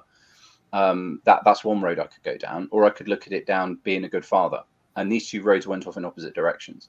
So I did, she got money, fair enough, whatever. But I got to be involved with my son, and this carried on. Now, one of the things I did is I logged all of the times that I'd collected him. I kept a diary. And when eventually, as unfortunately as it turned out, it was inevitable, we had to go into court, I produced this ledger of all the hours and nights that I had indeed had my son. And the judge took one look at that, and it was a female judge, by the way. And she said, "Oh, it looks like you basically have shared care." And I was very supported. Now, one of the things I've got to point out is that I probably got to see more of my son than most of the men I know that were married, because they were following this standard pattern of, I want to have, I'll go out and I'll work and I'll provide and I'll do this, that, and the other. And whereas I prioritized seeing my son. And I actually got to see, like I said, I got to see more of him than probably some men who were married to the mothers of their children. And of course, as time has gone on, that has very much been recognised by the courts. Now, what I often come across with men who, they'll have tried to do that, they'll try to follow this pattern of, do the provider shtick, and they let the mum take care of the children most of the time. Then when the relationship breaks down, their desire is like, right, I want the kids half the time. But that wasn't actually the children's experience. And what we need to actually do, if we want to meaningfully pull the gears back on this inequality, is we need to actually, right from the ground up, when we're having children, we need to be encouraging fathers to be involved, change the nappies, wake up in the middle of the night and comfort them. Don't. I mean, obviously you can't breastfeed, but you can do a lot else, and we've got the capacities to do it. And actually, something that's worth pointing out from an evolutionary perspective is that as a species, childbirth is probably the most dangerous for human females compared to any other mammal on the planet, because of our brains are so big that the actual birth experience has historically been highly dangerous. And in practical terms, the only way that this works is if throughout human history, when unfortunately a mother's died in childbirth, the father has to step up and look after the kids. And I think it used to happen in primordial times. And I know in sort of early hunter-gatherer societies, childcare wasn't something that was just palmed off to the females. It was actually something the whole tribe would do, but even the men would get involved. Yeah, I have to admire that about my youngest son. He is hands-on. He's been hands-on since, with both of them. In fact, the last time I saw my grandson, I told him, I said that one of the reasons that your dad does so many things for you, because they were out there building skateboard ramps and all kinds of stuff. I said, because his dad would never do anything like that with him. He's out there, he takes the kids to do things, experience things. This little kid is 6 years old and thinks that he can do anything. He's not limited to anything. And his dad is out there supporting him in everything. He picks up the kids every day. He's very much a hands-on dad, and I'm very, very proud of him. He's been quite a teacher for me, even, but Samuel, I'll put a link in the chat for you. Sure. And I want to emphasize this point. The CDC just did a recent study. Well, it's been doing it several years, and several years in a row they've done this study. It's shown that when Black fathers are given the opportunity to actually be involved in children's lives, that they're the best involved out of every other demographic in America. CDC's the Center for Disease and yeah. That's Center for Disease Control. So, it builds my point. Men can parent really well if we make it a focus and we encourage. What I'm saying is we do make it a focus, but the problem ends up being that there are systematic issues in place, and I don't want to make this sound like a cop out, but I want to highlight how intense it is. Even with my own situation with my own father, my parents divorced when I was 7, when my brother was born. About the same age for me, actually. But go on. So yeah. So and me too. We kind of had a little bit of influence. I think I could have spoken up loudly and stated that I wanted to go with my dad, but I went with my mom because my brother was, and I didn't want my brother to grow up not knowing who I was. Knowing what I know now, I probably would have went with my dad. But even with regards to that, I look at the same scenario that ended up happening with my brother. And out of the 3 times he had children with the same chick that he met at church camp, she ended up doing the exact same thing. And the system continues to be weaponized against him to keep him out of these scenarios. He keeps finding himself. I do believe from my understanding of the court system in America that there may well be more of a systemic barrier for because in the UK the courts are ideal. Often custody does tend to be awarded to the mothers. Well, let me highlight your point. It borrowed off of what happened with the Court of Customs in England that originally held men gain automatic custody of the father up until around 1616, somewhere around that. They took that into America when they built that court system. But then when the Tender Years Doctrine came into effect in the 1800s, when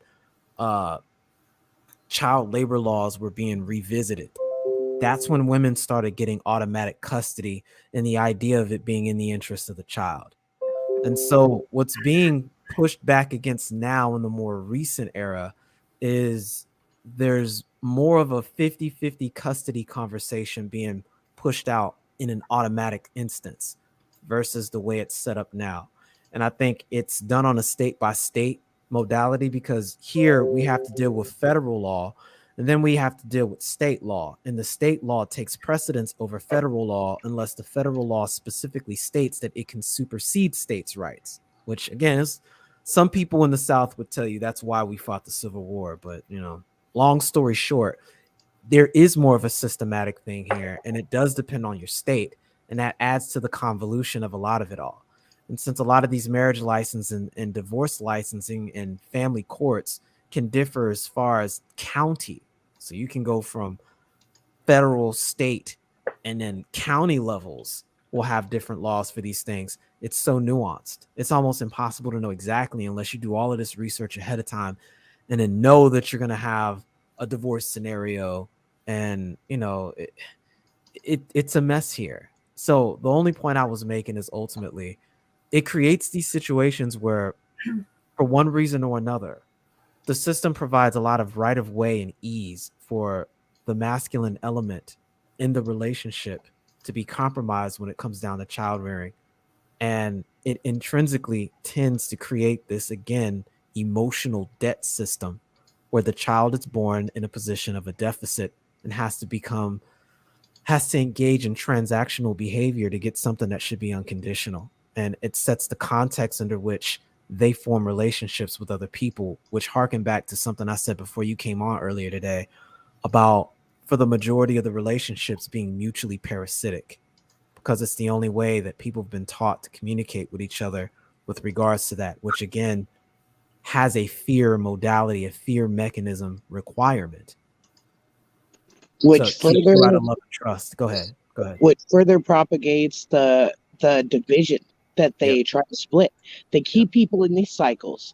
If they cannot fend for themselves, if they do not have the love they need, if they are not nurtured the way that they should be, they are not reared properly, if they don't know one parent or the other, it's another way to just keep the division. And the division, because if people knew how truly powerful they were, Exactly. they wouldn't need a shepherd. They wouldn't need somebody up there making all their decisions like we have now. I mean, yes, we're going to need some form of government, but not the way it is now. I've got a pyramid of Maslow's hierarchy of needs here. And I wanted to highlight a point that you guys made earlier about, you know, that transactional nature. And I just sent that over to Samuel. Maslow's pyramid. It's a good model. So the point I'm making here is those bottom four of the pyramid that serve as its base: the psychological safety, belonging, and esteem. These are things that are required for human beings to cope with life. And the problem is, and I was using my demographic as an example, for the longest time, our cultural development was not in control of those bottom two at all. And it plays a role in the way the culture is shaped to help you develop and cope with an environment that doesn't guarantee your physiological needs to be met or your safety needs to be met. And when we get into what I was calling that transactional nature, these are the main things that get cited as what that child is owed, or rather what that child owes the parent, because the parent is spending their resources on the child to provide these things. Well, if you survey, I'll just finish the thought and then you can jump in. If you survey the average person that are in these scenarios, you hear the same thing. I put a roof over your head, I put clothes on your back, over and over again. It's almost like a mantra. Some people will listen to that and almost be triggered by hearing this all the time, when in reality, these are responsibilities that a human parent owes, not even a human parent, a mammal owes whatever they brought into the world. And what happens is those other two modalities that are important, belonging and love and esteem, they become optional, or they get outsourced to other locations. And it further complicates things because these, again, are in the realm of coping mechanism, meaning they are required for a healthy human being to be able to deal with the human condition. And if they're not getting this from the environment, or it becomes very transactional based, this is what helps retard a person's ability to form meaningful, lasting relationships that are healthy, that don't have this taint of being parasitic. or even I guess narcissistic is the way we describe these things. They're animated by fear and not love. That's Yeah. what I was trying to bring up. Yeah. The- Yeah, what, so- Back to what, fear again. Yeah. one of the things that we're sort of moving away from, it is I suppose it is a functional reality of why a lot of people used to bring children into the world back throughout human history, is to a certain extent your children were your pension, because the idea is that you would live, you'd get married, you'd have your children, and hopefully plenty of them, in the hopes that when you reached your old age and you became less capable, that out of the pool of the next generation there would be enough people that cared about you enough that Yeah. they'd step up and provide you with nurturing and care as you get older. Or Now the oldest one would. and I still think there is something of an instinctual drive of, and it's as with most fears that we have as a species, most fear usually traces back to a fear of death. What I think a lot of and actually I think it's probably magnified in that instinct's probably magnified in modern society because we have fewer children. Like if you go back 150 years, people were having 6, 7, 8 children, and the chances are there'd be 1 or 2 of them that would be like that for whatever for whatever reason you'd end up being, whether it's a son or a daughter who you'd end up particularly close to, and then when you got older they'd be like, yeah, no, of course, mum or dad, come and stay with me, our family's big enough, we've got enough to spare to keep, we'd like to listen to your odd stories and remembrances, and that elder initiation you were kind of talking about. But I think I think that anxiety around death, especially now we're having fewer children, which in some ways is a good thing, well, that sharpens that anxiety, because that sense of like, well, I've got 1, maybe 2 children, this is my passport to not being alone when I'm older.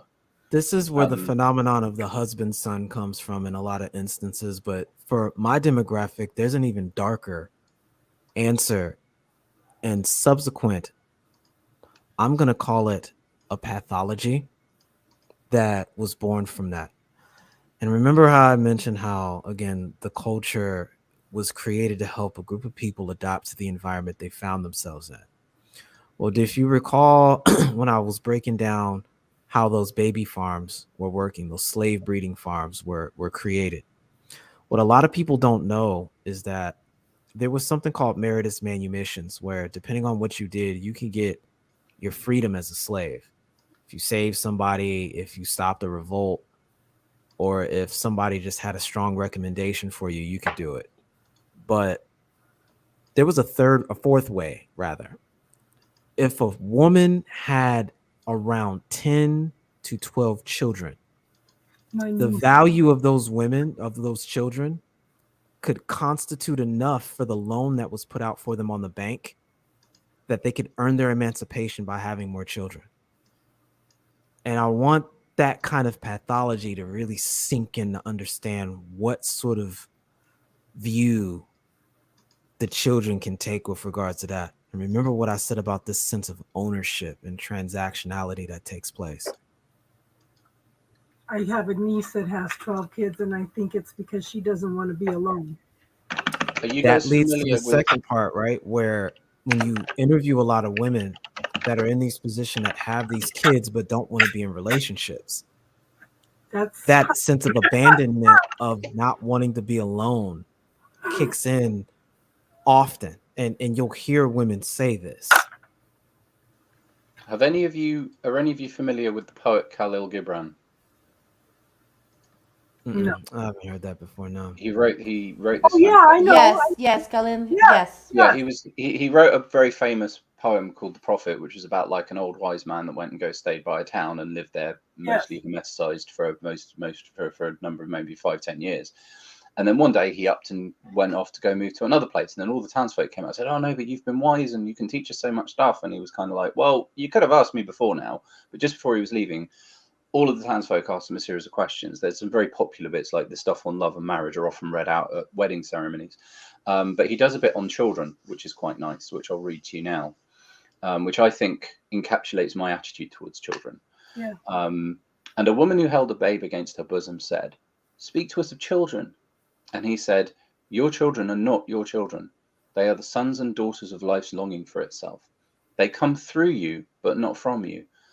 And though they are with you, yet they belong not to you. You may give them your love, but not your thoughts, for they have their own thoughts. You may house their bodies, but not their souls, for their souls dwell in the house of tomorrow, which you cannot visit, not even in your dreams. You may strive to be like them, but seek not to make them like you, for life goes not backwards, nor tarries with yesterday. You are the bows from which your children as living arrows are sent forth. The archer sees the mark upon the path of the infinite, and he bends you with his might, that his arrows may go swift and far. Let your bending in the archer's hand be for gladness, for even as he who loves the arrow that flies, so he loves also the bow that is stable. In other words, help them find their own truth. Mm-hmm. That's some good. I mean, I'd recommend, if you've not read it, give that. It's not a long one, but it's some beautiful wisdom in that book. It is beautiful. Stuff. Awesome stuff. If you want, I'll track down when I had the sort of slight disaster. Actually, I don't necessarily expect people to believe this, but because it is a little bit spiritually weird. But when I was 19, I went to a psychic who told me a bunch of stuff. Some of it, I guess, was true. Some of it less so. But I remember when I came out, I felt the profound presence of my future child. Because one of the things I was anxious about is I was like, my dad's been a bit rubbish. Am I going to suck as a parent? And she was like, no, you're going to be a great parent. You're going to be a great father. And I thought, I hope so. So I left. But when I was outside the building, it wasn't like a clairvoyant experience or clairaudient. It was very much a clairsentient feeling experience. I felt the presence of my future child about the age of 19. And I thought, wow, okay, that's pretty profound. Now, I sort of, I pocketed that experience away. And weirdly enough, when I had that experience, I remember thinking, yeah, you're going to have a little boy, and he's not necessarily going to be born in the most ideal of circumstances. I literally don't. That was the flash I had at 19. And then flash forward to when I was 33. I've been having those discussions with my now ex about, that we need to work on these facets of the relationship. I'm having some doubts here, but we need to work through them. And her response was, oh yeah, no, I can work on that. That's all fine. And this is actually how I found out. I'd gone down to the post office to pick up a package, and I was just walking back, and I was looking forward to opening it when I got home. So I had that sort of distraction in my mind. It was a beautiful day, white clouds, night, pleasant enough stuff running through my head. All of a sudden, that soul that I felt at 19 came right back, like put me right back in that emotional experience of being a 19-year-old. And I was like, holy shit, my son's on his way. And that's how I knew my ex was pregnant. It's also how I actually got it's actually how I got the functional information of her deception, because I phoned her up when she was at work and went, you're pregnant, aren't you? And she went, how the hell do you know? And I said, never mind that, you're pregnant. She went, can we talk about this later? And I went, no, we're going to talk about it now. You're pregnant. She said, yeah. And because she was so panicked at how I knew that my son was coming, she actually fessed up to I said, but we were using birth control. You told me you were still on those pills. And she said, no, I came off them 2 weeks before. Because I think in that moment she was so frightened at how much I knew. She just for that one moment, she sort of bundled out loads of honesty, which she doesn't do very often. And that gave me the sort of footing to understand that he was on his way. But if you give me, it might take me a few minutes, but I wrote a poem a few days later about it. So carry on chatting, and I'll read it to you if you guys will indulge me.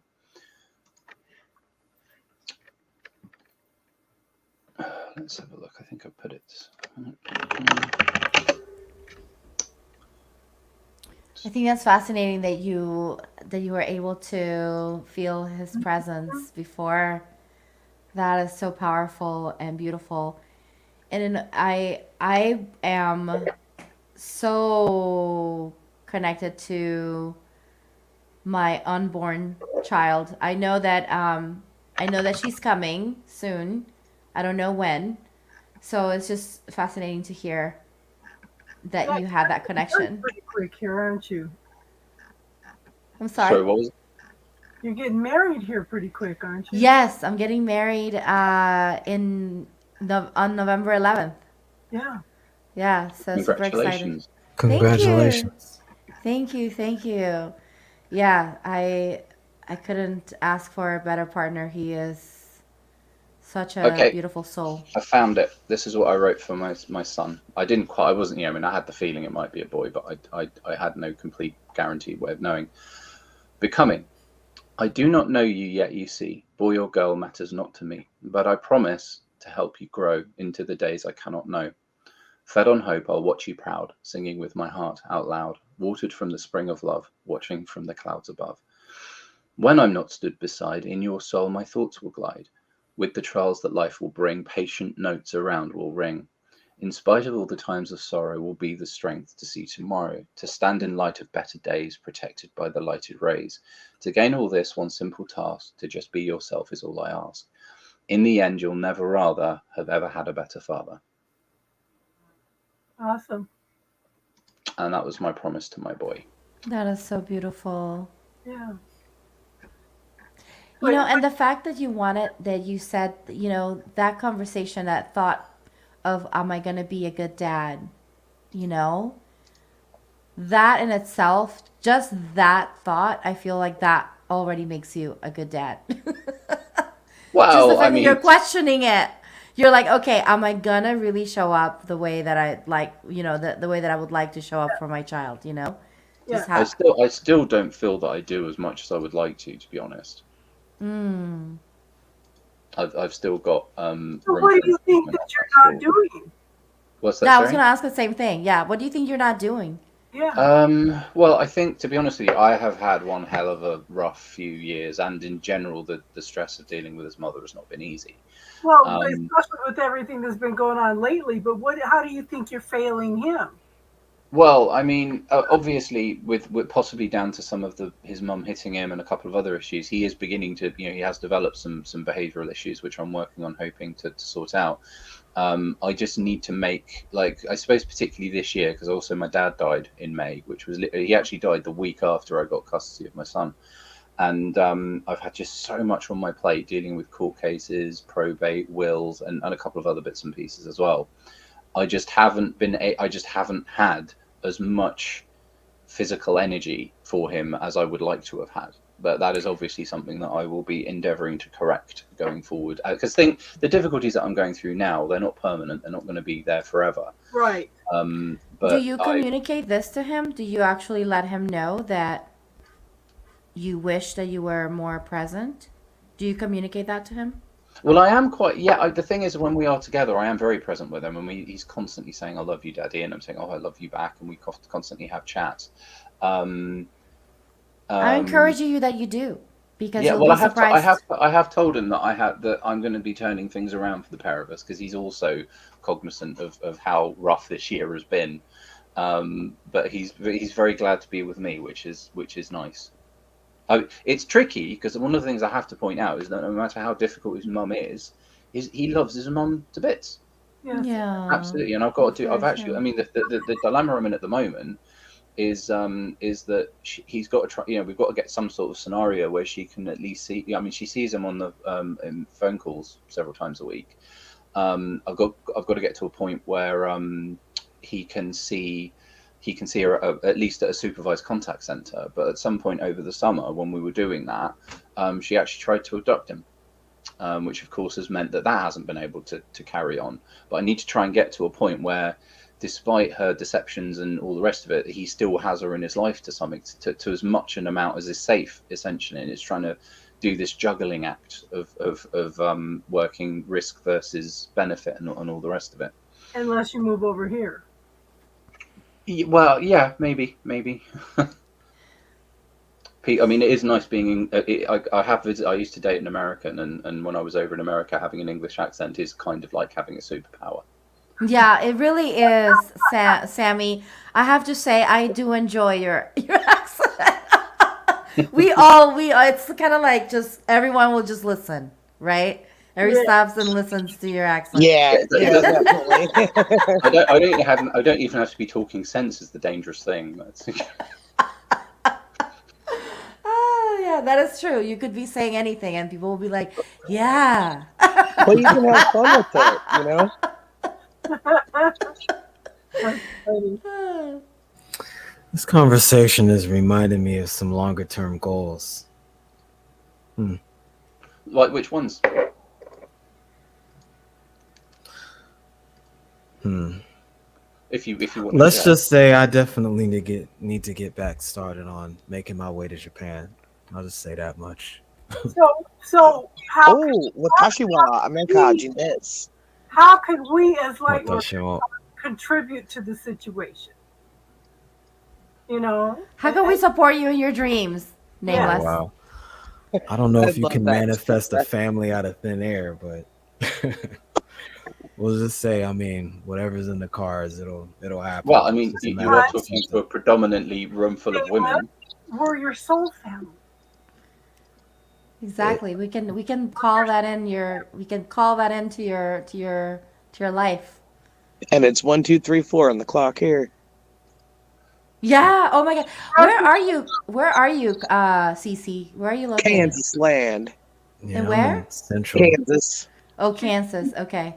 She's in Kansas. I'm in Colorado. I'm in Florida. Um, 1, 3, Oh, by 4. the Nameless, my mum went to Japan for several weeks back maybe about 15, 20 years ago. She absolutely loved it. Are you trying yeah. to move over there or just visit? It's complicated. Long story short, I'm definitely leaving the United States. I had a couple of the places that I was looking to go to, but you know, I've been taking time to work on the project that I've been telling you about. So I wanted to get my finances in order, and before I do that, I just need to develop some passive income, and I'm working on getting those streams set up so I can make it happen and have a bit more freedom to make that occur. So Passive income is always nice. Energetic wise, You said what? what can we contribute to you energetic wise? Oh, well, I mean, again, you guys let me vent, which I appreciate, and that's more than enough. Trust me. Is it is there a pull to Japan because of a previous incarnation you feel drawn towards? I don't know. I don't think so. That's what I'm getting the impression of at the moment. I could be wrong. It's just what threw up in my mind. But I'm wondering if there's something from a previous life that you had that you're needing to access in this one. I don't know. Maybe. The story that I've written about the Nameless Swordsman had that as a theme to them. Samurai. Well, I don't know if you've seen any of my content before. But Looking for your geisha. No, I haven't. I've watched some of it. I'm gonna check out your channel right now. I'm checking it out. Oh no, I did look at your channel a little bit, but it was quite a long video that I started watching, and I'm really wrapped up in my job right now. I have been watching some of the shorter stuff right now because I'm trying to catch up on the Evolve stuff.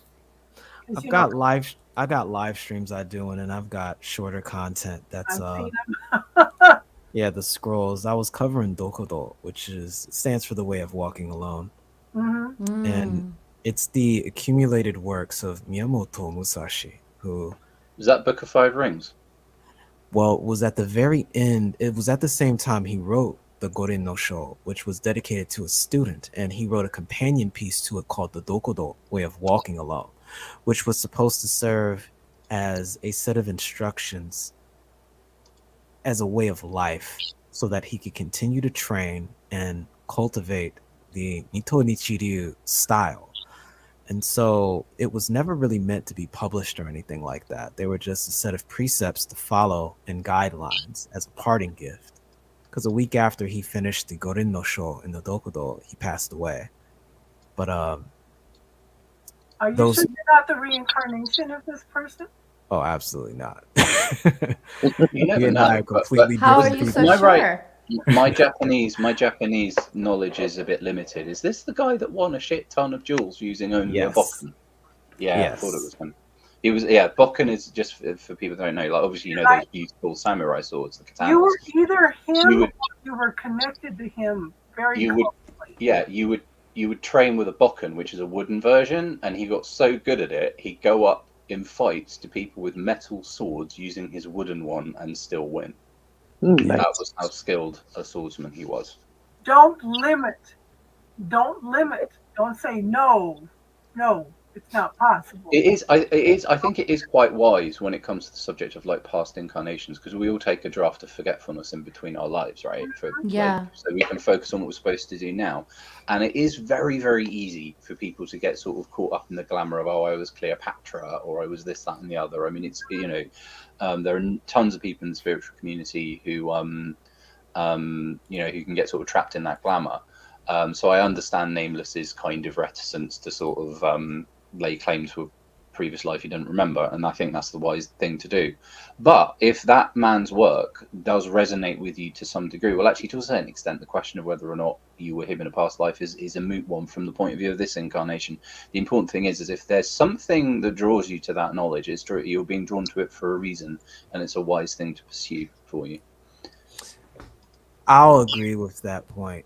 Definitely, because it's been life-changing for me. I know a lot of principles that I studied and pursued that I started out with ninjutsu coming to understand. And then later on, I guess in my life, different aspects of samurai do, learning that the two were really the same thing, has helped clarify my perspective on things I knew intrinsically. Did he write about, I'm going to butcher the pronunciation, but did he write about Mushin? Often in the chapter of fire in the Gorin no Sho, he talks about the concept of Kin no Sen, but it was actually one of his rivals. What was his name? He was part of the Yagyu clan, Yagyu Munenori. So he comes up with the concept of Katsujinkin, which stands for the life-giving sword. And it's an inverse philosophy to Musashi that takes the approach of Musashi's idea is to be like a boulder and to overwhelm the opponent that he engages in, to offer absolutely no space and crowd every aspect of it. And the metaphor of smothering with the pillow is likened to. But the idea of Katsujinkin from the Yagyu style, which ends up being Shinkage-ryu, which is the official Japanese swordsmanship style supported by the Japanese government officially. This concept of Katsujinkin takes on the idea of attacking last, but arriving first. So it takes time to acknowledge and recognize the energy being presented, and in addressing the center line, intercepting the opponent and inviting themselves to defeat themselves. Does that make sense? Yeah, the similar principles exist in judo. Yes, in fact, judo actually borrows a lot from this concept of Katsujinkin as well as Aikido. My grandfather, which is quite rare for the UK at this sort of time, he was a practitioner of judo. I'm a shit martial artist. I'm terrible at fighting. I just look at this and I listen to you two and I just think, there's no such thing as an accident, you two finding each other on here. Hang on, be right back. I don't put anything past anybody anymore. I'm just in awe at all the things that just fall into place all the time, But yeah, I guess going to Japan is definitely something, but more specifically going out of the United States. I do love your Scorpio. I'm a big fan of Scorps. Oh God. I told you guys about my chart already. I wasn't present for it. You're amongst friends here. Scorpio is a fantastic sign. It really is. I was Scorpio rising. Stinger butt. Oh God, I'm nothing. Yeah, my Scorpio presence in my chart is absolutely comical. My Venus is in Scorpio.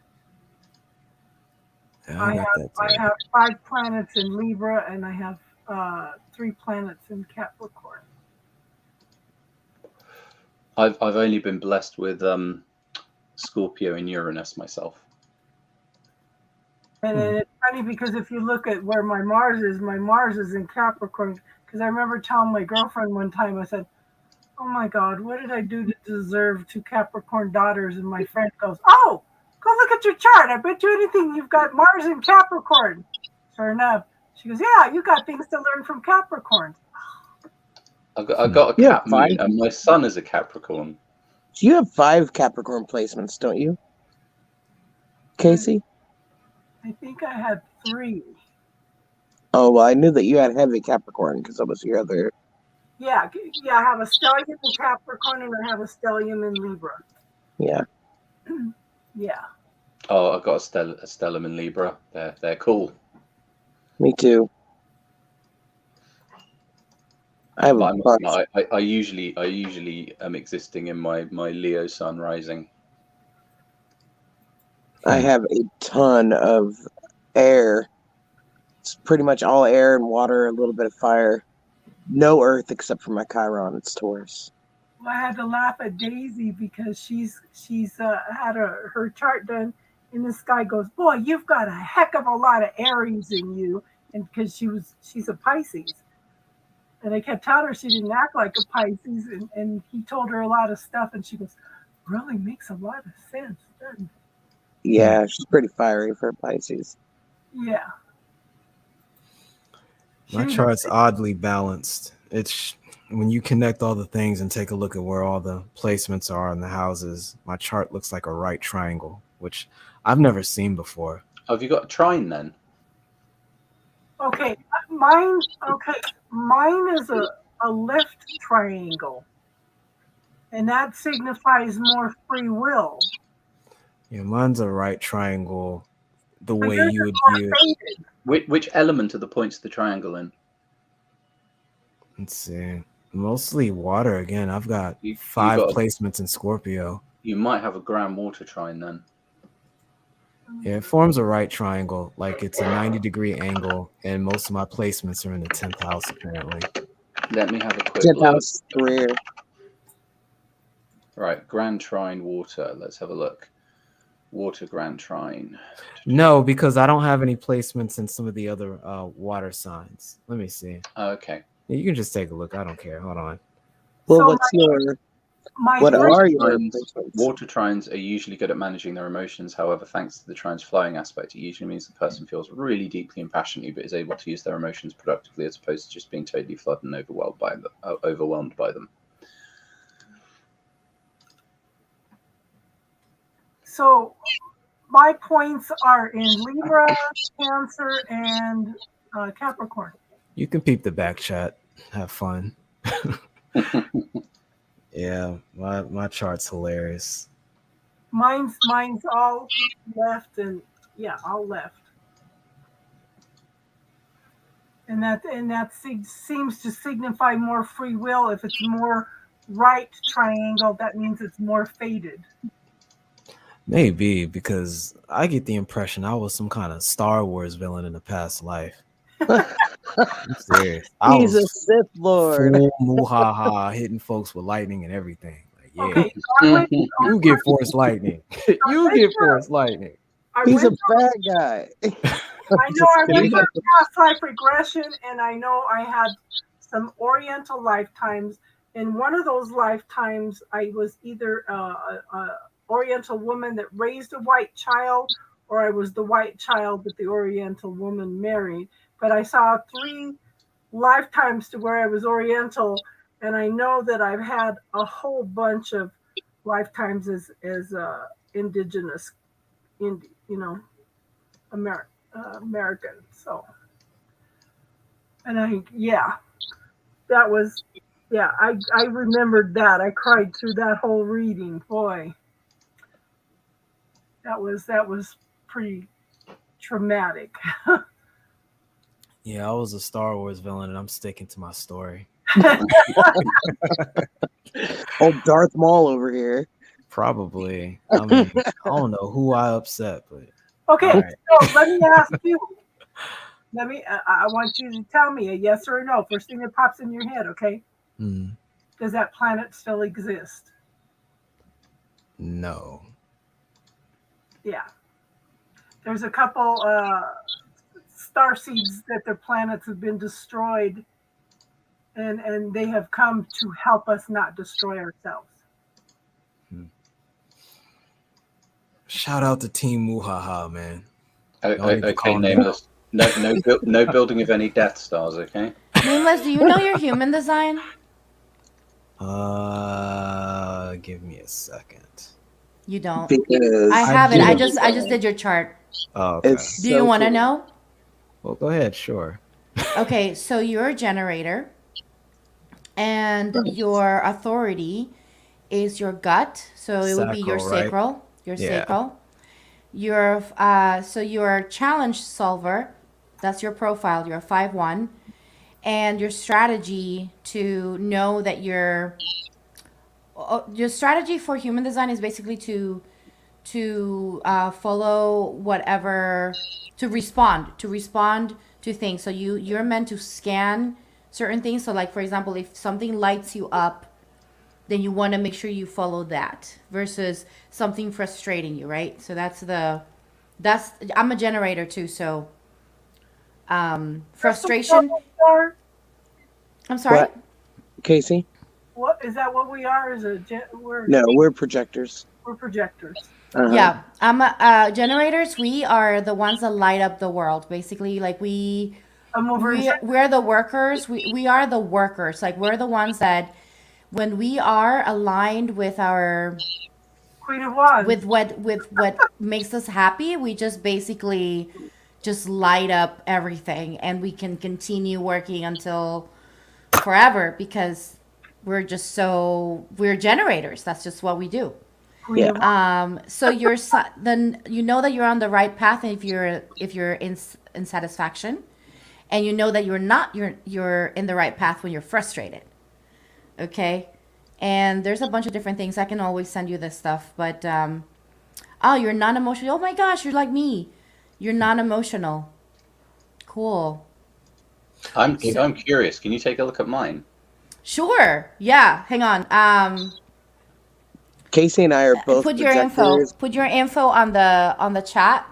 It's- Exactly the same thing. Like you need to put your your Birth birth time. and time and Place.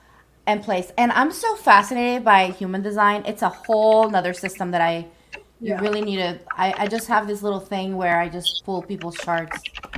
Yeah. I do And I too. love I it. love it. Casey and I are both projectors, and we're both opportunist hermits. Projectors are amazing because they really are. Projectors and generators are like we need you. We need y'all. Because you really Same. help us see perspective. Yeah, it's cool. Is that everything you need? Let me see. So what else? There was something else we were too. Crystal, what else was it? Yes, that's everything I need. I don't know. I'd have to go look, and if I do that, I have to close this out. No, that's okay then. I'm having so much fun today, Casey. Thank you so much for. This is like so cool. We're just We do chilling this. out with friends. I've been doing this Yeah. for years now. I like to call it spiritual jazz. Yeah, it's just amazing. I really do. And You should have heard Samuel when I taught him the bubble technique. oh, I haven't taught that to you yet. no. Okay, so I'm looking at. Hang on, my cat's getting on the way again. He's Oh, like, Yeah, my favorite part. That's pretty typical for feline energy to come in when you're dealing with a double Leo. He's like, hey. My favorite part of the human design chart is where it tells you what kind of eater you are. Oh yeah, I can tell you that too. I have that. What do you use, Cece, for your are you Human using? Design, an app called Human Design. Yeah, I use that one. My human design, is that the one that you're using? I think so. It's like Yeah. $7.50 a week or something. You were born at 6 a.m. on the dot, Sammy. I don't know it perfectly. That's as close as it was. Pretty close because I think apparently it was Oh. right at a shift change at the hospital. So I was Okay. gonna say pretty if you close don't to on the know hour. if you don't know exact the time, they usually just go by noon. Okay. I know from talking to my mum. Oh, that I wow. was born in the morning, and Generator in the house. Another generator. Now your authority though is emotional intuition. So for you, you are emotional. So the difference between emotional and non-emotional, it means that for us who are non-emotional, for example, like Nameless and I, we pick up other people's emotions, and then we have to learn how to discern which is ours and which is not ours. For Like empath. you, for you on the other hand, you're emotional. So you've got to allow yourself to process your emotions excuse me, before you make decisions. Okay, you want to make sure that whatever you're feeling, you allow it to go through the process, and then after that, that's when you make decisions. um and then so that's the emotion, that's the reason why it says emotional intuition, because you want to make sure that you're using your intuition when you're empty from all of the emotions, and you're kind of like uh centered in yourself, right? And then your profile is a 4-6. Wow, the regal authority figure. Wow, Well, that that sounds very Leo. does, doesn't it? Yeah. And the same thing for you, responding, and then making sure that you're following your joy, and that you know, if you're frustrated, you know that you're not in the right. And then this is a thing where frustration is basically like the signpost for us, for generators, like when we're feeling chronically frustrated. Frustration is part of life, but it's when you're feeling chronically frustrated about something and you're extremely unhappy, that's when you know that that's not the path for you. You're You've not got in to feel joy. alignment. Yeah. Put your information up, Crystal, so I can pull it up. I don't know if I can. Oh, And I do. then for you, Samuel, your cold food is best. Your strongest sense is touch. And then I I didn't say this for Nameless. Let me see. For you, the food, cold food too. So best to eat is cold food, and the strongest sense for you is touch as well. Or just tell me, Crystal. Oh, I'm typing Well, it. I figured that because when you use certain swordsmanship techniques, you learn very quickly that your ability Cool to back chat. flow with the wind translates to your ability to respond to differences in air pressure created by somebody else moving. Yeah. So when I'm faster when I don't look at things, and instead I can feel them before I see them. And then that's how I actually have kept up my speed and gotten out of certain situations. So I just think that's interesting, That's considering also that. using your intuition. Oh, I don't doubt that, which is why I did massage therapy and got into a lot of energy manipulation with regards to I that. did. I did. I've never trained in it, but I do a lot of massage. I think I've given some people massages that have lasted 4 hours. Yeah, it's definitely a solid skill. I think we talked about that before too, Casey. We Yeah, mentioned energy manipulation. Yeah, yeah. We talked about my dog missing a leg, and you told me to yeah, um, massage yeah, even the part that's not there. Yeah. yeah. Oh wow, that's beautiful. Yeah. She's doing much better. And that's funny you mentioned the cold food because a lot of the things I do have an 80-20 distribution of raw vegan foods to cooked. I just found that was a good ratio for me. Yeah, like for you, for both of you, for whatever reason, both of you need. I'm actually the opposite from both of you. I need to eat hot food, or like hot, like it has to be hot temperature, and also I do better with spicy food. And I I do am. it, and my body naturally is cold. I mean, it's naturally cold, so I have to actively add fire to my body to keep it warm. I'm So, solar powered. I have to eat in the light or during the day. so Crystal and I are both projectors. Our strategy is So being, wait for an invitation. yeah, for both of us. Splenic for me, the authority is splenic. Her authority is solar plexus. Definition her a single definition. Mine is split definition. Profile 2-4, the easy breezy genius. And for me, easy breezy genius. Incarnation cross, right angle cross of service for me. For her, it's cross of consciousness. What does that mean? The cross of consciousness. Uh-huh. Oh, I didn't say that to you guys either. The left angle cross. So the left angle cross of for nameless for you is to make things that are unclear and undefined cleared and defined. That explains That why makes he's a so lot good of with his sense. words. Yeah. And no, sorry, hang on. That's I lied. I was looking at mine. Hang on. Hang on. For you, nameless, am I looking at the right one? Let me make sure I'm looking. Oh yeah, sorry. For you is to share your individual views and insights with the world. Aha, hello. That expression could not be more true at this moment. That's funny. I tell you, human design is probably the So most amazing. accurate chart system that I've came across. Yes, I actually want to take the classes, but I don't know if you've seen how much they cost to take those classes. It's like, my gosh, Ooh, so yeah. much money. So Yeah. it's esoteric How astrology. possible for we can learn from somebody at a Yeah. price we can afford. Yeah, I think Theon has a friend who does human design. I'm not sure if we have any practitioners who do it or not.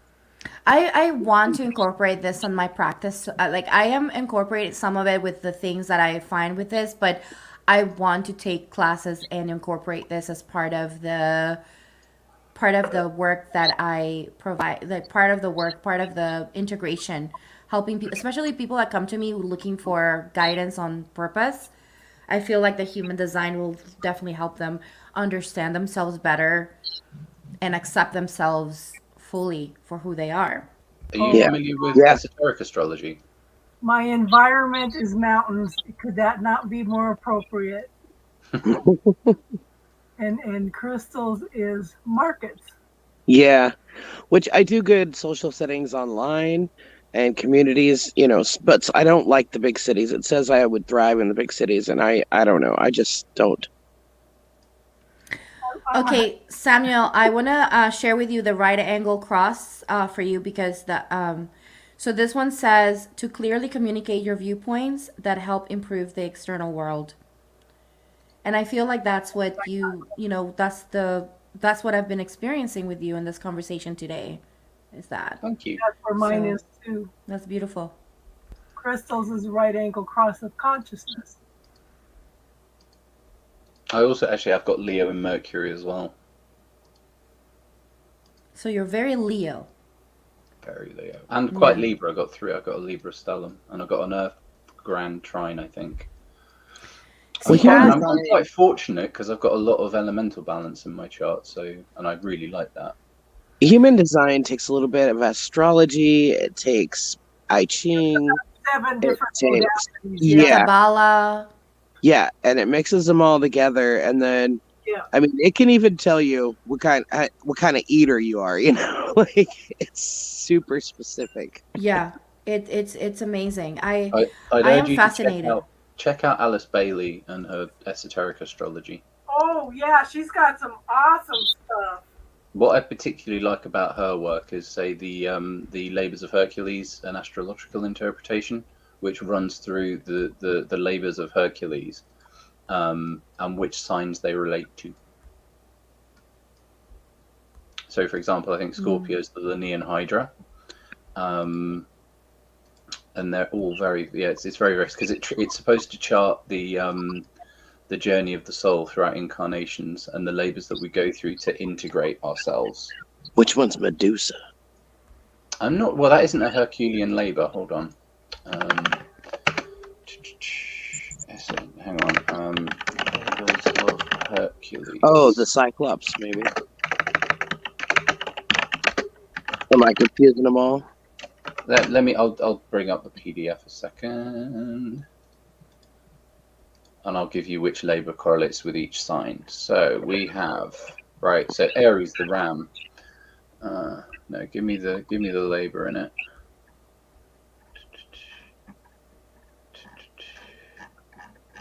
I don't know. That's brought me at the back of the book. I need the front. Right. So I've got to get this right. 1, 2, 3. I'll be right back.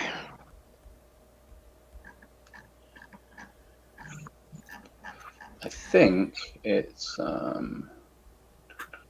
So Nameless, I'm gonna tell you. So there's another aspect that that she added here on the chart that is new that I'm looking at, and your gifts. So there's several gifts here that are being shown here. For one gift is being an ideas person, expanding the good in others' lives, communicating with clarity, making the most out of life, love of getting involved with others, the desire to feel deeply influential energy, a nose for success, contemplation, magnetic charisma, a warrior of light, and I quote, a warrior of light, provoking with consciousness, which that is so true. Unique opinions and insights, spotting trends and patterns, overcoming inertia, strength in stillness, reading the room, self-created joy, and concluding. Those are your gifts. Low key, kind of getting snitched on. We see you. We see you, Nameless. Man. Y'all ain't seen nothing. Let's pick over the Scorpio's identity in public. That'll make him comfortable. Yeah, He said exactly. low key. What he really meant was high key. Yeah, hi. Look, we know English. No hablo español también. None of that. I was never Yeah. here. Mira, no me hables en español porque yo sí hablo español, ¿oíste? So there you go. Esta I did- solamente. Exactly. Exactly. So, and then for you, Samuel, your A la gifts. gente en el barrio. Your gifts, Samuel. So creating new things, innovation, a logical mind, marching to your own rhythm, creating closeness with others, natural integrity, substantiating opinions, improvement, communicating with clarity, tailoring your message, love of getting involved with others, solving emotional issues, unique opinions and insights, spotting trends and patterns, getting everybody on the same page, natural purity, altruism, strength in stillness, self-created joy, creating unity, humble magic. That's beautiful. I've got to admit, getting people on the same page, that's like herding kittens through a cream factory most days. Yeah. But it is worth doing, but it's not What's easy. funny is the first person who turned me on to this just hit me up for a review. Oh wow. No, seriously, I would love to. I would love to learn with someone that is not charging like astronomical amounts of money. Yeah, if we get a Um, practitioner who does it, then I will see if they're down to like offer a course or if they're interested in learning anything from any of us that we could Yeah. offer. That would be amazing. I would love to expand into this because it's such beautiful. It's such a beautiful It is. system. I feel like it'd be a couple years worth of learning though. Oh yeah, it would be. I can see myself just being down the rabbit hole for years. Yeah, I started down the rabbit hole and I was like, if I continue down this rabbit hole, I won't have time for work. You know, And I don't that's know just if not going to happen do right now. any of you feel this way. I feel this way all the time. I feel like I want to learn so much, Everything. and I don't have all of it. enough time in my life. Yeah, all the time. Been here for 45 years. I have one word to offer you that's useful.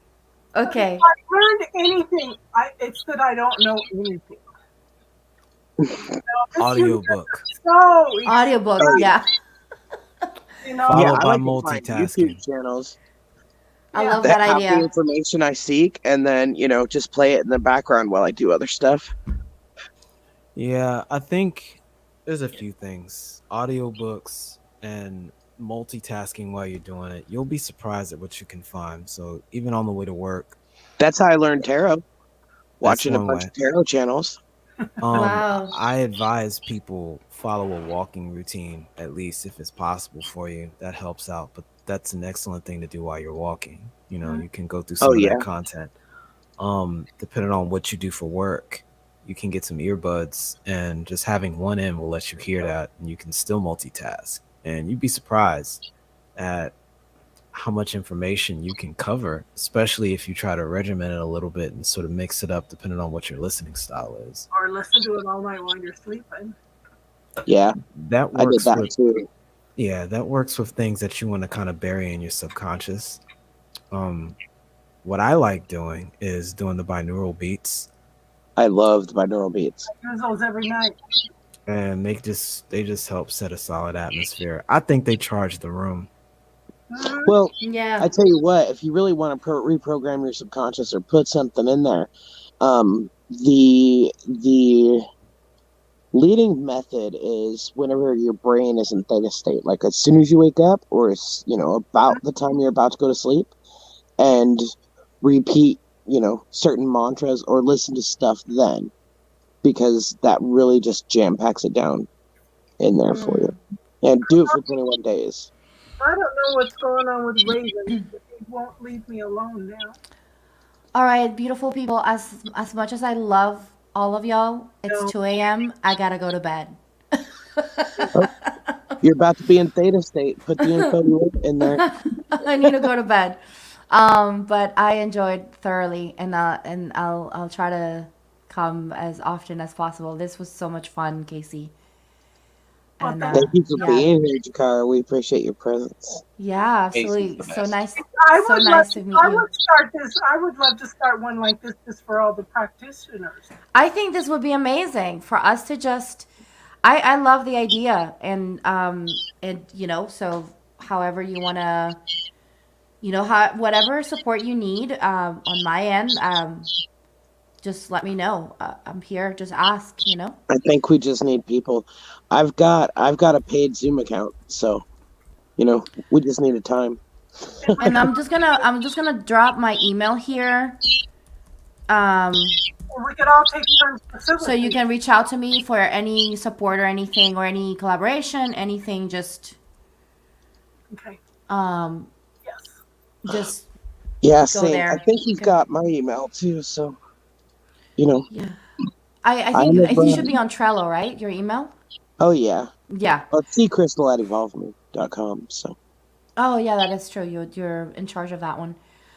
All right, beautiful people. I love you all, and thank you for sharing this beautiful space. I'm so grateful. And have a good night. Take care. yes, good night. Thank you for being here, Jakara. Thank Good meeting you as well. Well, love and light. Namaste. Namaste. Yes. I love it.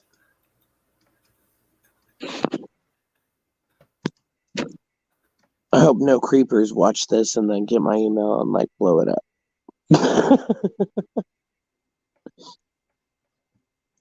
I don't think it stays. Because you put it in the never mind. No, I said Somebody mine else. out loud. Yeah, I thought you put it in the back chat. Nope, I said it out loud. You'd be all right. Yeah, I'm pretty sure. If they get this far into it, they've earned the right to blow up my inbox. Level achieved. What time is it there now, Sam? Huh? What time is it, Samuel? It It's was 1:11 a minute ago. It's 1:12. 7:15 in England. I'm not Samuel though. So my little man will be up soon. Yeah. In the morning? Yeah. Mhm.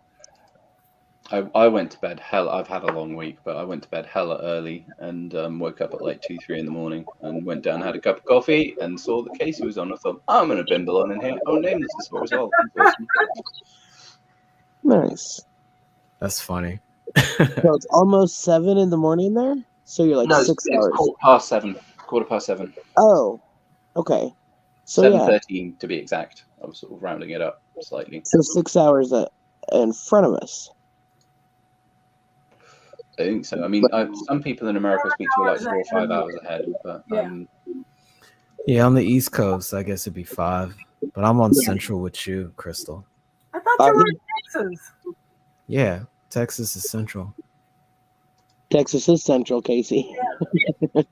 Yeah. He thinks We're Texas like right is there on the. Kansas. We're right there on the cusp of it. Like as soon as you get to like Louisiana, I think it transitions over to Eastern again. A little bit farther into it's Alabama, I believe. Yeah, it's right there on the line. Mm-hmm. Mississippi, Alabama. I have to admit, one of my goals is to do a road trip across America because I liked what I saw last time. I went to Minnesota mainly. I've been to all the western states. I have 20. I've gone through 26 states. I want to go through all 50.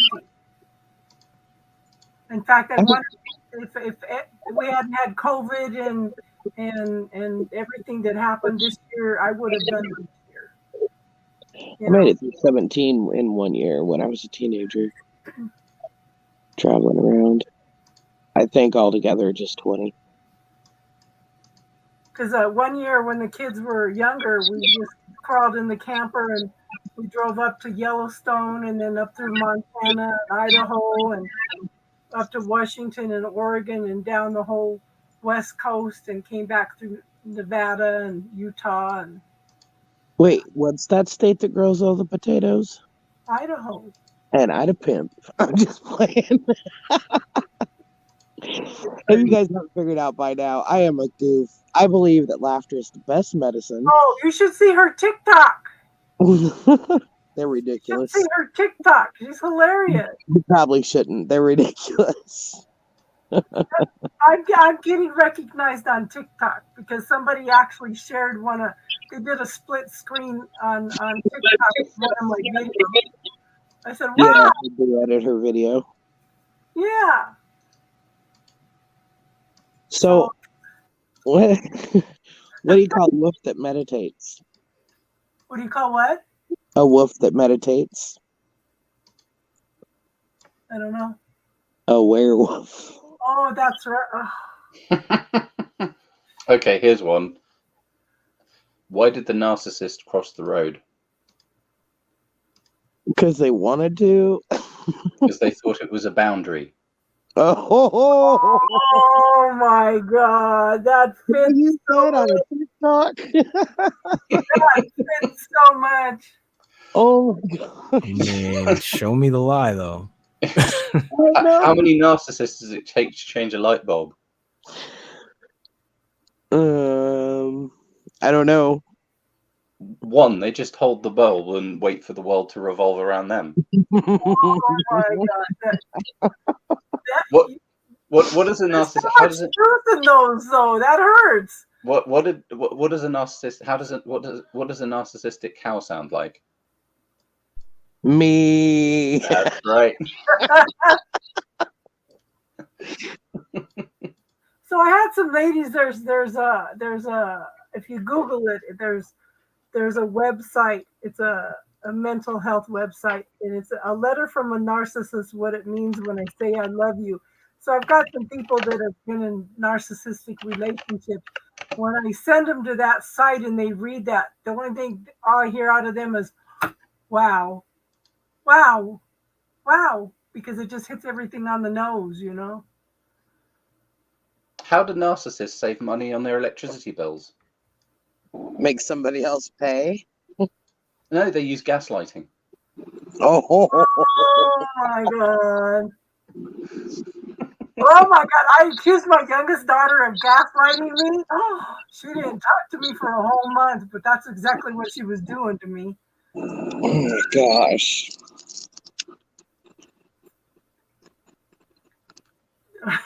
Got any more narc jokes? Okay, thank you for calling the Narcissist Hotline. How can you help me today?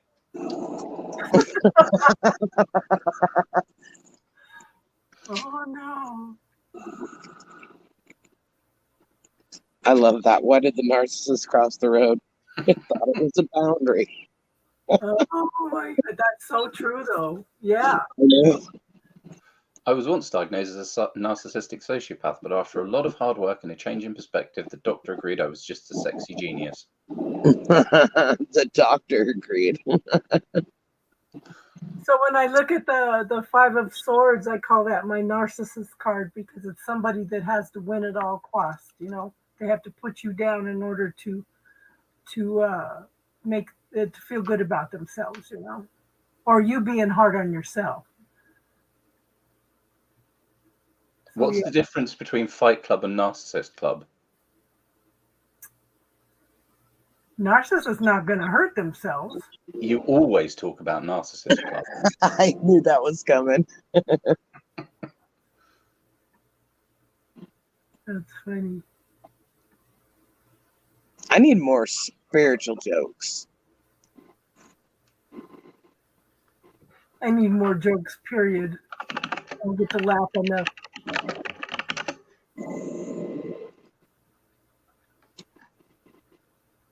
What you typing? Spiritual jokes. So I phoned up the spiritual leader of Tibet and he sent me a large goat with a long neck. Turns out I found Dalai Lama. Oh no.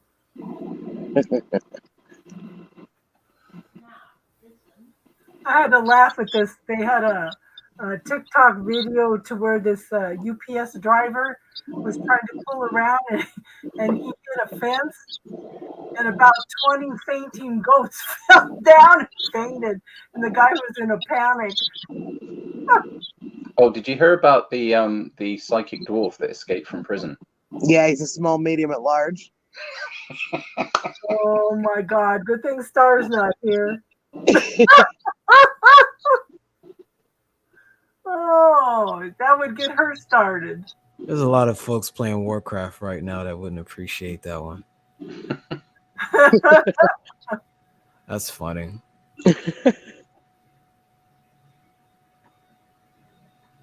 Warcraft. Wait, that's Warhammer. I was thinking Warhammer 40K. Well, them too. Yeah. They pretty much copy and paste it. Well, I ain't gonna say that online. We'll just say there was some creative liberties taken by the inspiration of said lore. Sounds like you're quite the game player. That's a long story. We'll just say my favorite genre of manga is isekai. For the I folks knew who know you were what into that is. manga. Oh, I was a Naruto fanatic. And Well, I do Japanese voice acting with some of the stuff. I got some of that on my channel. Do you? Yeah. When you said Kokoro, what was it? Kokoro? Kokoro? How did you say that? Oh, isekai is what I said earlier. No, before that. Way Oh, before. Kokoro. Kokoro. Yeah. Yeah. I was like, yeah, this guy probably speaks Japanese or watches a lot of anime. Yeah, I got started on Bleach and then went to Naruto. Naruto was such a mess up, and his son is almost as bad. But Bleach has a lot of esoteric principles that are written into it, especially if you're familiar with Jungian psychology, especially. Yeah. Yeah, it gets interesting. If you stick to the series, I think it's worth it. Yeah. I'm a Full Metal Alchemist fan. That has a ton. That is a disrespect. So whoever wrote that knows about alchemy. That's all I'll say. I haven't watched that one. I loved it. I watched something with wolves, and I can't remember what the name of it was, but it was awesome. And I liked a little bit of Inuyasha. My kids used to freak out. You watch anime, Mom? Oh, hell yeah. That's funny. Yeah, my son makes fun of me. They'll be all right. Yeah, I know. I'm like, what? You don't want to see what's cool, kids? But my oldest one, sometimes if he finds a good anime series, he'll let me know and have me watch it. I watched one years ago called Fruit Baskets. Oh God. That was a trip. Yeah, that one's a bit much. Yeah. You ever watch Eon Flux? I said that's a bit much. What, Eon Flux? No, Fruits Basket. Ghost in the Shell? Oh, I really like the animated series they did, the first and second seasons, just because of the storytelling. Ghost in the Shell. They did a really good job with the character development of the different characters. Like the actual team was interesting. It wasn't all just about Makoto. Yeah. It's been years since I watched that stuff. Yeah, it's pretty good. the problem with the Naruto stuff is, sometimes I sit down to crochet in the winter to do baby blankets or something or Christmas presents, but I got to watch the translations, and I can't stay and do all the fancy little stitches and watch the translations too. It's funny, that series had a particular fight that literally changed the course of my life. It inspired me so much. And it's funny because that conversation about that came up again in a private conversation I had with somebody else. And this would help me remember the belief portion of what I talked about earlier today. Mm-hmm. I just found that interesting. Yeah, the Eon Flux I was referring to was on MTV Liquid Television late at night in the 90s, It came on with Vampire Hunter D and all of that? No, before Vampire Hunter D. So it was kind of really wild looking, right? I'm saying it still had that Vampire Hunter D animation style, yes. right? It was pre-Vampire Hunter D. It was about the same time. What was the other one that was really stupid? Dog Boy was on. What else was on at the time? Oh, The Max. That was really cool. No, I remember Eon Flux. I can't think of the name of it. I don't like vampires. There's something just about anything to do with vampires just turns me off. Oh, I was a big Anne Rice fan. Oh. Well, the Castlevania series they animated on Netflix was actually kind of good if you know anything about the games. Yeah, I played the games years and years ago. Yeah, it wasn't bad. I mean, it was cool seeing them animated, and they made a lot of nods to the games if you played them. But my whole thing on vampires was Blade.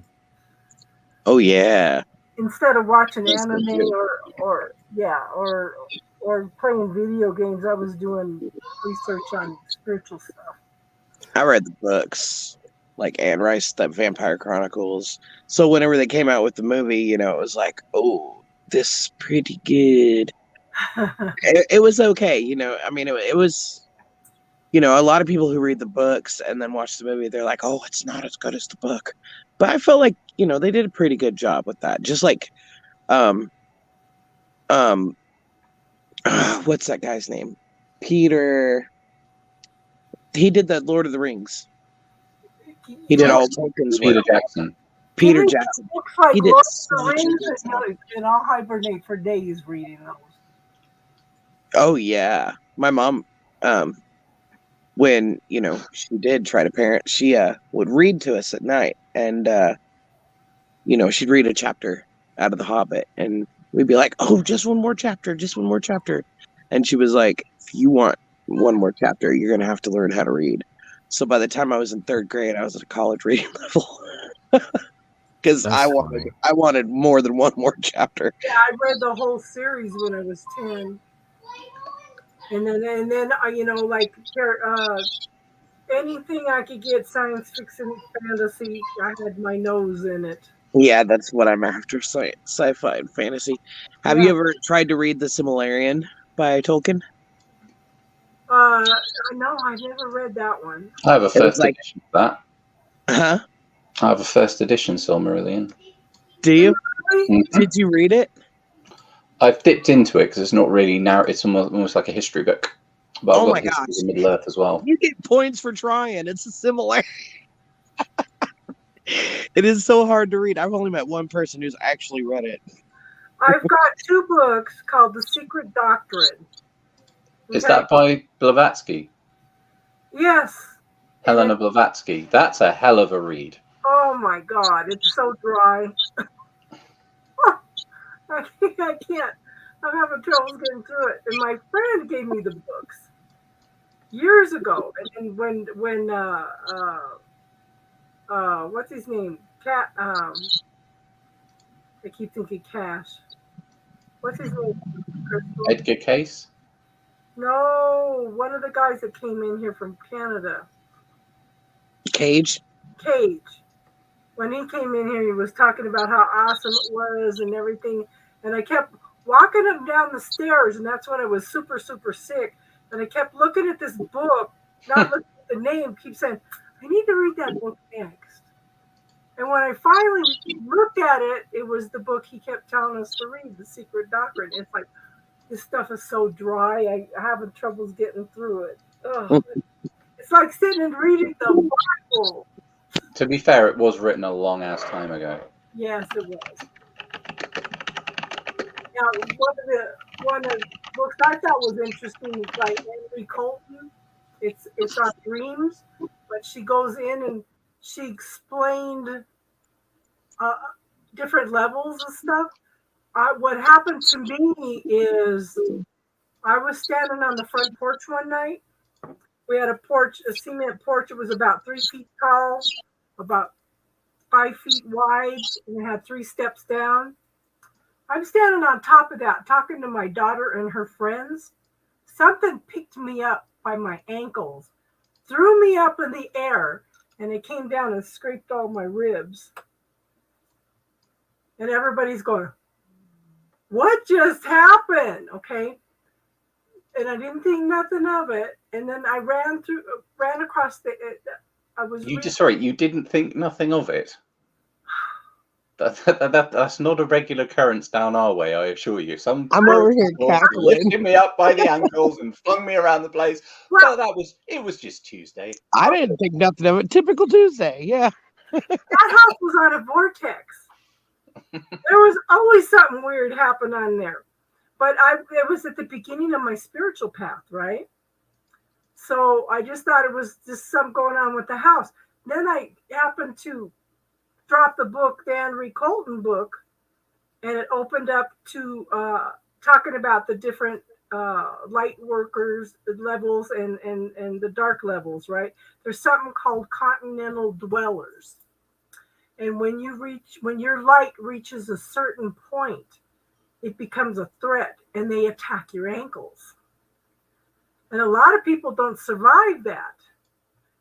Maybe I only survived because all these kids were watching it. I don't know. But I got up one morning because I had to be to work at 5. So I was getting up at 3:30 in the morning. I walked across the floor. My bedroom's clean. There's nothing on the floor, nothing.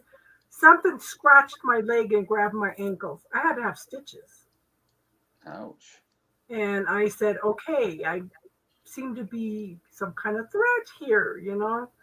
But once we got out of that house, it just shifted everything. There was always something going on in that house. Always something going on.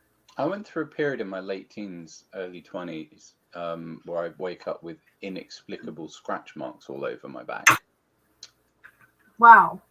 That was fun. And there's no way I could have done it myself. Did you meditate? I was meditating a lot at that time in my life. Might have been a werewolf. Okay, so I was working one night. I was working nights in an IBM building downtown Denver, and I felt somebody watching me, and I saw some curtain move. So there's a classroom here. There's a display room for IB computers here, and then there's like a projector room with curtains there and here. Okay, so I felt somebody watching me, and I seen something move. So I walked out, walked through the curtains, looked into the computer room, and I didn't see anybody. I told my boss, I swear to God, somebody's here. He checked the stairwells and everything. I'm clear on the other side of the building, and I'm vacuuming. I turn around, and there's a 10-foot shadow standing there. Yowzers. And my boss came in and went, psst. So when we bought our house, those shadows were walking around the house. You could see them walking across the hall. You could see them walking across the dining room. And it wasn't just us. Everybody that came over could see them. Just following you. Yeah, yeah. I hope you learned about sage pretty soon. Yeah, I did. I had the Catholic priest come out and bless the house and everything too, you know. But I swear to God, that was me going back and telling myself not to marry my first husband. But my daughter would be home by herself. She wouldn't stay home by herself because there was a little man 1 to 2 feet tall sitting outside the windows looking at her every time she was home by herself. So one night my oldest son and his friend came home. They saw it. They chased it down the street and it went poof. Wow. I actually saw it. Yeah, but that house was on a vortex. And it was interesting because I think I must have been born in a house that had a vortex because there was things that happened in that house too. And then I bought something that was familiar. And then when I bought my land to build my house, it was a vortex too. But nothing was as bad as that house. Nothing was as bad as that house. There was always something going on in that house. Did you ever get to the bottom as to why?